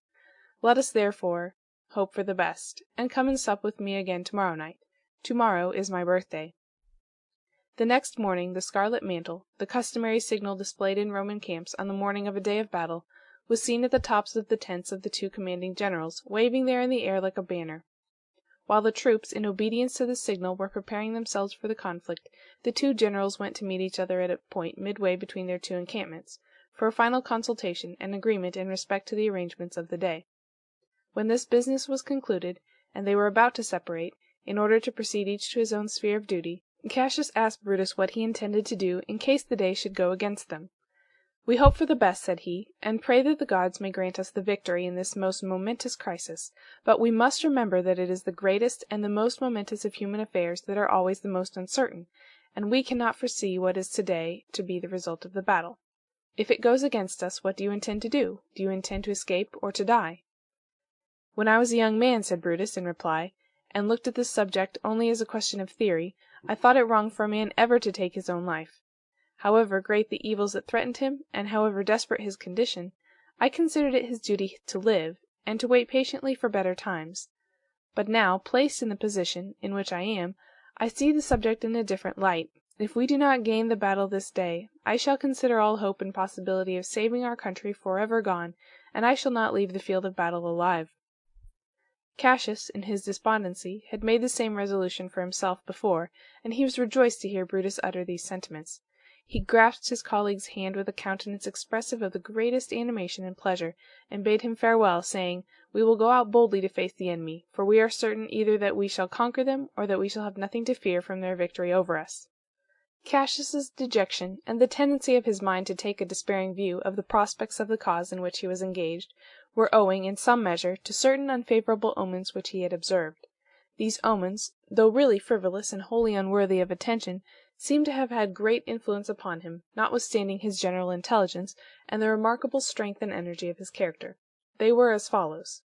In offering certain sacrifices, he was to wear, according to the usage prescribed on such occasions, a garland of flowers, and it happened that the officer who brought the garland, by mistake or accident, presented it wrong side before him.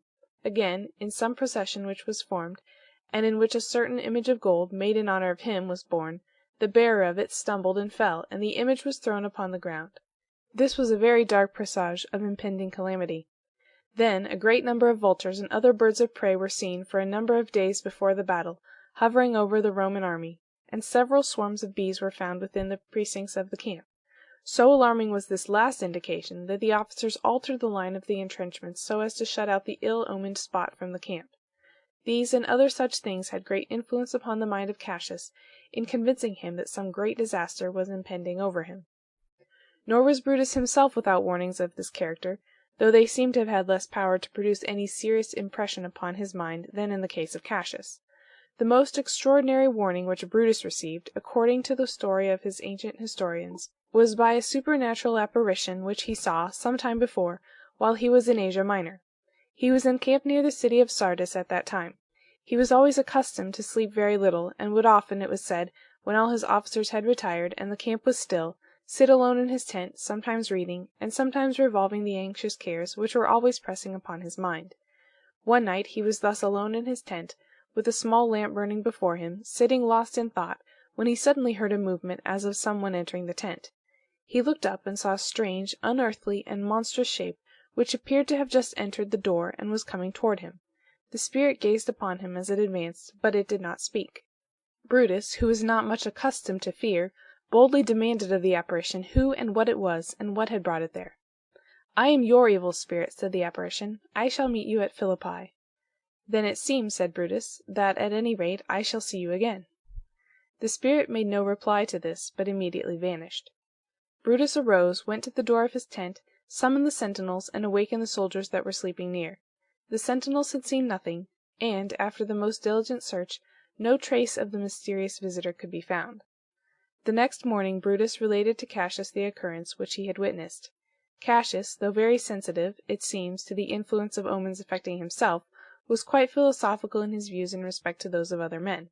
He argued very rationally with Brutus to convince him that the vision which he had seen was only a phantom of sleep, taking its form and character from the ideas and images which the situation in which Brutus was then placed, and the fatigue and anxiety which he had endured, would naturally impress upon his mind. But to return to the battle.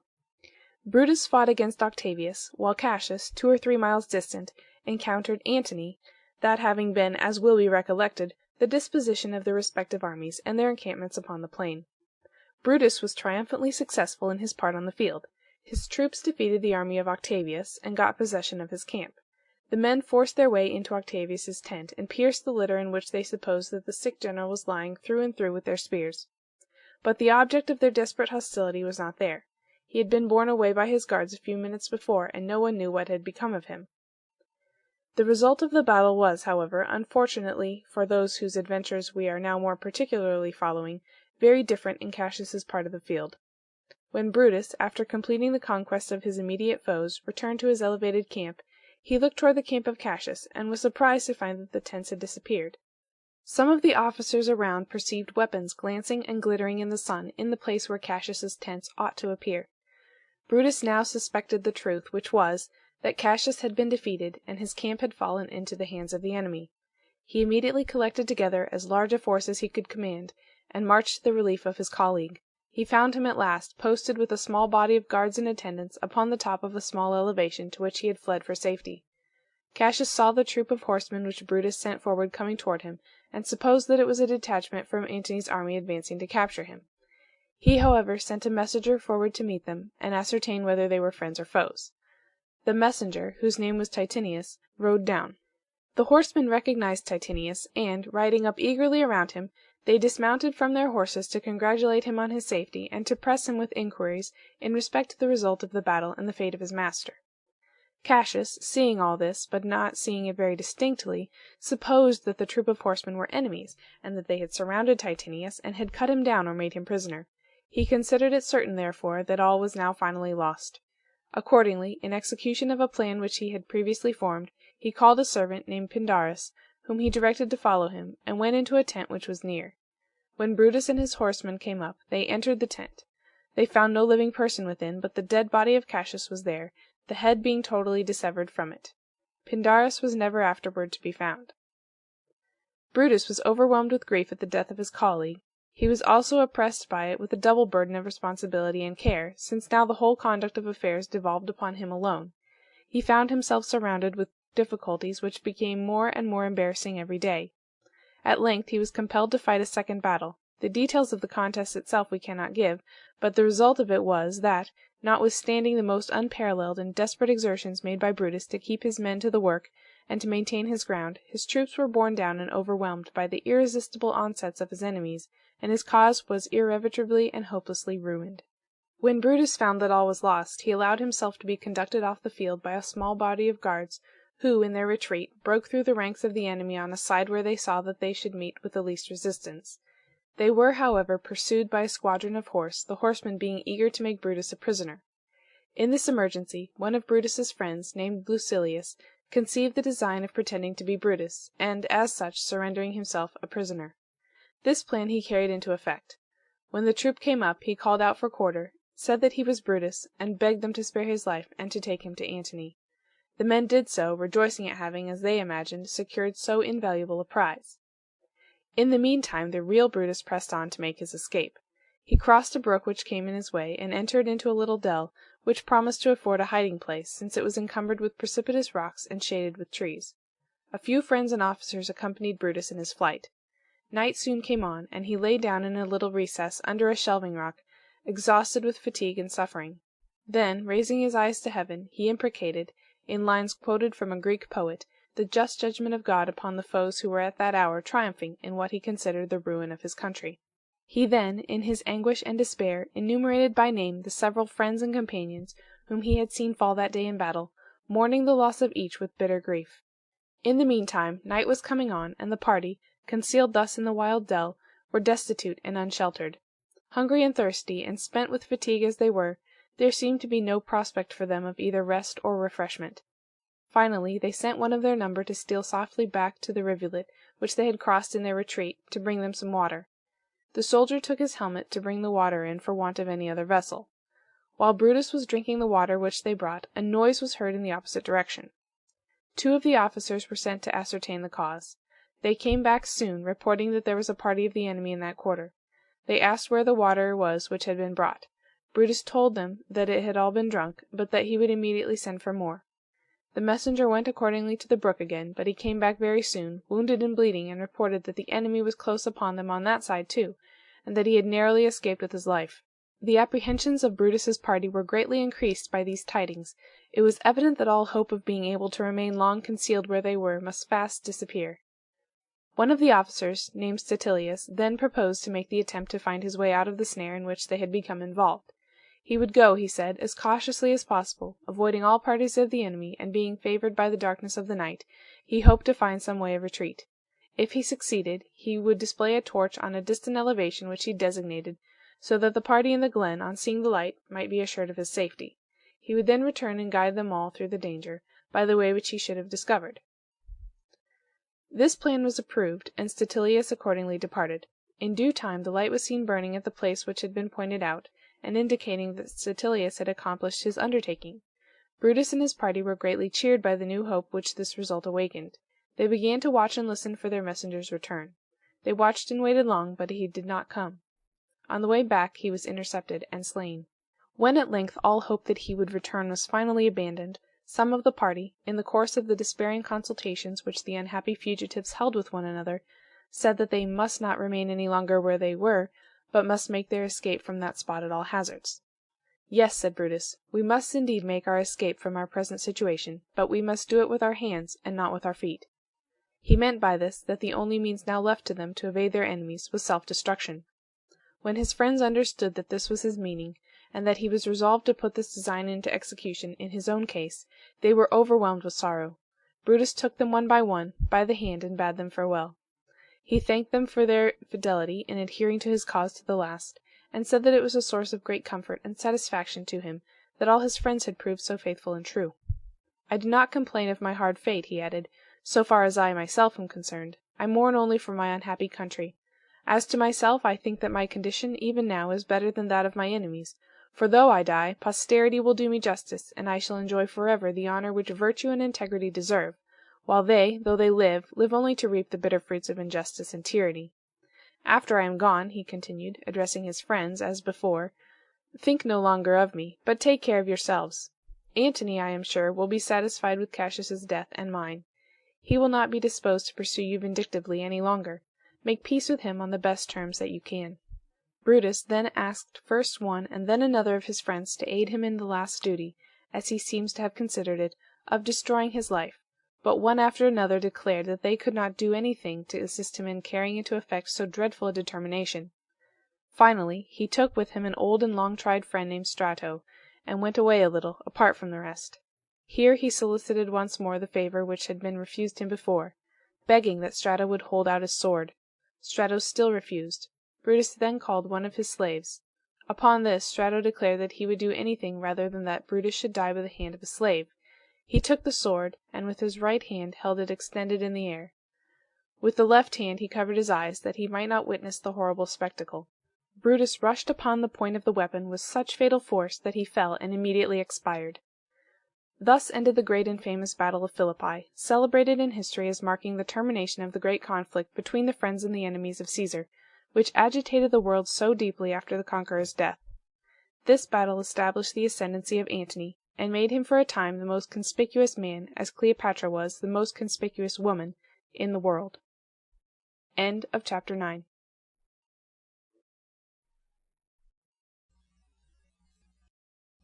Chapter 10. Cleopatra and Antony. How far Cleopatra was influenced in her determination to espouse the cause of Antony rather than that of Brutus and Cassius in the civil war described in the last chapter, by gratitude to Caesar, and how far, on the other hand, by personal interest in Antony, the reader must judge. Cleopatra had seen Antony, it will be recollected, some years before, during his visit to Egypt, when she was a young girl. She was doubtless well acquainted with his character. It was a character peculiarly fitted, in some respects, to captivate the imagination of a woman so ardent and impulsive and bold as Cleopatra was fast becoming.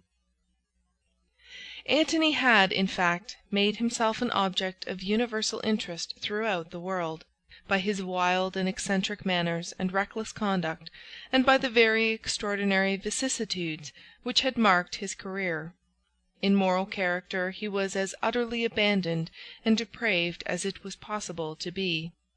In early life, as has already been stated, he plunged into such a course of dissipation and extravagance that he became utterly and hopelessly ruined, or, rather, he would have been so, had he not, by the influence of that magic power of fascination which such characters often possess, succeeded in gaining a great ascendancy over a young man of immense fortune, named Curio, who for a time upheld him by becoming surety for his debts. This resource, however, soon failed, and Antony was compelled to abandon Rome, and to live for some years as a fugitive and exile, in dissolute wretchedness and want. During all the subsequent vicissitudes through which he passed in the course of his career, the same habits of lavish expenditure continued whenever he had funds at his command. This trait of character took the form sometimes of a noble generosity. In his campaigns the plunder which he acquired he usually divided among his soldiers, reserving nothing for himself. This made his men enthusiastically devoted to him, and led them to consider his prodigality as a virtue, even when they did not themselves derive any direct advantage from it. 1,000 stories were always in circulation in Camp of Acts on his part illustrating his reckless disregard of the value of money, some ludicrous, and all eccentric and strange. In his personal habits, too, he was as different as possible from other men. He prided himself on being descended from Hercules, and he affected a style of dress and a general air and manner in accordance with the savage character of this his pretended ancestor. His features were sharp, his nose was arched and prominent, and he wore his hair and beard very long, as long, in fact, as he could make them grow. These peculiarities imparted to his countenance a very wild and ferocious expression. He adopted a style of dress, too, which, judged of with reference to the prevailing fashions of the time, gave to his whole appearance a rough, savage, and reckless air. His manner and demeanour corresponded with his dress and appearance. He lived in habits of the most unreserved familiarity with his soldiers. He associated freely with them, ate and drank with them in the open air, and joined in their noisy mirth and rude and boisterous hilarity. His commanding powers of mind and the desperate recklessness of his courage enabled him to do all this without danger. These qualities inspired in the minds of the soldiers a feeling of profound respect for their commander, and this good opinion he was enabled to retain, notwithstanding such habits of familiarity with his inferiors as would have been fatal to the influence of an ordinary man. In the most prosperous portion of Antony's career, for example, during the period immediately preceding the death of Caesar, he addicted himself to vicious indulgences of the most open, public, and shameless character. He had around him a sort of court, formed of jesters, tumblers, mountebanks, play-actors, and other similar characters of the lowest and most disreputable class. Many of these companions were singing and dancing girls, very beautiful and very highly accomplished in the arts of their respective professions, but all totally corrupt and depraved. Public sentiment, even in that age and nation, strongly condemned this conduct. The people were pagans, it is true, but it is a mistake to suppose that the formation of a moral sentiment in the community against such vices as these is a work which Christianity alone can perform. There is a law of nature, in the form of an instinct universal in the race, imperiously enjoining that the connection of the sexes shall consist of the union of one man with one woman, and that woman his wife, and very sternly prohibiting every other. So that there has probably never been a community in the world so corrupt that a man could practise in it such vices as those of Antony, without not only violating his own sense of right and wrong, but also bringing upon himself the general condemnation of those around him. Still, the world is prone to be very tolerant in respect to the vices of the great. Such exalted personages as Antony seem to be judged by a different standard from common men.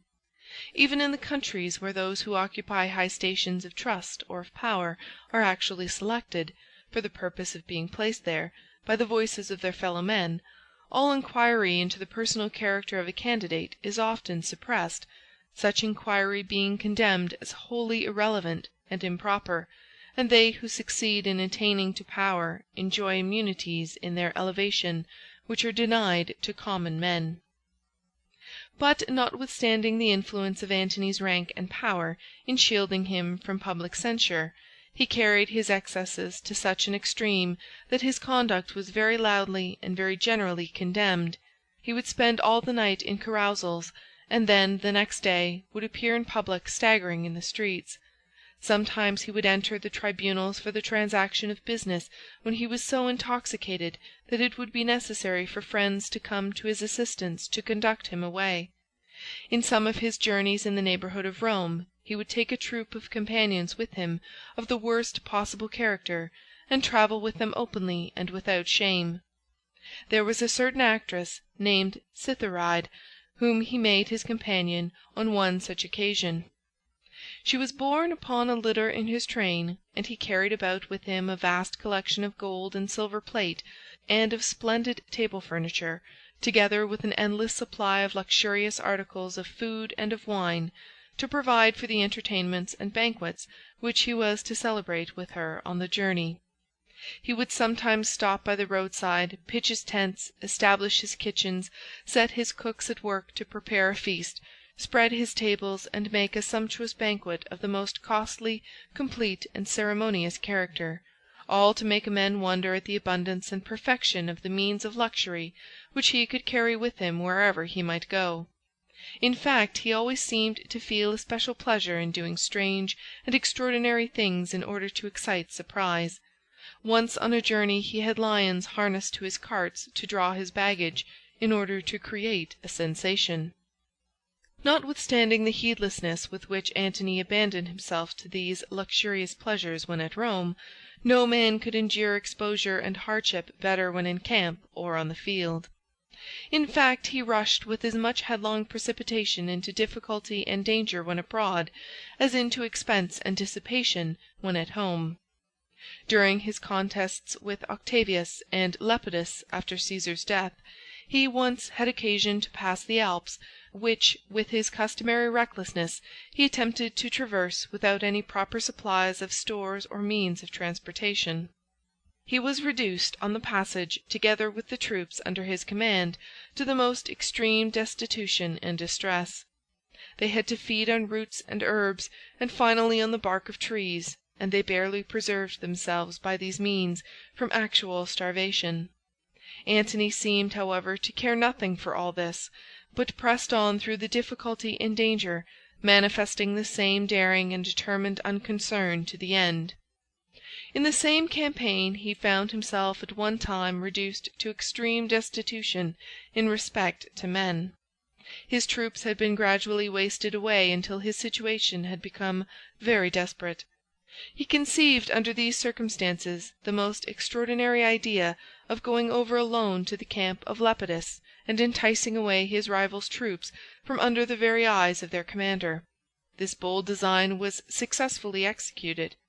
Antony advanced alone, clothed in wretched garments, and with his matted hair and beard hanging about his breast and shoulders, up to Lepidus's lines. The men, who knew him well, received him with acclamations, and pitying the sad condition to which they saw that he was reduced, began to listen to what he had to say.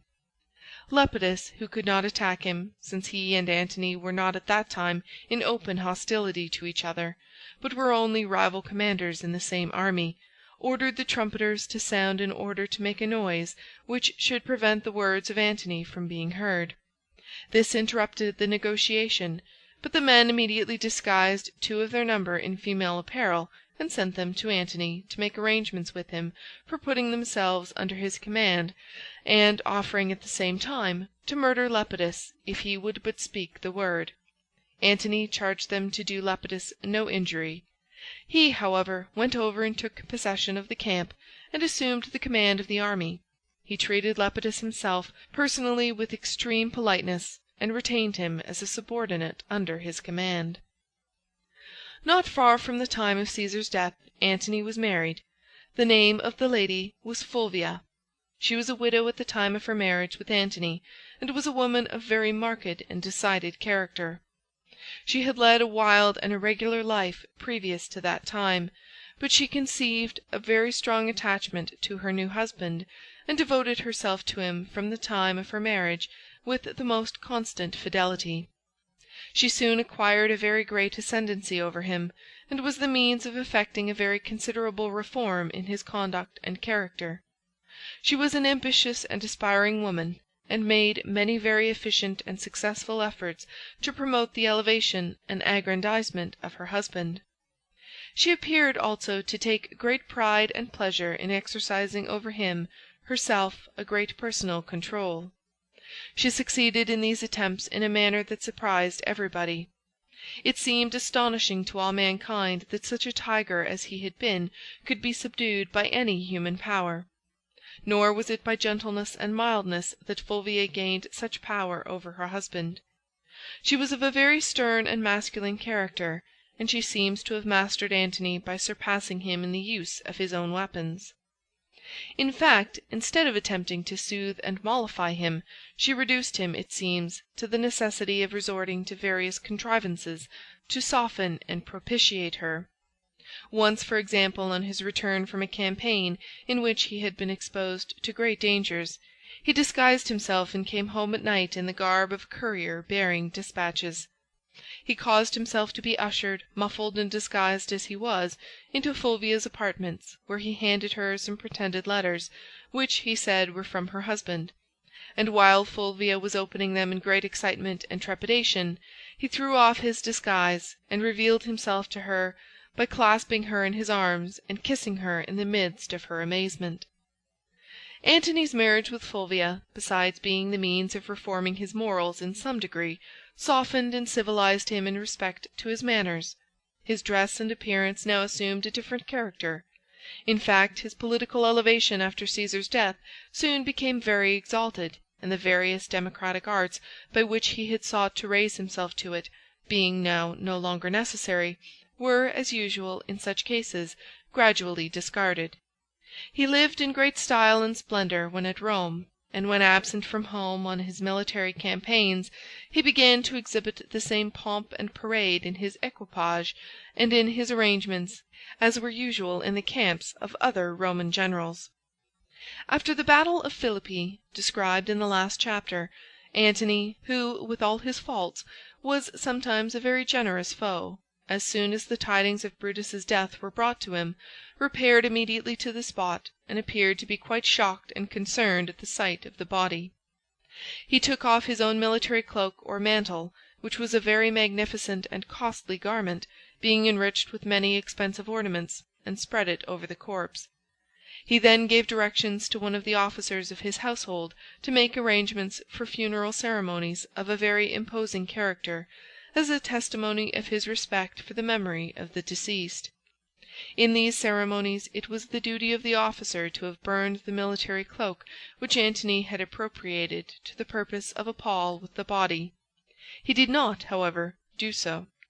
The cloak being very valuable, he reserved it, and he withheld also a considerable part of the money which had been given him for the expenses of the funeral. He supposed that Antony would probably not inquire very closely into the details of the arrangements made for the funeral of his most inveterate enemy. Antony, however, did inquire into them, and when he learned what the officer had done, he ordered him to be killed. The various political changes which occurred, and the movements which took place among the several armies after the battle of Philippi, can not be here detailed. It is sufficient to say that Antony proceeded to the eastward through Asia Minor, and in the course of the following year came to Cilicia. From this place he sent a messenger to Egypt to Cleopatra, summoning her to appear before him. There were charges, he said, against her of having aided Cassius and Brutus in the late war, instead of rendering assistance to him. Whether there really were any such charges, or whether they were only fabricated by Antony as pretexts for seeing Cleopatra, the fame of whose beauty was very widely extended, does not certainly appear. However this may be, he sent to summon the queen to come to him. The name of the messenger whom Antony dispatched on this errand was Dellius. Fulvia, Antony's wife, was not with him at this time. She had been left behind at Rome. Dellius proceeded to Egypt and appeared at Cleopatra's court. The queen was at this time about 28, but more beautiful, as was said, than ever before. Dellius was very much struck with her beauty, and with a certain fascination in her voice and conversation, of which her ancient biographers often speak as one of the most irresistible of her charms. He told her that she need have no fear of Antony. It was of no consequence, he said, what charges there might be against her. She would find that in a very few days after she had entered into Antony's presence she would be in great favour. She might rely, in fact, he said, on gaining very speedily an unbounded ascendancy over the general. He advised her, therefore, to proceed to Cilicia without fear, and to present herself before Antony in as much pomp and magnificence as she could command. He would answer, he said, for the result. Cleopatra determined to follow this advice. In fact, her ardent and impulsive imagination was fired with the idea of making, a second time, the conquest of the greatest general and highest potentate in the world. She began immediately to make provision for the voyage. She employed all the resources of her kingdom in procuring for herself the most magnificent means of display, such as expensive and splendid dresses, rich services of plate, ornaments of precious stones and of gold, and presents in great variety and of the most costly description for Antony. She appointed also a numerous retinue of attendants to accompany her, and, in a word, made all the arrangements complete for an expedition of the most imposing and magnificent character. While these preparations were going forward, she received new and frequent communications from Antony, urging her to hasten her departure, but she paid very little attention to them. It was evident that she felt quite independent, and was intending to take her own time. At length, however, all was ready, and Cleopatra set sail. She crossed the Mediterranean Sea and entered the mouth of the river Cydnus. Antony was at Tarsus, a city upon the Cydnus, a small distance above its mouth. When Cleopatra's fleet had entered the river, she embarked on board a most magnificent barge which she had constructed for the occasion and had brought with her across the sea.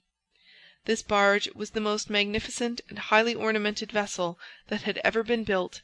It was adorned with carvings and decorations of the finest workmanship, and elaborately gilded. The sails were of purple, and the oars were inlaid and tipped with silver. Upon the deck of this barge Queen Cleopatra appeared, under a canopy of cloth of gold. She was dressed very magnificently in the costume in which Venus, the goddess of beauty, was then generally represented. She was surrounded by a company of beautiful boys, who attended upon her in the form of cupids, and fanned her with their wings, and by a group of young girls representing the nymphs and the graces. There was a band of musicians stationed upon the deck. This music guided the oarsmen, as they kept time to it in their rowing, and, soft as the melody was, the strains were heard far and wide over the water and along the shores. As the beautiful vessel advanced on its way, the performers were provided with flutes, lyres, viols, and all the other instruments customarily used in those times to produce music of a gentle and voluptuous kind. Illustration: Meeting of Cleopatra and Antony. In fact, the whole spectacle seemed like a vision of enchantment. Tidings of the approach of the barge spread rapidly around, and the people of the country came down in crowds to the shores of the river to gaze upon it in admiration as it glided slowly along. At the time of its arrival at Tarsus, Antony was engaged in giving a public audience at some tribunal in his palace, but everybody ran to see Cleopatra and the barge, and the great triumvir was left consequently alone, or at least with only a few official attendants near him. Cleopatra, on arriving at the city, landed and began to pitch her tents on the shores. Antony sent a messenger to bid her welcome, and to invite her to come and sup with him. She declined the invitation, saying that it was more proper that he should come and sup with her. She would accordingly expect him to come, she said, and her tents would be ready at the proper hour. Antony complied with her proposal, and came to her entertainment. He was received with a magnificence and splendor which amazed him. The tents and pavilions where the entertainment was made were illuminated with an immense number of lamps. These lamps were arranged in a very ingenious and beautiful manner, so as to produce an illumination of the most surprising brilliancy and beauty. The immense number and variety, too, of the meats and wines, and of the vessels of gold and silver with which the tables were loaded, and the magnificence and splendor of the dresses worn by Cleopatra and her attendants, combined to render the whole scene one of bewildering enchantment. The next day Antony invited Cleopatra to come and return his visit, but, though he made every possible effort to provide a banquet as sumptuous and as sumptuously served as hers, he failed entirely in this attempt, and acknowledged himself completely outdone. Antony was, moreover, at these interviews, perfectly fascinated with Cleopatra's charms.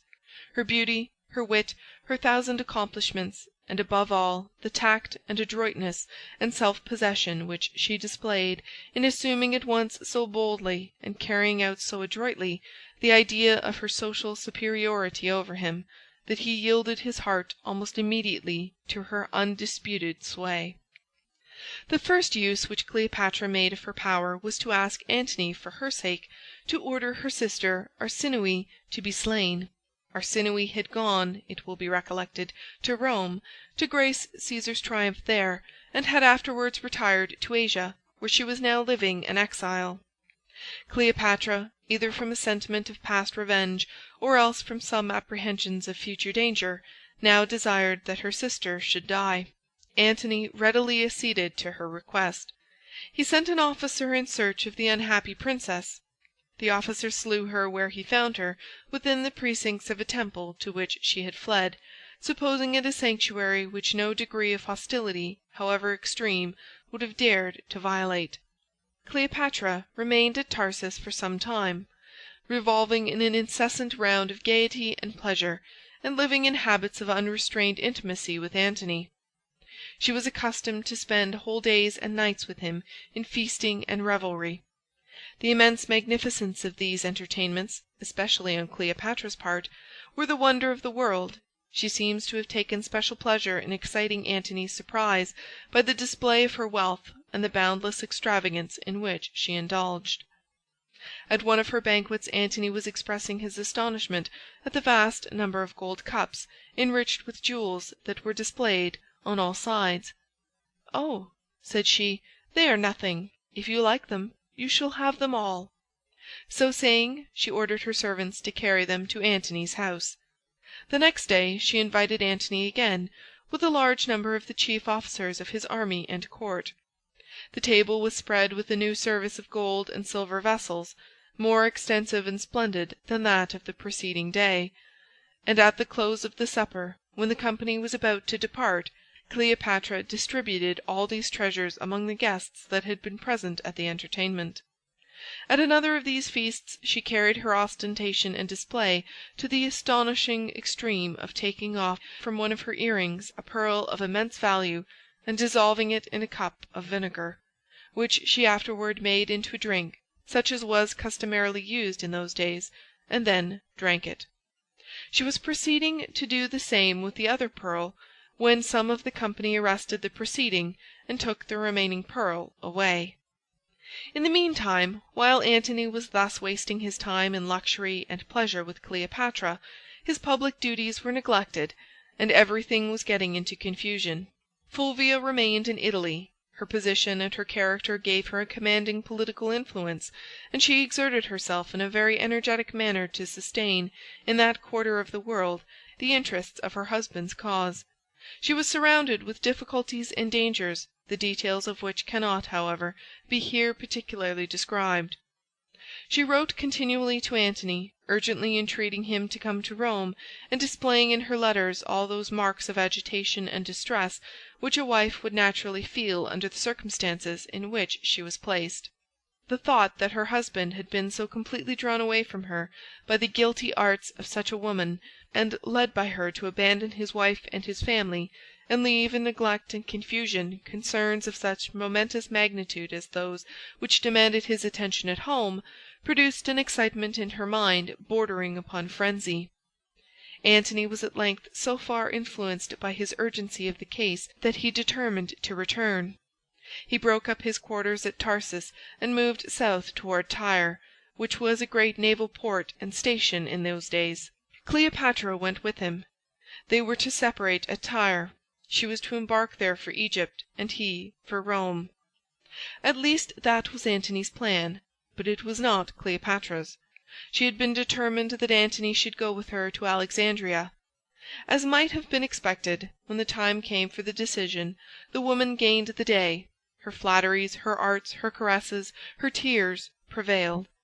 After a brief struggle between the sentiment of love on the one hand, and those of ambition and of duty combined on the other, Antony gave up the contest. Abandoning everything else, he surrendered himself wholly to Cleopatra's control, and went with her to Alexandria.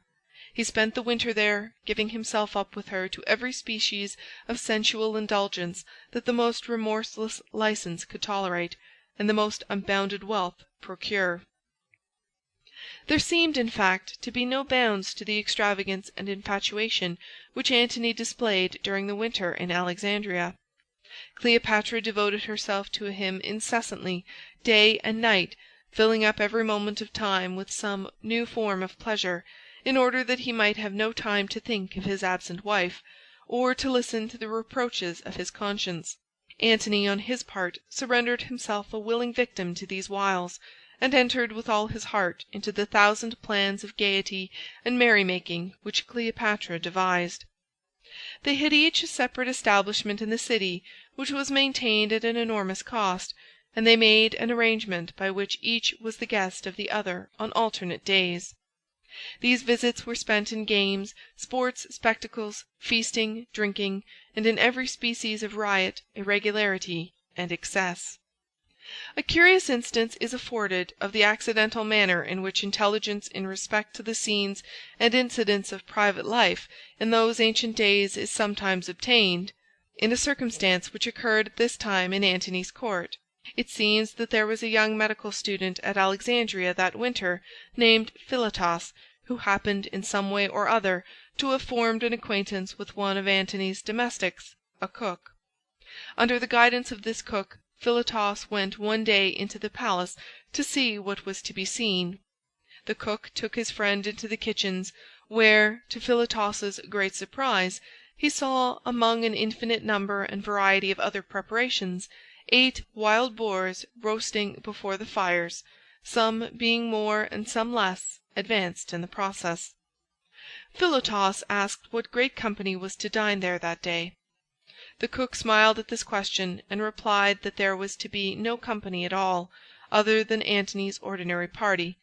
"But," said the cook in explanation, "we are obliged always to prepare several suppers, and to have them ready in succession at different hours, for no one can tell at what time they will order the entertainment to be served.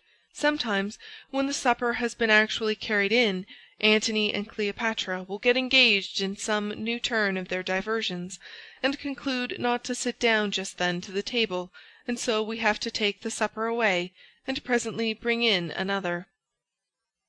Antony had a son with him at Alexandria at this time, the child of his wife Fulvia.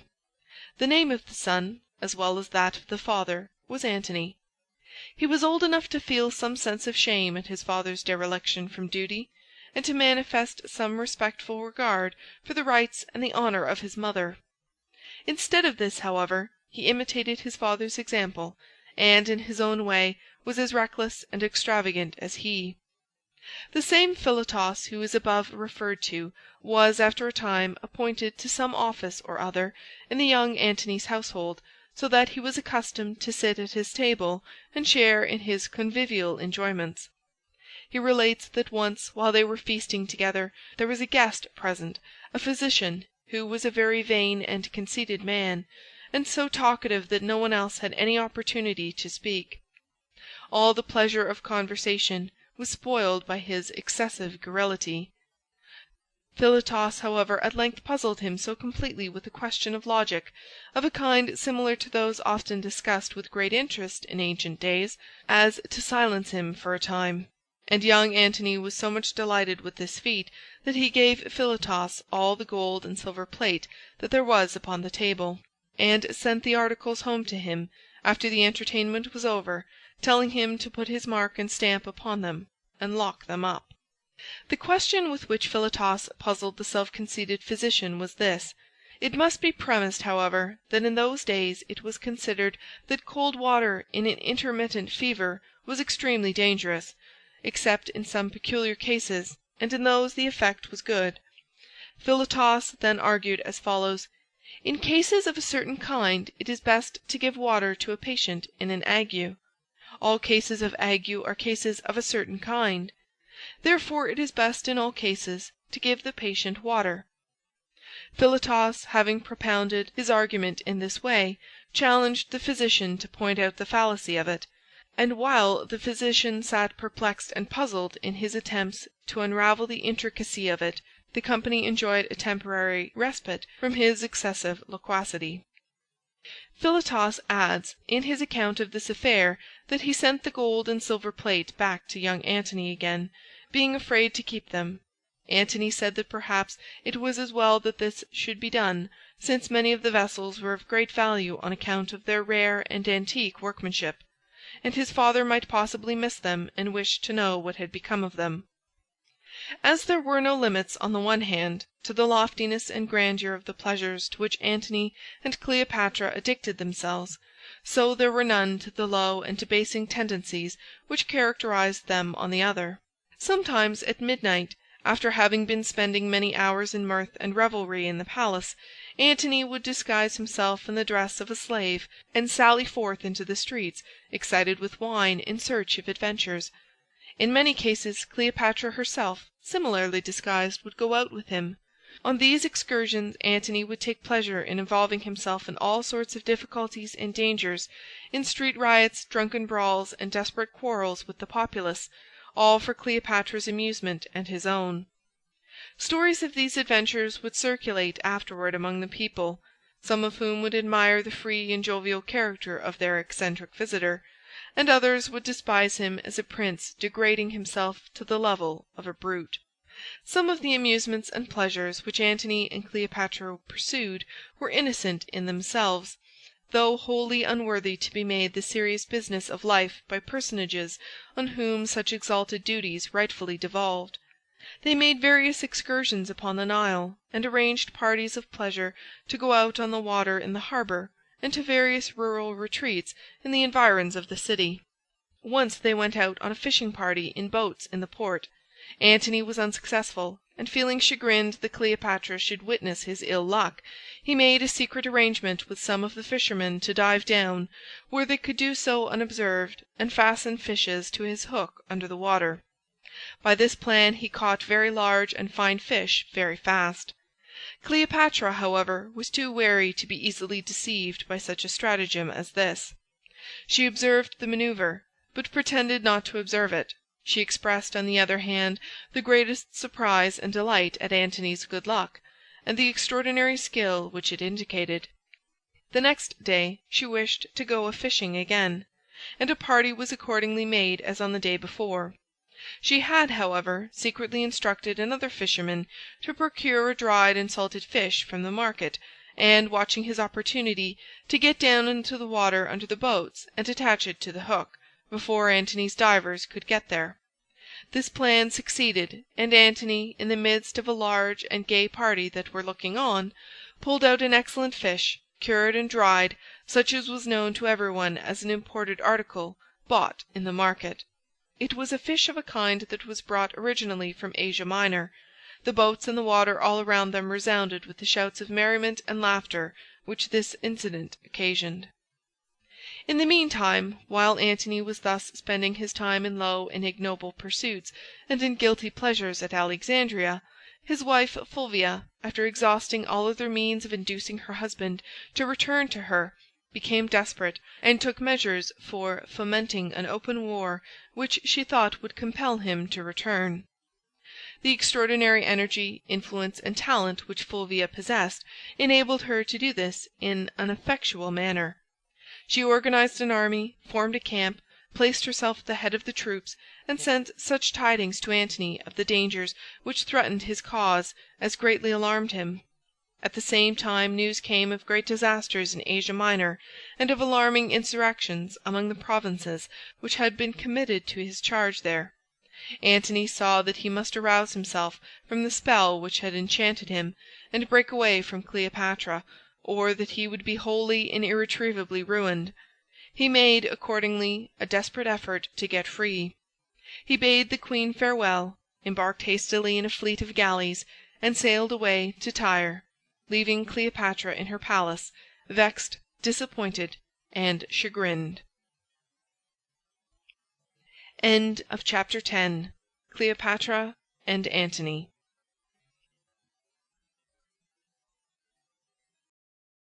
Cleopatra by Jacob Abbott. Chapter 11. The Battle of Actium. Perplexity of Antony. His meeting with Fulvia. Meeting of Antony and Fulvia. Reconciliation of Antony and Octavius. Octavia. Her marriage to Antony. Octavia's influence over her husband and her brother. Octavia pleads for Antony. Difficulties settled. Antony tired of his wife. He goes to Egypt. Antony again with Cleopatra. Effect on his character. The march to Sidon. Suffering of the troops. Arrival of Cleopatra. She brings supplies for the army. Octavia intercedes for Antony. She brings him reinforcements. Cleopatra's alarm.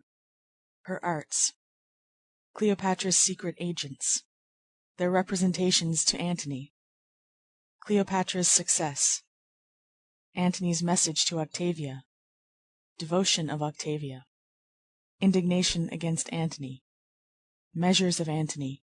Accusations against him. Antony's preparations. Assistance of Cleopatra. Canidius' bribe. His advice in regard to Cleopatra. The fleet at Samos. Antony's infatuation. Riot and revelry. Antony and Cleopatra at Athens. Ostentation of Cleopatra. Honors bestowed on her. Baseness of Antony. Approach of Octavius. Antony's will. Charges against him. Antony's neglect of his duties. Meeting of the fleets. Opinions of the council. Cleopatra's wishes. Battle of Actium. Flight of Cleopatra. Antony follows Cleopatra. He gains her galley. Antony pursued. A severe conflict. The avenger of a father. Antony's anguish. Antony and Cleopatra shun each other. Arrival at Canaris. Antony and Cleopatra fly together to Egypt. Cleopatra, in parting with Antony as described in the last chapter, lost him for 2 or 3 years. During this time Antony himself was involved in a great variety of difficulties and dangers, and passed through many eventful scenes, which, however, cannot here be described in detail. His life during this period was full of vicissitude and excitement, and was spent probably in alternations of remorse for the past and anxiety for the future. On landing at Tyre, he was first extremely perplexed whether to go to Asia Minor or to Rome. His presence was imperiously demanded in both places. The war which Fulvia had fomented was caused in part by the rivalry of Octavius and the collision of his interests with those of her husband. Antony was very angry with her for having managed his affairs in such a way as to bring about a war. After a time Antony and Fulvia met at Athens. Fulvia had retreated to that city, and was very seriously sick there, either from bodily disease, or from the influence of long-continued anxiety, vexation, and distress. They had a stormy meeting. Neither party was disposed to exercise any mercy toward the other. Antony left his wife rudely and roughly, after loading her with reproaches. A short time afterward she sank down in sorrow to the grave. The death of Fulvia was an event which proved to be of advantage to Antony. It opened the way to a reconciliation between him and Octavius. Fulvia had been extremely active in opposing Octavius's designs, and in organizing plans for resisting him. He felt, therefore, a special hostility against her, and through her against Antony. Now, however, that she was dead, the way seemed to be in some sense opened for a reconciliation. Octavius had a sister, Octavia, who had been the wife of a Roman general named Marcellus. She was a very beautiful and a very accomplished woman, and of a spirit very different from that of Fulvia. She was gentle, affectionate, and kind, a lover of peace and harmony, and not at all disposed, like Fulvia, to assert and maintain her influence over others by an overbearing and violent demeanor. Octavia's husband died about this time, and in the course of the movements and negotiations between Antony and Octavius, the plan was proposed of a marriage between Antony and Octavia, which, it was thought, would ratify and confirm the reconciliation. This proposal was finally agreed upon. Antony was glad to find so easy a mode of settling his difficulties. The people of Rome, too, and the authorities there, knowing that the peace of the world depended upon the terms on which these two men stood with regard to each other, were extremely desirous that this arrangement should be carried into effect. There was a law of the Commonwealth forbidding the marriage of a widow within a specified period after the death of her husband. That period had not, in Octavia's case, yet expired. There was, however, so strong a desire that no obstacle should be allowed to prevent this proposed union, or even to occasion delay, that the law was altered expressly for this case, and Antony and Octavia were married. The empire was divided between Octavius and Antony, Octavius receiving the western portion as his share, while the eastern was assigned to Antony. It is not probable that Antony felt any strong affection for his new wife, beautiful and gentle as she was. A man, in fact, who had led such a life as his had been, must have become by this time incapable of any strong and pure attachment. He, however, was pleased with the novelty of his acquisition, and seemed to forget for a time the loss of Cleopatra. He remained with Octavia a year. After that he went away on certain military enterprises which kept him some time from her. He returned again, and again he went away. All this time Octavia's influence over him and over her brother was of the most salutary and excellent character. She soothed their animosities, quieted their suspicions and jealousies, and at one time, when they were on the brink of open war, she effected a reconciliation between them by the most courageous and energetic, and at the same time gentle and unassuming efforts. At the time of this danger she was with her husband in Greece, but she persuaded him to send her to her brother at Rome, saying that she was confident that she could arrange a settlement of the difficulties impending. Antony allowed her to go. She proceeded to Rome, and procured an interview with her brother in the presence of his two principal officers of state. Here she pleaded her husband's cause with tears in her eyes. She defended his conduct, explained what seemed to be against him, and entreated her brother not to take such a course as should cast her down from being the happiest of women to being the most miserable. "Consider the circumstances of my case," said she. "The eyes of the world are upon me. Of the two most powerful men in the world, I am the wife of one and the sister of another. If you allow rash counsels to go on and war to ensue, I am hopelessly ruined, for whichever is conquered, my husband or my brother, my own happiness will be forever gone." Octavius sincerely loved his sister, and he was so far softened by her entreaties that he consented to appoint an interview with Antony, in order to see if their difficulties could be settled. This interview was accordingly held. The two generals came to a river, where, at the opposite banks, each embarked in a boat, and being rowed out toward each other, they met in the middle of the stream. A conference ensued, at which all the questions at issue were, for a time at least, very happily arranged. Antony, however, after a time, began to become tired of his wife, and to sigh for Cleopatra once more. He left Octavia at Rome, and proceeded to the eastward, under pretense of attending to the affairs of that portion of the empire. But instead of doing this, he went to Alexandria, and there renewed again his former intimacy with the Egyptian queen. Octavius was very indignant at this. His former hostility to Antony, which had been in a measure appeased by the kind influence of Octavia, now broke forth anew, and was heightened by the feeling of resentment naturally awakened by his sister's wrongs. Public sentiment in Rome, too, was settling very strongly against Antony. Lampoons were written against him to ridicule him and Cleopatra, and the most decided censures were passed upon his conduct. Octavia was universally beloved, and the sympathy which was everywhere felt for her increased and heightened very much the popular indignation which was felt against the man who could wrong so deeply such sweetness and gentleness and affectionate fidelity as hers.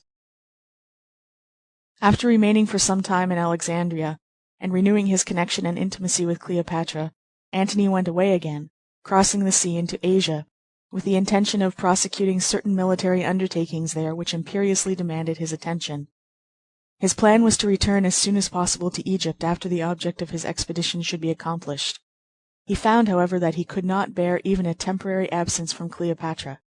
His mind dwelled so much upon her, and upon the pleasures which he had enjoyed with her in Egypt, and he longed so much to see her again, that he was wholly unfit for the discharge of his duties in the camp. He became timid, inefficient, and remiss, and almost everything that he undertook ended disastrously.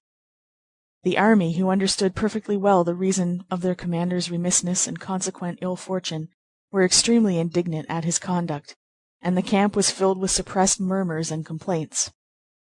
Antony, however, like other persons in his situation, was blind to all these indications of dissatisfaction.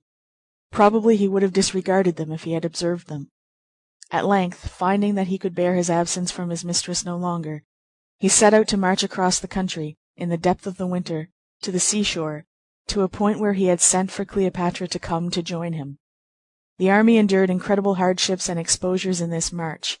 When Antony had once commenced the journey, he was so impatient to get forward that he compelled his troops to advance with a rapidity greater than their strength would bear. They were, besides, not provided with proper tents or with proper supplies of provisions. They were often obliged, therefore, after a long and fatiguing march during the day, to bivouac at night in the open air among the mountains, with scanty means of appeasing their hunger, and very little shelter from the cold rain or from the storms of driving snow. 8,000 men died on this march, from cold, fatigue, and exposure, a greater sacrifice perhaps than had ever been made before to the mere ardor and impatience of a lover. When Antony reached the shore, he advanced to a certain seaport near Sidon, where Cleopatra was to land. At the time of his arrival but a very small part of his army was left, and the few men that survived were in a miserably destitute condition. Antony's eagerness to see Cleopatra became more and more excited as the time drew nigh. She did not come so soon as he had expected, and during the delay he seemed to pine away under the influence of love and sorrow. He was silent, absent-minded, and sad. He had no thoughts for anything but the coming of Cleopatra, and felt no interest in any other plans.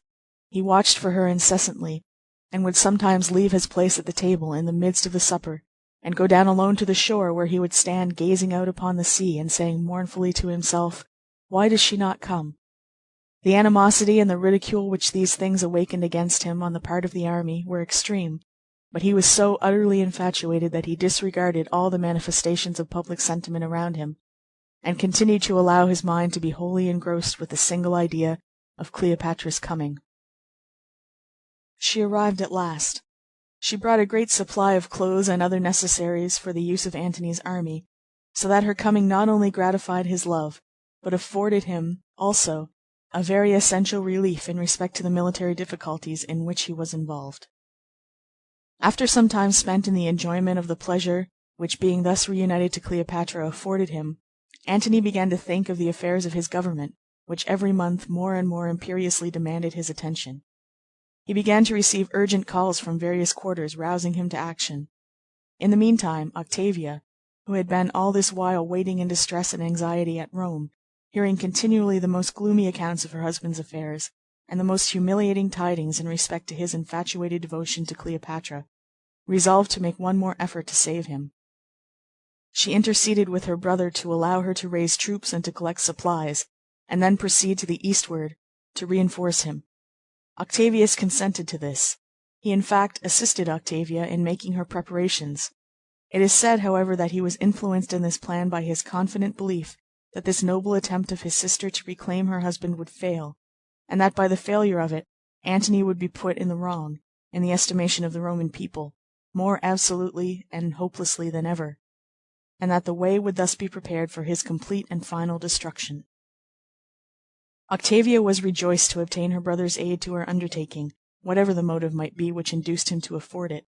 She accordingly levied a considerable body of troops, raised a large sum of money, provided clothes and tents and military stores for the army, and when all was ready she left Italy and put to sea, having previously dispatched a messenger to her husband to inform him that she was coming.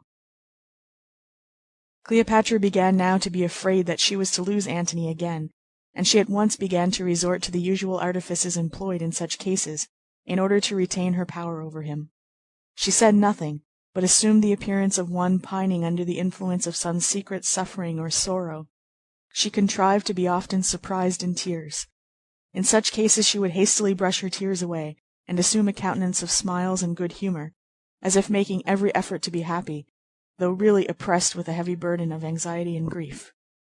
When Antony was near her she would seem overjoyed at his presence, and gaze upon him with an expression of the most devoted fondness. When absent from him, she spent her time alone, always silent and dejected, and often in tears, and she took care that the secret sorrows and sufferings that she endured should be duly made known to Antony, and that he should understand that they were all occasioned by her love for him, and by the danger which she apprehended that he was about to leave her. The friends and secret agents of Cleopatra, who reported these things to Antony, made moreover direct representations to him, for the purpose of inclining his mind in her favor. They had, in fact, the astonishing audacity to argue that Cleopatra's claims upon Antony for a continuance of his love were paramount to those of Octavia. She, that is, Octavia, had been his wife, they said, only for a very short time. Cleopatra had been most devotedly attached to him for many years. Octavia was married to him, they alleged, not under the impulse of love, but from political considerations alone, to please her brother, and to ratify and confirm a political league made with him. Cleopatra, on the other hand, had given herself up to him in the most absolute and unconditional manner, under the influence solely of a personal affection, which she could not control. She had surrendered and sacrificed everything to him. For him she had lost her good name, alienated the affections of her subjects, made herself the object of reproach and censure to all mankind, and now she had left her native land to come and join him in his adverse fortunes. Considering how much she had done, and suffered, and sacrificed for his sake, it would be extreme and unjustifiable cruelty in him to forsake her now. She never would survive such an abandonment. Her whole soul was so wrapped up in him that she would pine away and die if he were now to forsake her. Antony was distressed and agitated beyond measure by the entanglements in which he found that he was involved.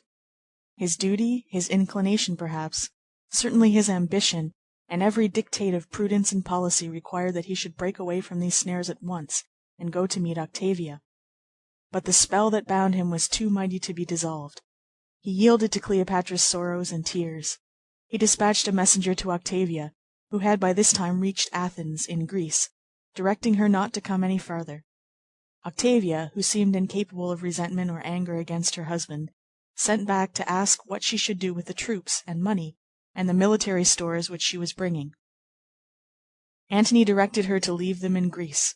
Octavia did so, and mournfully returned to her home. As soon as she arrived at Rome, Octavius, her brother, whose indignation was now thoroughly aroused at the baseness of Antony, sent to his sister to say that she must leave Antony's house and come to him. A proper self-respect, he said, forbade her remaining any longer under the roof of such a man. Octavia replied that she would not leave her husband's house.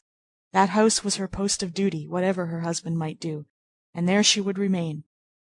She accordingly retired within the precincts of her old home, and devoted herself in patient and uncomplaining sorrow to the care of the family and the children. Among these children was one young son of Antony's, born during his marriage with her predecessor Fulvia. In the meantime, while Octavia was thus faithfully though mournfully fulfilling her duties as wife and mother in her husband's house at Rome, Antony himself had gone with Cleopatra to Alexandria, and was abandoning himself once more to a life of guilty pleasure there. The greatness of mind which this beautiful and devoted wife thus displayed attracted the admiration of all mankind. It produced, however, one other effect, which Octavia must have greatly deprecated. It aroused a strong and universal feeling of indignation against the unworthy object toward whom this extraordinary magnanimity was displayed.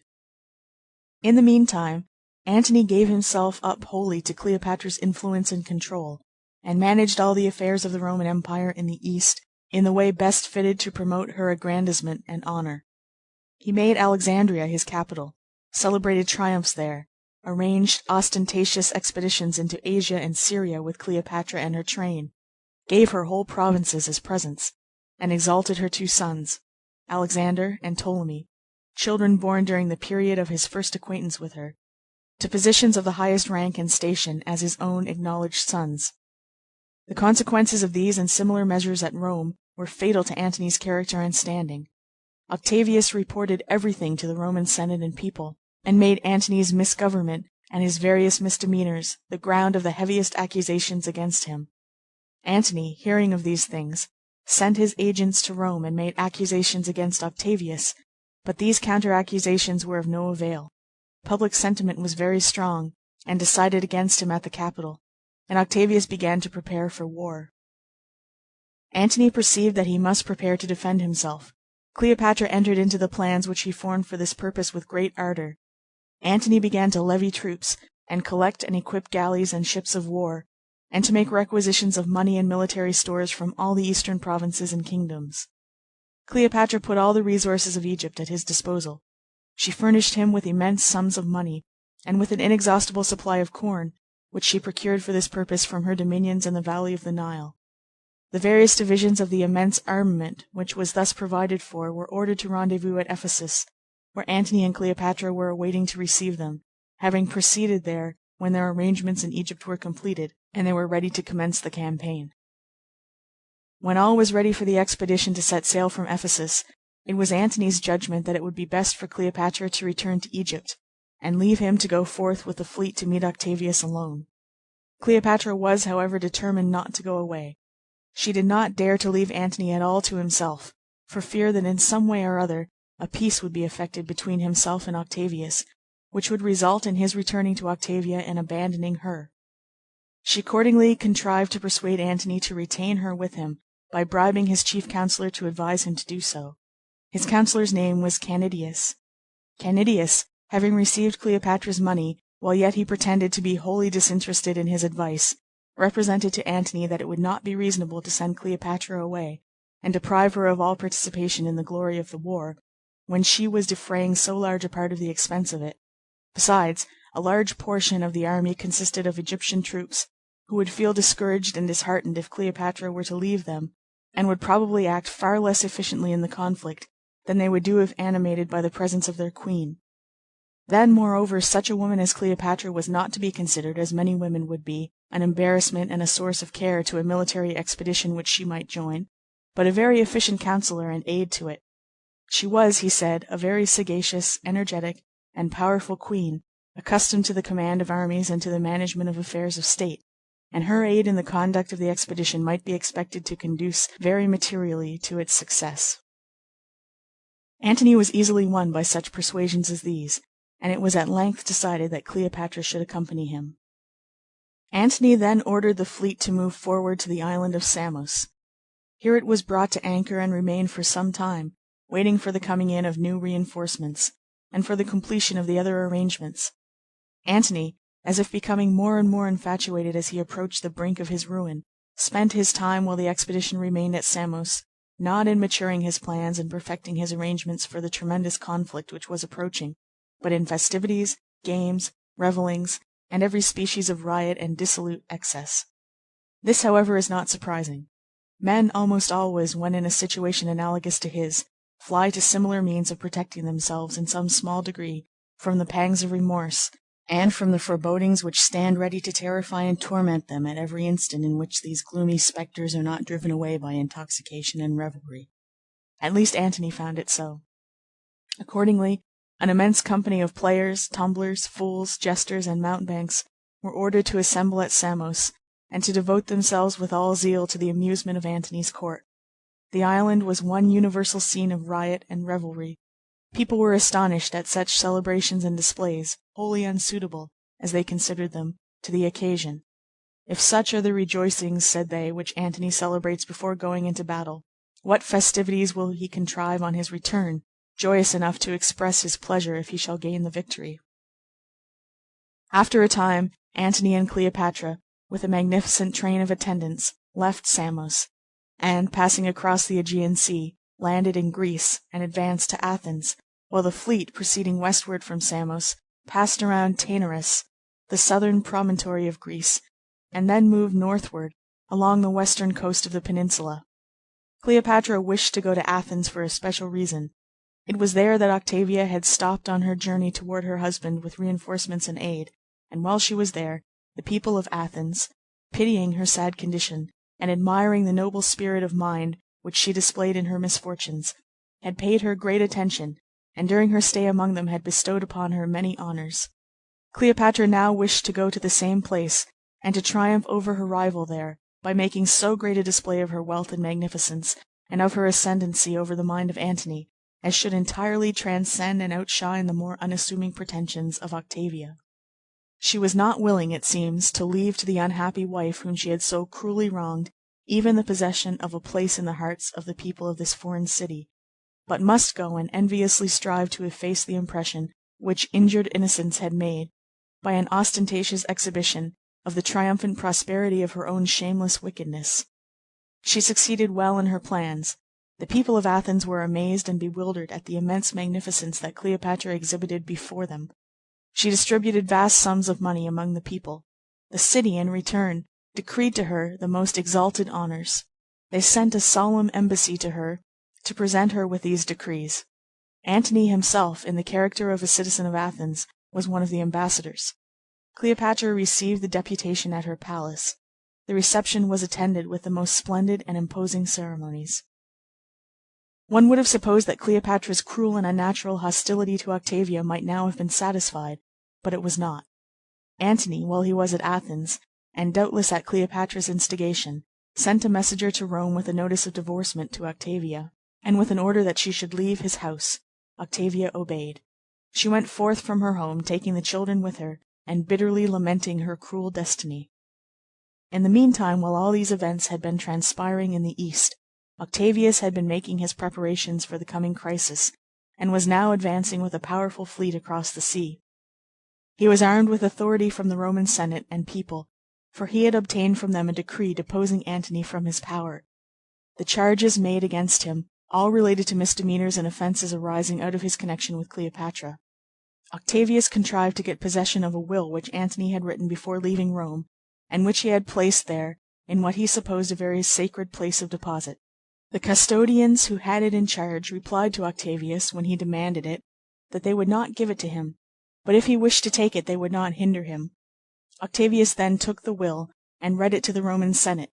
It provided, among other things, that at his death, if his death should happen at Rome, his body should be sent to Alexandria to be given to Cleopatra, and it evinced in other ways a degree of subserviency and devotedness to the Egyptian queen which was considered wholly unworthy of a Roman chief magistrate. Antony was accused, too, of having plundered cities and provinces to make presents to Cleopatra, of having sent a library of 200,000 volumes to her from Pergamus, to replace the one which Julius Caesar had accidentally burned, of having raised her sons, ignoble as their birth was, to high places of trust and power in the Roman government, and of having in many ways compromised the dignity of a Roman officer by his unworthy conduct in reference to her.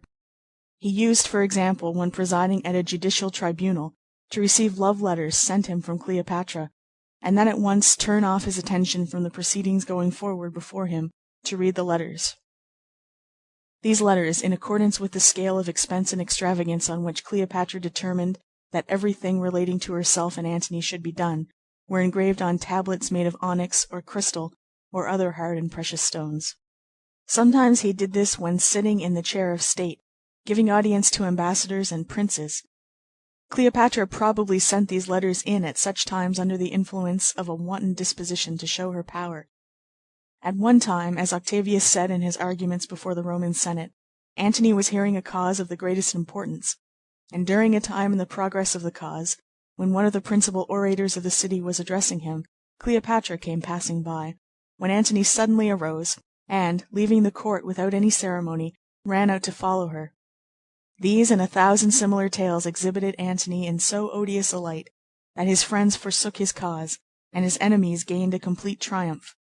The decree was passed against him, and Octavius was authorized to carry it into effect, and accordingly, while Antony, with his fleet and army, was moving westward from Samos and the Aegean Sea, Octavius was coming eastward and southward down the Adriatic to meet him. In process of time, after various maneuvers and delays, the two armaments came into the vicinity of each other, at a place called Actium, which will be found upon the map on the western coast of Epirus, north of Greece. Both of the commanders had powerful fleets at sea, and both had great armies upon the land. Antony was strongest in land troops, but his fleet was inferior to that of Octavius, and he was himself inclined to remain on the land and fight the principal battle there. But Cleopatra would not consent to this. She urged him to give Octavius battle at sea. The motive which induced her to do this has been supposed to be her wish to provide a more sure way of escape in case of an unfavorable issue to the conflict. She thought that in her galleys she could make sail at once across the sea to Alexandria in case of defeat, whereas she knew not what would become of her if beaten at the head of an army on the land. The ablest counselors and chief officers in the army urged Antony very strongly not to trust himself to the sea. To all their arguments and remonstrances, however, Antony turned a deaf ear. Cleopatra must be allowed to have her way. On the morning of the battle, when the ships were drawn up in array, Cleopatra held the command of a division of 50 or 60 Egyptian vessels, which were all completely manned and well equipped with masts and sails. She took good care to have everything in perfect order for flight, in case flight should prove to be necessary. With these ships she took a station in reserve, and for a time remained there, a quiet witness of the battle. The ships of Octavius advanced to the attack of those of Antony, and the men fought from deck to deck with spears, boarding pikes, flaming darts, and every other destructive missile which the military art had then devised. Antony's ships had to contend against great disadvantages. They were not only outnumbered by those of Octavius, but were far surpassed by them in the efficiency with which they were manned and armed. Still, it was a very obstinate conflict. Cleopatra, however, did not wait to see how it was to be finally decided. As Antony's forces did not immediately gain the victory, she soon began to yield to her fears in respect to the result, and finally fell into a panic and resolved to fly. She ordered the oars to be manned and the sails to be hoisted, and then forcing her way through a portion of the fleet that was engaged in the contest, and throwing the vessels into confusion as she passed, she succeeded in getting to sea, and then pressed on under full sail down the coast to the southward. Antony, as soon as he perceived that she was going, abandoning every other thought, and impelled by his insane devotedness to her, hastily called up a galley of 5 banks of oarsmen to pull with all their force after Cleopatra's flying squadron. Cleopatra, looking back from the deck of her vessel, saw this swift galley pressing on toward her. She raised a signal at the stern of the vessel which she was in, that Antony might know for which of the 50 flying ships he was to steer. Guided by the signal, Antony came up to the vessel, and the sailors hoisted him up the side and helped him in. Cleopatra had, however, disappeared. Overcome with shame and confusion, she did not dare, it seems, to meet the look of the wretched victim of her arts, whom she had now irretrievably ruined. Antony did not seek her.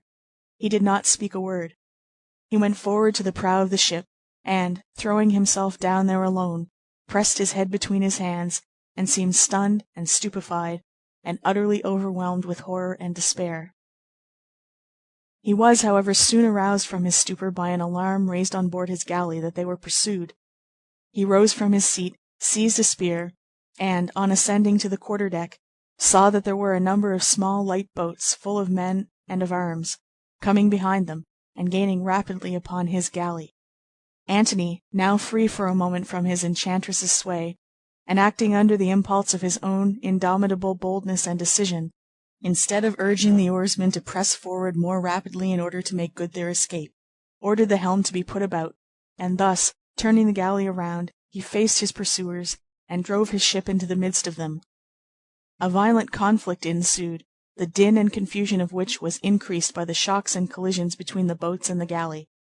In the end, the boats were beaten off, all excepting one, that one kept still hovering near, and the commander of it, who stood upon the deck, poising his spear with an aim at Antony, and seeking eagerly an opportunity to throw it, seemed by his attitude and the expression of his countenance to be animated by some peculiarly bitter feeling of hostility and hate. Antony asked him who he was that dared so fiercely to threaten him. The man replied by giving his name, and saying that he came to avenge the death of his father.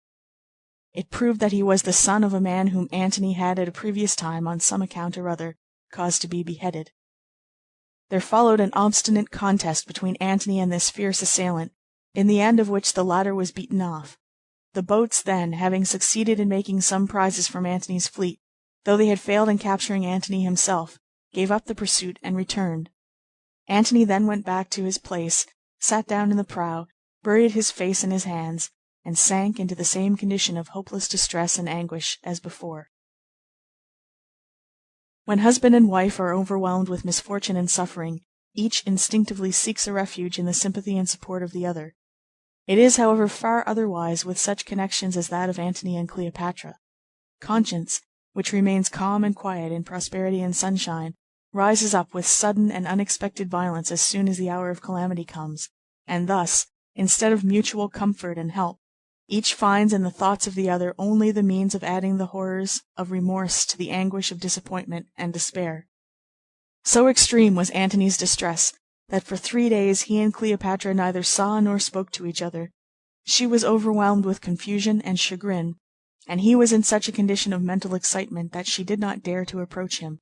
In a word, reason seemed to have wholly lost its sway, his mind, in the alternations of his insanity, rising sometimes to fearful excitement, in paroxysms of uncontrollable rage, and then sinking again for a time into the stupor of despair. In the meantime, the ships were passing down as rapidly as possible on the western coast of Greece. When they reached Taenarus, the southern promontory of the peninsula, it was necessary to pause and consider what was to be done. Cleopatra's women went to Antony and attempted to quiet and calm him. They brought him food, They persuaded him to see Cleopatra.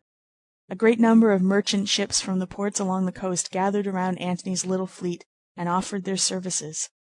His cause, they said, was by no means desperate. The army on the land had not been beaten. It was not even certain that his fleet had been conquered. They endeavored thus to revive the ruined commander's sinking courage, and to urge him to make a new effort to retrieve his fortunes. But all was in vain. Antony was sunk in a hopeless despondency. Cleopatra was determined on going to Egypt, and he must go too. He distributed what treasure remained at his disposal among his immediate followers and friends, and gave them advice about the means of concealing themselves until they could make peace with Octavius. Then, giving up all as lost, he followed Cleopatra across the sea to Alexandria. End of chapter 11. Cleopatra by Jacob Abbott. Chapter 12. The End of Cleopatra.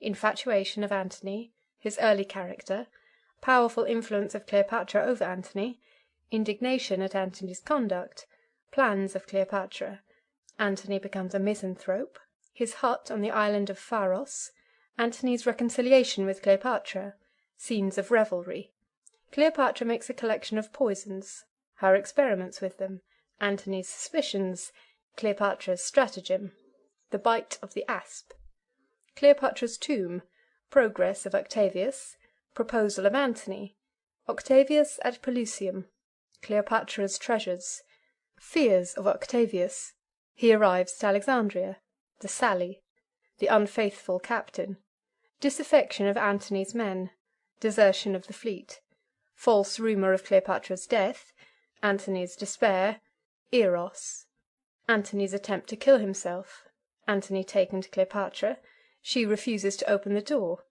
Antony taken in at the window, Cleopatra's grief, death of Antony, Cleopatra made prisoner, treatment of Cleopatra, Octavius takes possession of Alexandria, Antony's funeral, Cleopatra's wretched condition, Cleopatra's wounds and bruises, she resolves to starve herself, threats of Octavius, their effect, Octavius visits Cleopatra, her wretched condition, the false inventory, Cleopatra in a rage, Octavius deceived, Cleopatra's determination, Cleopatra visits Antony's tomb, her composure on her return, Cleopatra's supper, the basket of figs, Cleopatra's letter to Octavius, she is found dead, death of Charmian, amazement of the bystanders, various conjectures as to the cause of Cleopatra's death, opinion of Octavius, his triumph. The case of Mark Antony affords one of the most extraordinary examples of the power of unlawful love to lead its deluded and infatuated victim into the very jaws of open and recognized destruction that history records. Cases similar in character occur by thousands in common life, but Antony's, though perhaps not more striking in itself than a great multitude of others have been, is the most conspicuous instance that has ever been held up to the observation of mankind. In early life, Antony was remarkable, as we have already seen, for a certain savage ruggedness of character, and for a stern and indomitable recklessness of will, so great that it seemed impossible that anything human should be able to tame him. He was under the control, too, of an ambition so lofty and aspiring that it appeared to know no bounds, and yet we find him taken possession of, in the very midst of his career and in the height of his prosperity and success, by a woman, and so subdued by her arts and fascinations as to yield himself wholly to her guidance, and allow himself to be led about by her entirely at her will. She displaces whatever there might have been that was noble and generous in his heart, and substitutes therefore her own principles of malice and cruelty. She extinguishes all the fires of his ambition, originally so magnificent in its aims that the world seemed hardly large enough to afford it scope, and instead of this lofty passion, fills his soul with a love of the lowest, vilest, and most ignoble pleasures. She leads him to betray every public trust, to alienate from himself all the affections of his countrymen, to repel most cruelly the kindness and devotedness of a beautiful and faithful wife, and, finally, to expel this wife and all of his own legitimate family from his house, and now, at last, she conducts him away in a most cowardly and ignoble flight from the field of his duty as a soldier, he knowing all the time that she is hurrying him to disgrace and destruction, and yet utterly without power to break from the control of his invisible chains. The indignation which Antony's base abandonment of his fleet and army at the battle of Actium excited, over all that part of the empire which had been under his command, was extreme. There was not the slightest possible excuse for such a flight. His army, in which his greatest strength lay, remained unharmed, and even his fleet was not defeated. The ships continued their combat until night, notwithstanding the betrayal of their cause by their commander. They were at length, however, subdued.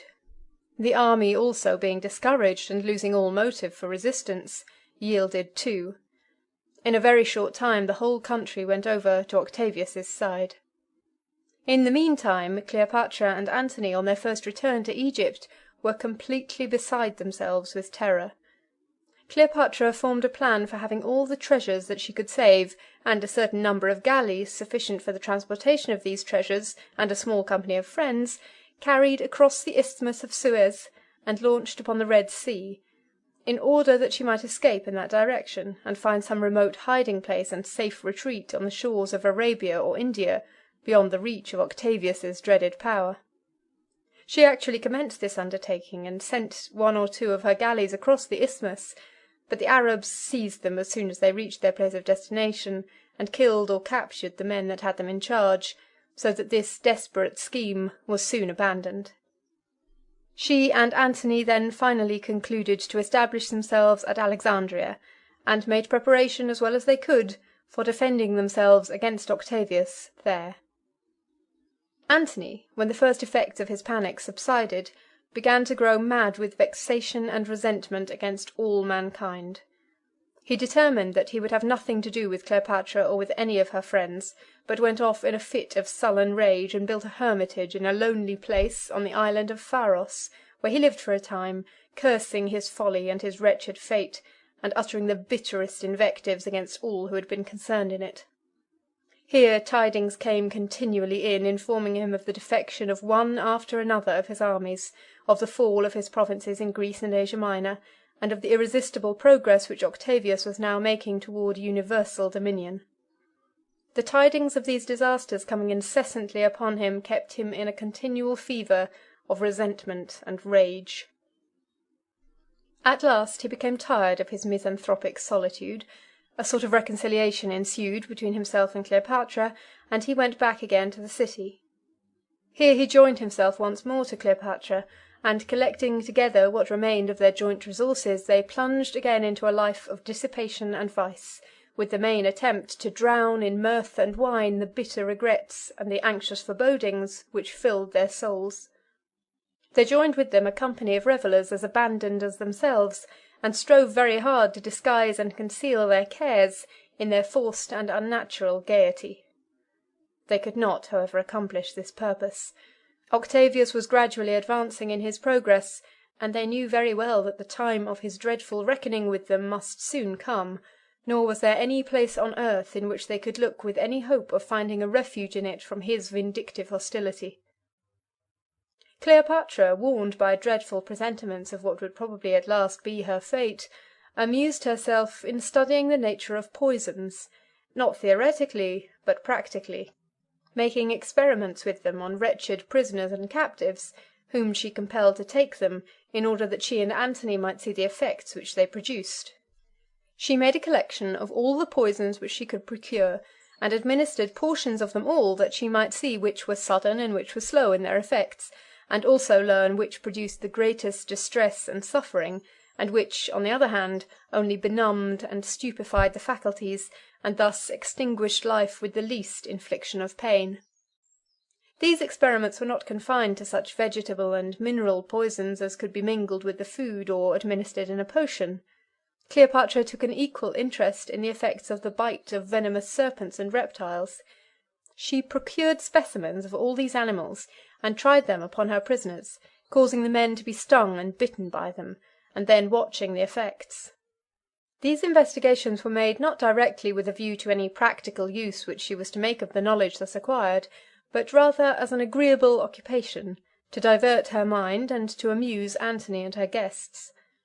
The variety in the forms and expressions which the agony of her poisoned victims assumed, their writhings, their cries, their convulsions, and the distortions of their features when struggling with death, furnished exactly the kind and degree of excitement which she needed to occupy and amuse her mind. Illustration: Cleopatra testing the poisons upon the slaves. Antony was not entirely at ease, however, during the progress of these terrible experiments. His foolish and childless fondness for Cleopatra was mingled with jealousy, suspicion, and distrust, and he was so afraid that Cleopatra might secretly poison him that he would never take any food or wine without requiring that she should taste it before him. At length, one day, Cleopatra caused the petals of some flowers to be poisoned, and then had the flowers woven into the chaplet which Antony was to wear at supper. In the midst of the feast, she pulled off the leaves of the flowers from her own chaplet, and put them playfully into her wine, and then proposed that Antony should do the same with his chaplet, and that they should then drink the wine, tinctures as it would be, with the colour and the perfume of the flowers. Antony entered very readily into this proposal, and when he was about to drink the wine, she arrested his hand, and told him that it was poisoned. "You see now," said she, "how vain it is for you to watch against me. If it were possible for me to live without you, how easy it would be for me to devise ways and means to kill you." Then, to prove that her words were true, she ordered one of the servants to drink Antony's wine. He did so, and died before their sight in dreadful agony. The experiments which Cleopatra thus made on the nature and effects of poison were not, however, wholly without practical result. Cleopatra learned from them, it is said, that the bite of the asp was the easiest and least painful mode of death. The effect of the venom of that animal appeared to her to be the lulling of the sensorium into a lethargy or stupor, which soon ended in death without the intervention of pain. This knowledge she seems to have laid up in her mind for future use. The thoughts of Cleopatra appear in fact to have been much disposed at this time to flow in gloomy channels, for she occupied herself a great deal in building for herself a sepulchral monument in a certain sacred portion of the city. This monument had in fact been commenced many years ago, in accordance with the custom prevailing among Egyptian sovereigns of expending a portion of their revenues during their lifetime in building and decorating their own tombs. Cleopatra now turned her mind with new interest to her own mausoleum. She finished it, provided it with the strongest possible bolts and bars, and, in a word, seemed to be preparing it in all respects for occupation. In the meantime, Octavius, having made himself master of all the countries which had formerly been under Antony's sway, now advanced, meeting none to oppose him, from Asia Minor into Syria, and from Syria toward Egypt. Antony and Cleopatra made one attempt, while he was thus advancing toward Alexandria, to avert the storm which was impending over them, by sending an embassage to ask for some terms of peace. Antony proposed in this embassage to give up everything to his conqueror, on condition that he might be permitted to retire unmolested with Cleopatra to Athens, and allowed to spend the remainder of their days there in peace, and that the kingdom of Egypt might descend to their children. Octavius replied that he could not make any terms with Antony, though he was willing to consent to anything that was reasonable in behalf of Cleopatra. The messenger who came back from Octavius with this reply spent some time in private interviews with Cleopatra. This aroused Antony's jealousy and anger. He accordingly ordered the unfortunate messenger to be scourged, and then sent back to Octavius, all lacerated with wounds, with orders to say to Octavius that if it displeased him to have one of his servants thus punished, he might revenge himself by scourging a servant of Antony's, who was then, as it happened, in Octavius's power. The news at length suddenly arrived at Alexandria that Octavius had appeared before Pelusium, and that the city had fallen into his hands. The next thing Antony and Cleopatra well knew would be that they should see him at the gates of Alexandria. Neither Antony nor Cleopatra had any means of resisting his progress, and there was no place to which they could fly. Nothing was to be done but to await, in consternation and terror, the sure and inevitable doom which was now so near. Cleopatra gathered together all her treasures and sent them to her tomb. These treasures consisted of great and valuable stores of gold, silver, precious stones, garments of the highest cost, and weapons and vessels of exquisite workmanship and great value, the hereditary possessions of the Egyptian kings. She also sent to the mausoleum an immense quantity of flax, tow, torches, and other combustibles. These she stored in the lower apartments of the monument, with the desperate determination of burning herself and her treasures together, rather than to fall into the hands of the Romans. In the meantime, the army of Octavius steadily continued its march across the desert from Pelusium to Alexandria. On the way, Octavius learned, through the agents in communication with him from within the city, what were the arrangements which Cleopatra had made for the destruction of her treasure whenever the danger should become imminent of its falling into his hands. He was extremely unwilling that this treasure should be lost. Besides its intrinsic value, it was an object of immense importance to him to get possession of it for the purpose of carrying it to Rome as a trophy of his triumph. He accordingly sent secret messengers to Cleopatra, endeavouring to separate her from Antony, and to infuse her mind with the profession that he felt only friendship for her, and did not mean to do her any injury, being in pursuit of Antony only. These negotiations were continued from day to day, while Octavius was advancing. At last the Roman army reached Alexandria, and invested it on every side. As soon as Octavius was established in his camp under the walls of the city, Antony planned a sally, and he executed it in fact with considerable energy and success. He issued suddenly from the gates, at the head of as strong a force as he could command, and attacked a body of Octavius's horsemen. He succeeded in driving these horsemen away from their position, but he was soon driven back in his turn, and compelled to retreat to the city, fighting as he fled to beat back his pursuers. He was extremely elated at the success of this skirmish. He came to Cleopatra with a countenance full of animation and pleasure, took her in his arms and kissed her, all accoutred for battle as he was, and boasted greatly of the exploit which he had performed. He praised, too, in the highest terms, the valour of one of the officers who had gone out with him to the fight, and whom he had now brought to the palace to present to Cleopatra.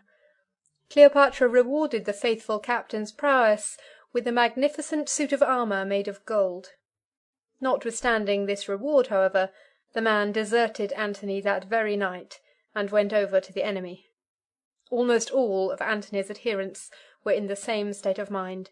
They would have gladly gone over to the camp of Octavius, if they could have found an opportunity to do so. In fact, when the final battle was fought, the fate of it was decided by a grand defection in the fleet, which went over in a body to the side of Octavius.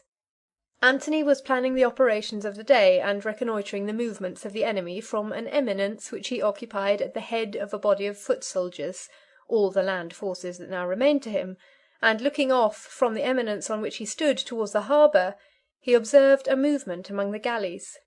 They were going out to meet the ships of Octavius, which were lying at anchor not very far from them. Antony supposed that his vessels were going to attack those of the enemy, and he looked to see what exploits they would perform. They advanced towards Octavius's ships, and when they met them, Antony observed to his utter amazement that instead of the furious combat that he had expected to see, the ships only exchanged friendly salutations by the use of the customary naval signals, and then his ships, passing quietly round, took their positions in the lines of the other fleet. The two fleets had thus become merged and mingled into one. Antony immediately decided that this was Cleopatra's treason. She had made peace with Octavius, he thought, and surrendered the fleet to him as one of the conditions of it. Antony ran through the city, crying out that he was betrayed, and in a frenzy of rage sought the palace. Cleopatra fled to her tomb. She took in with her one or two attendants, and bolted and barred the doors, securing the fastenings with the heavy catches and springs that she had previously made ready. She then directed her women to call out through the door that she had killed herself within the tomb. The tidings of her death were borne to Antony. It changed his anger to grief and despair. His mind, in fact, was now wholly lost to all balance and control, and it passed from the dominion of one stormy passion to another with the most capricious facility. He cried out with the most bitter expressions of sorrow, mourning, he said, not so much Cleopatra's death, for he should soon follow and join her, as the fact that she had proved herself so superior to him in courage at last, in having thus anticipated him in the work of self-destruction. He was at this time in one of the chambers of the palace, whither he had fled in despair, and was standing by a fire, for the morning was cold.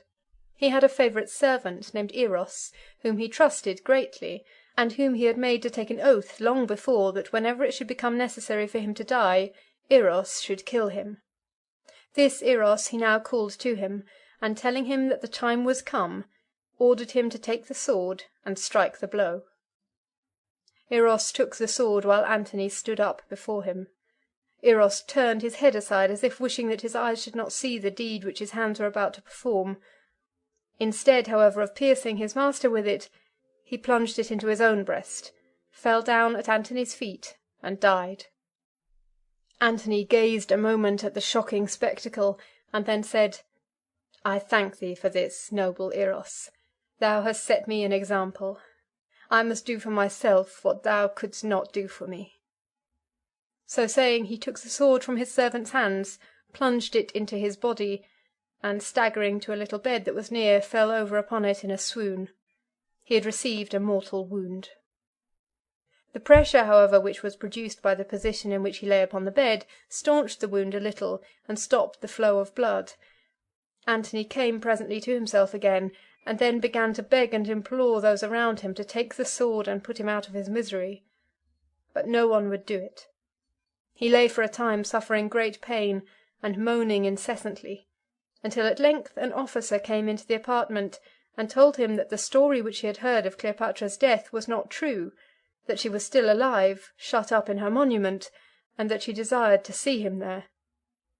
This intelligence was the source of new excitement and agitation. Antony implored the bystanders to carry him to Cleopatra, that he might see her once more before he died. They shrank from the attempt, but, after some hesitation and delay, they concluded to undertake to remove him. So, taking him in their arms, they bore him along, faint and dying, and marking the track with his blood, toward the tomb. Cleopatra would not open the gates to let the party in. The city was all in uproar and confusion through the terror of the assault which Octavius was making upon it, and she did not know what treachery might be intended. She therefore went up to a window above, and letting down ropes and chains, she directed those below to fasten the dying body to them, that she and the 2 women with her might draw it up. This was done. Those who witnessed it said that it was a most piteous sight to behold, Cleopatra and her women above exhausting their strength in drawing the wounded and bleeding sufferer up the wall, while he, when he approached the window, feebly raised his arms to them that they might lift him in. The women had hardly strength sufficient to draw the body up. At one time it seemed that the attempt would have to be abandoned, but Cleopatra reached down from the window as far as she could to get hold of Antony's arms, and thus, by dint of great effort, they succeeded at last in taking him in. They bore him to a couch which was in the upper room from which the window opened, and laid him down, while Cleopatra wrung her hands and tore her hair, and uttered the most piercing lamentations and cries. She leaned over the dying Antony, crying out incessantly, with the most piteous exclamations of grief. She bathed his face, which was covered with blood, and vainly endeavoured to staunch his wound. Antony urged her to be calm, and not to mourn his fate. He asked for some wine. They brought it to him, and he drank it. He then entreated Cleopatra to save her life if she possibly could do so, and to make some terms or other with Octavius so as to continue to live. Very soon after this he expired. In the meantime Octavius had heard of the mortal wound which Antony had given himself, for one of the bystanders had seized the sword the moment that the deed was done, and had hastened to carry it to Octavius, and to announce to him the death of his enemy. Octavius immediately desired to get Cleopatra into his power. He sent a messenger therefore to the tomb, who attempted to open a parley there with her. Cleopatra talked with the messenger through the keyholes or crevices, but could not be induced to open the door. The messenger reported these facts to Octavius.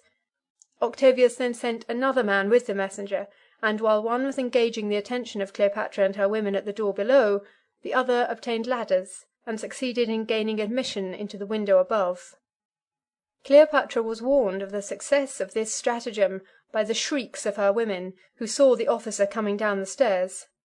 She looked around, and observing at a glance that she was betrayed, and that the officer was coming to seize her, she drew a little dagger from her robe, and was about to plunge it into her breast, when the officer grasped her arm just in time to prevent the blow. He took the dagger from her, and then examined her clothes to see that there were no other secret weapons concealed there. The capture of the Queen being reported to Octavius, he appointed an officer to take her into close custody. This officer was charged to treat her with all possible courtesy, but to keep a close and constant watch over her, and particularly to guard against allowing her any possible means or opportunity for self-destruction. In the meantime Octavius took formal possession of the city, marching in at the head of his troops with the most imposing pomp and parade. A chair of state, magnificently decorated, was set up for him on a high elevation in a public square, and here he sat, with circles of guards around him, while the people of the city, assembled before him in the dress of suppliants, and kneeling upon the pavement, begged his forgiveness and implored him to spare the city. These petitions the great conqueror graciously condescended to grant. Many of the princes and generals who had served under Antony came next to beg the body of their commander, that they might give it an honourable burial. These requests, however, Octavius would not accede to, saying that he could not take the body away from Cleopatra. He, however, gave Cleopatra leave to make such arrangements for the obsequies as she thought fit, and allowed her to appropriate such sums of money from her treasures for this purpose as she desired. Cleopatra accordingly made the necessary arrangements, and superintended the execution of them, not, however, with any degree of calmness and composure, but in a state, on the contrary, of extreme agitation and distress. In fact, she had been living now so long under the unlimited and unrestrained dominion of caprice and passion, that reason was pretty effectually dethroned, and all self-control was gone. She was now nearly 40 years of age, and though traces of her inexpressible beauty remained, her bloom was faded, and her countenance was wan with the effects of weeping, anxiety, and despair. She was, in a word, both in body and mind, only the wreck and ruin of what she once had been.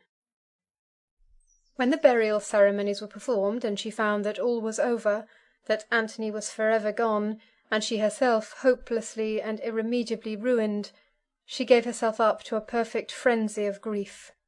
She beat her breast and scratched and tore her flesh so dreadfully in the vain efforts which she made to kill herself in the paroxysms of her despair, that she was soon covered with contusions and wounds, which, becoming inflamed and swelled, made her a shocking spectacle to see, and threw her into a fever. She then conceived the idea of pretending to be more sick than she was, and so refusing food and starving herself to death. She attempted to execute this design. She rejected every medical remedy that was offered her, and would not eat, and lived thus some days without food. Octavius, to whom everything relating to his captive was minutely reported by her attendants, suspected her design. He was very unwilling that she should die, having set his heart on exhibiting her to the Roman people on his return to the capital in his triumphal procession.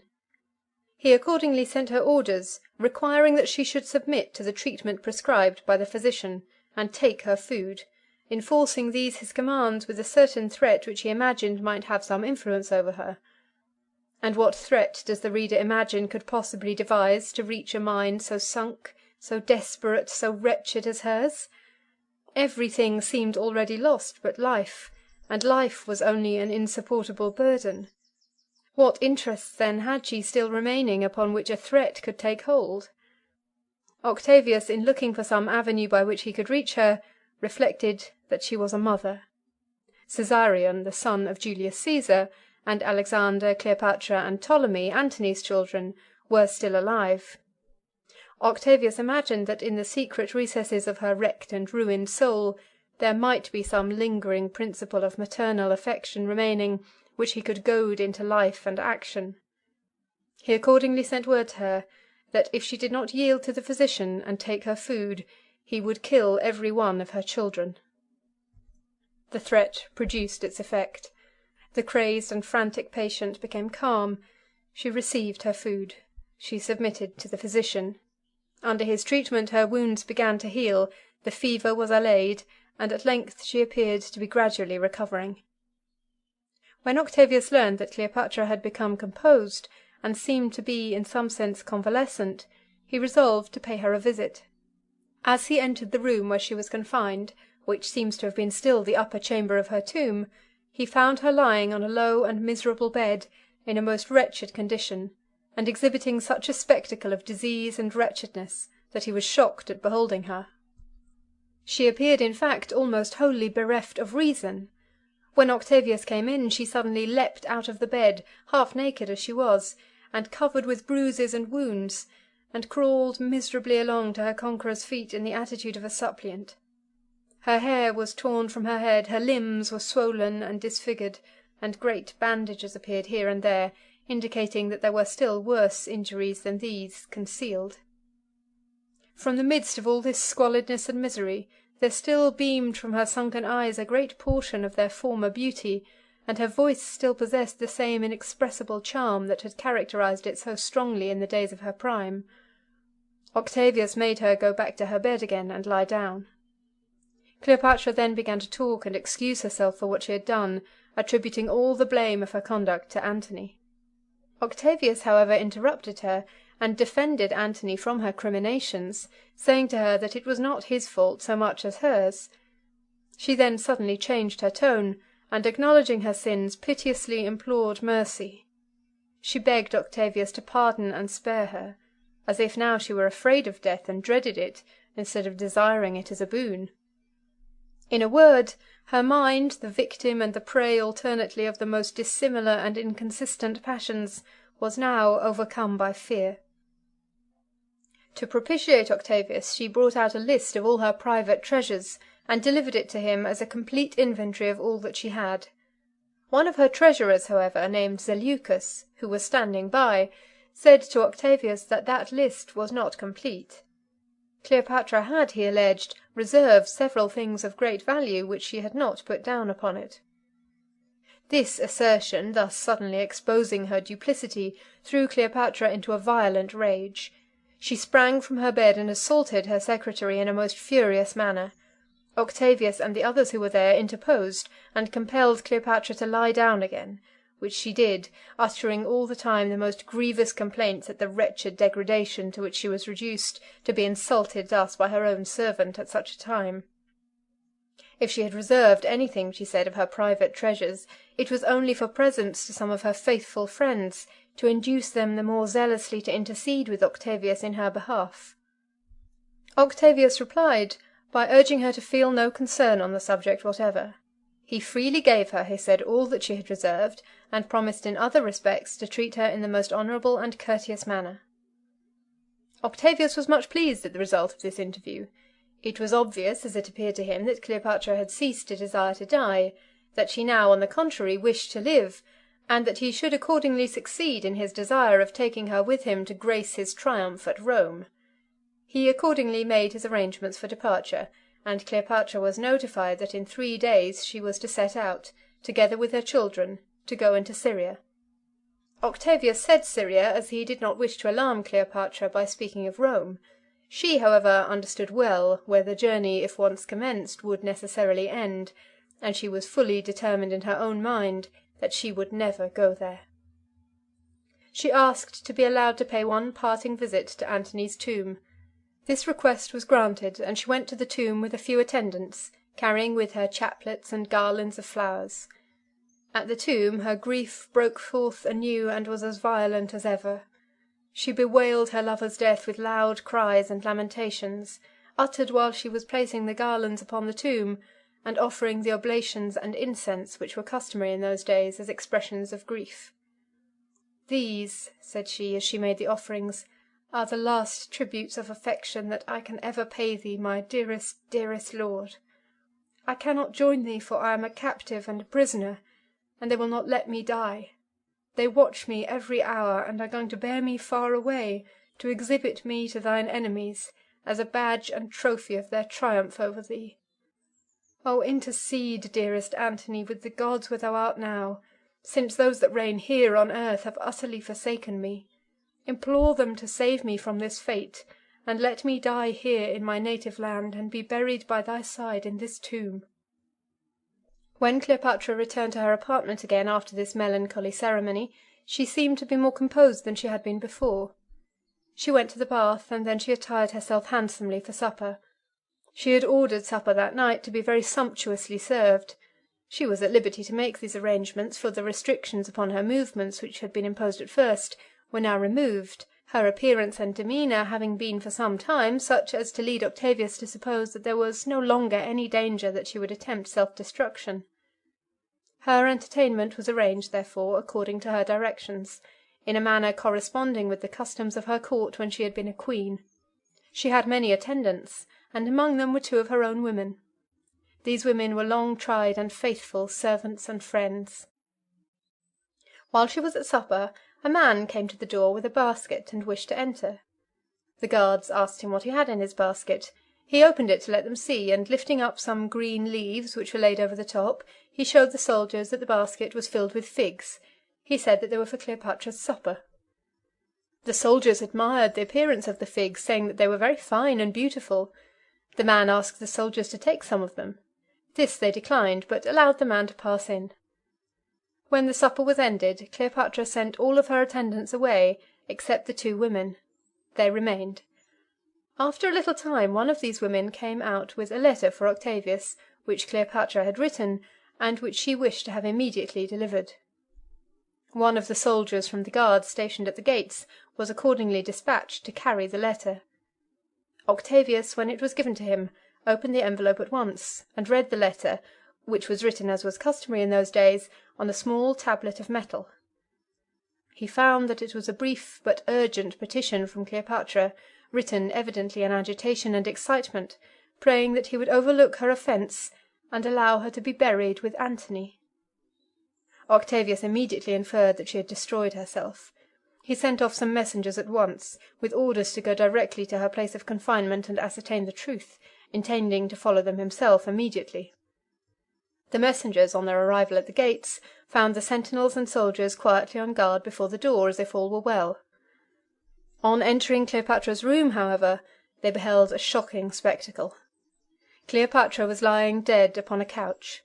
One of her women was upon the floor, dead too.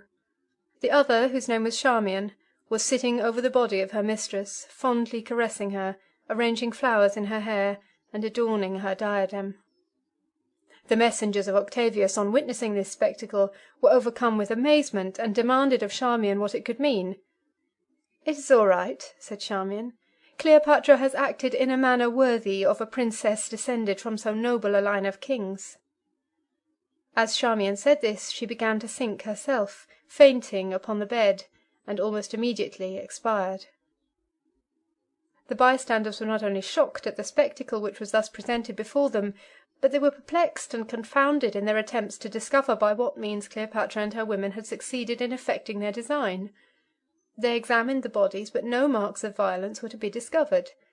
They looked all around the room, but no weapons, and no indication of any means of poison were to be found. They discovered something that appeared like the slimy track of an animal on the wall toward a window, which they thought might have been produced by an asp, but the reptile itself was nowhere to be seen. They examined the body with great care, but no marks of any bite or sting were to be found, except that there were 2 very slight and scarcely discernible punctures on the arm, which some persons fancied might have been so caused. The means and manner of her death seemed to be involved in impenetrable mystery. There were various rumours on the subject subsequently in circulation, both at Alexandria and at Rome, though the mystery was never fully solved. Some said that there was an asp concealed among the figs which the servant man brought in the basket, that he brought it in that manner by a preconcerted arrangement between him and Cleopatra, and that when she received it she placed the creature on her arm. Others say that she had a small steel instrument like a needle, with a poisoned point, which she had kept concealed in her hair, and that she killed herself with that without producing any visible wound. Another story was that she had an asp in a box somewhere in her apartment, which she had reserved for this occasion, and when the time finally came that she pricked and teased it with a golden bodkin to make it angry, and then placed it upon her flesh and received its sting. Which of these stories, if either of them was true, could never be known. It has, however, been generally believed among mankind that Cleopatra died in some way or other by the self-inflicted sting of the asp, and paintings and sculptures without number have been made to illustrate and commemorate the scene. This supposition in respect to the mode of her death is in fact confirmed by the action of Octavius himself on his return to Rome, which furnishes a strong indication of his opinion of the manner in which his captive at last eluded him. Disappointed in not being able to exhibit the Queen herself in his triumphal train, he caused a golden statue representing her to be made, with an image of an asp upon the arm of it, and this sculpture he caused to be borne conspicuously before him in his grand triumphal entry into the capital, as the token and trophy of the final downfall of the unhappy Egyptian queen. End of Chapter 12. End of Cleopatra by Jacob Abbott.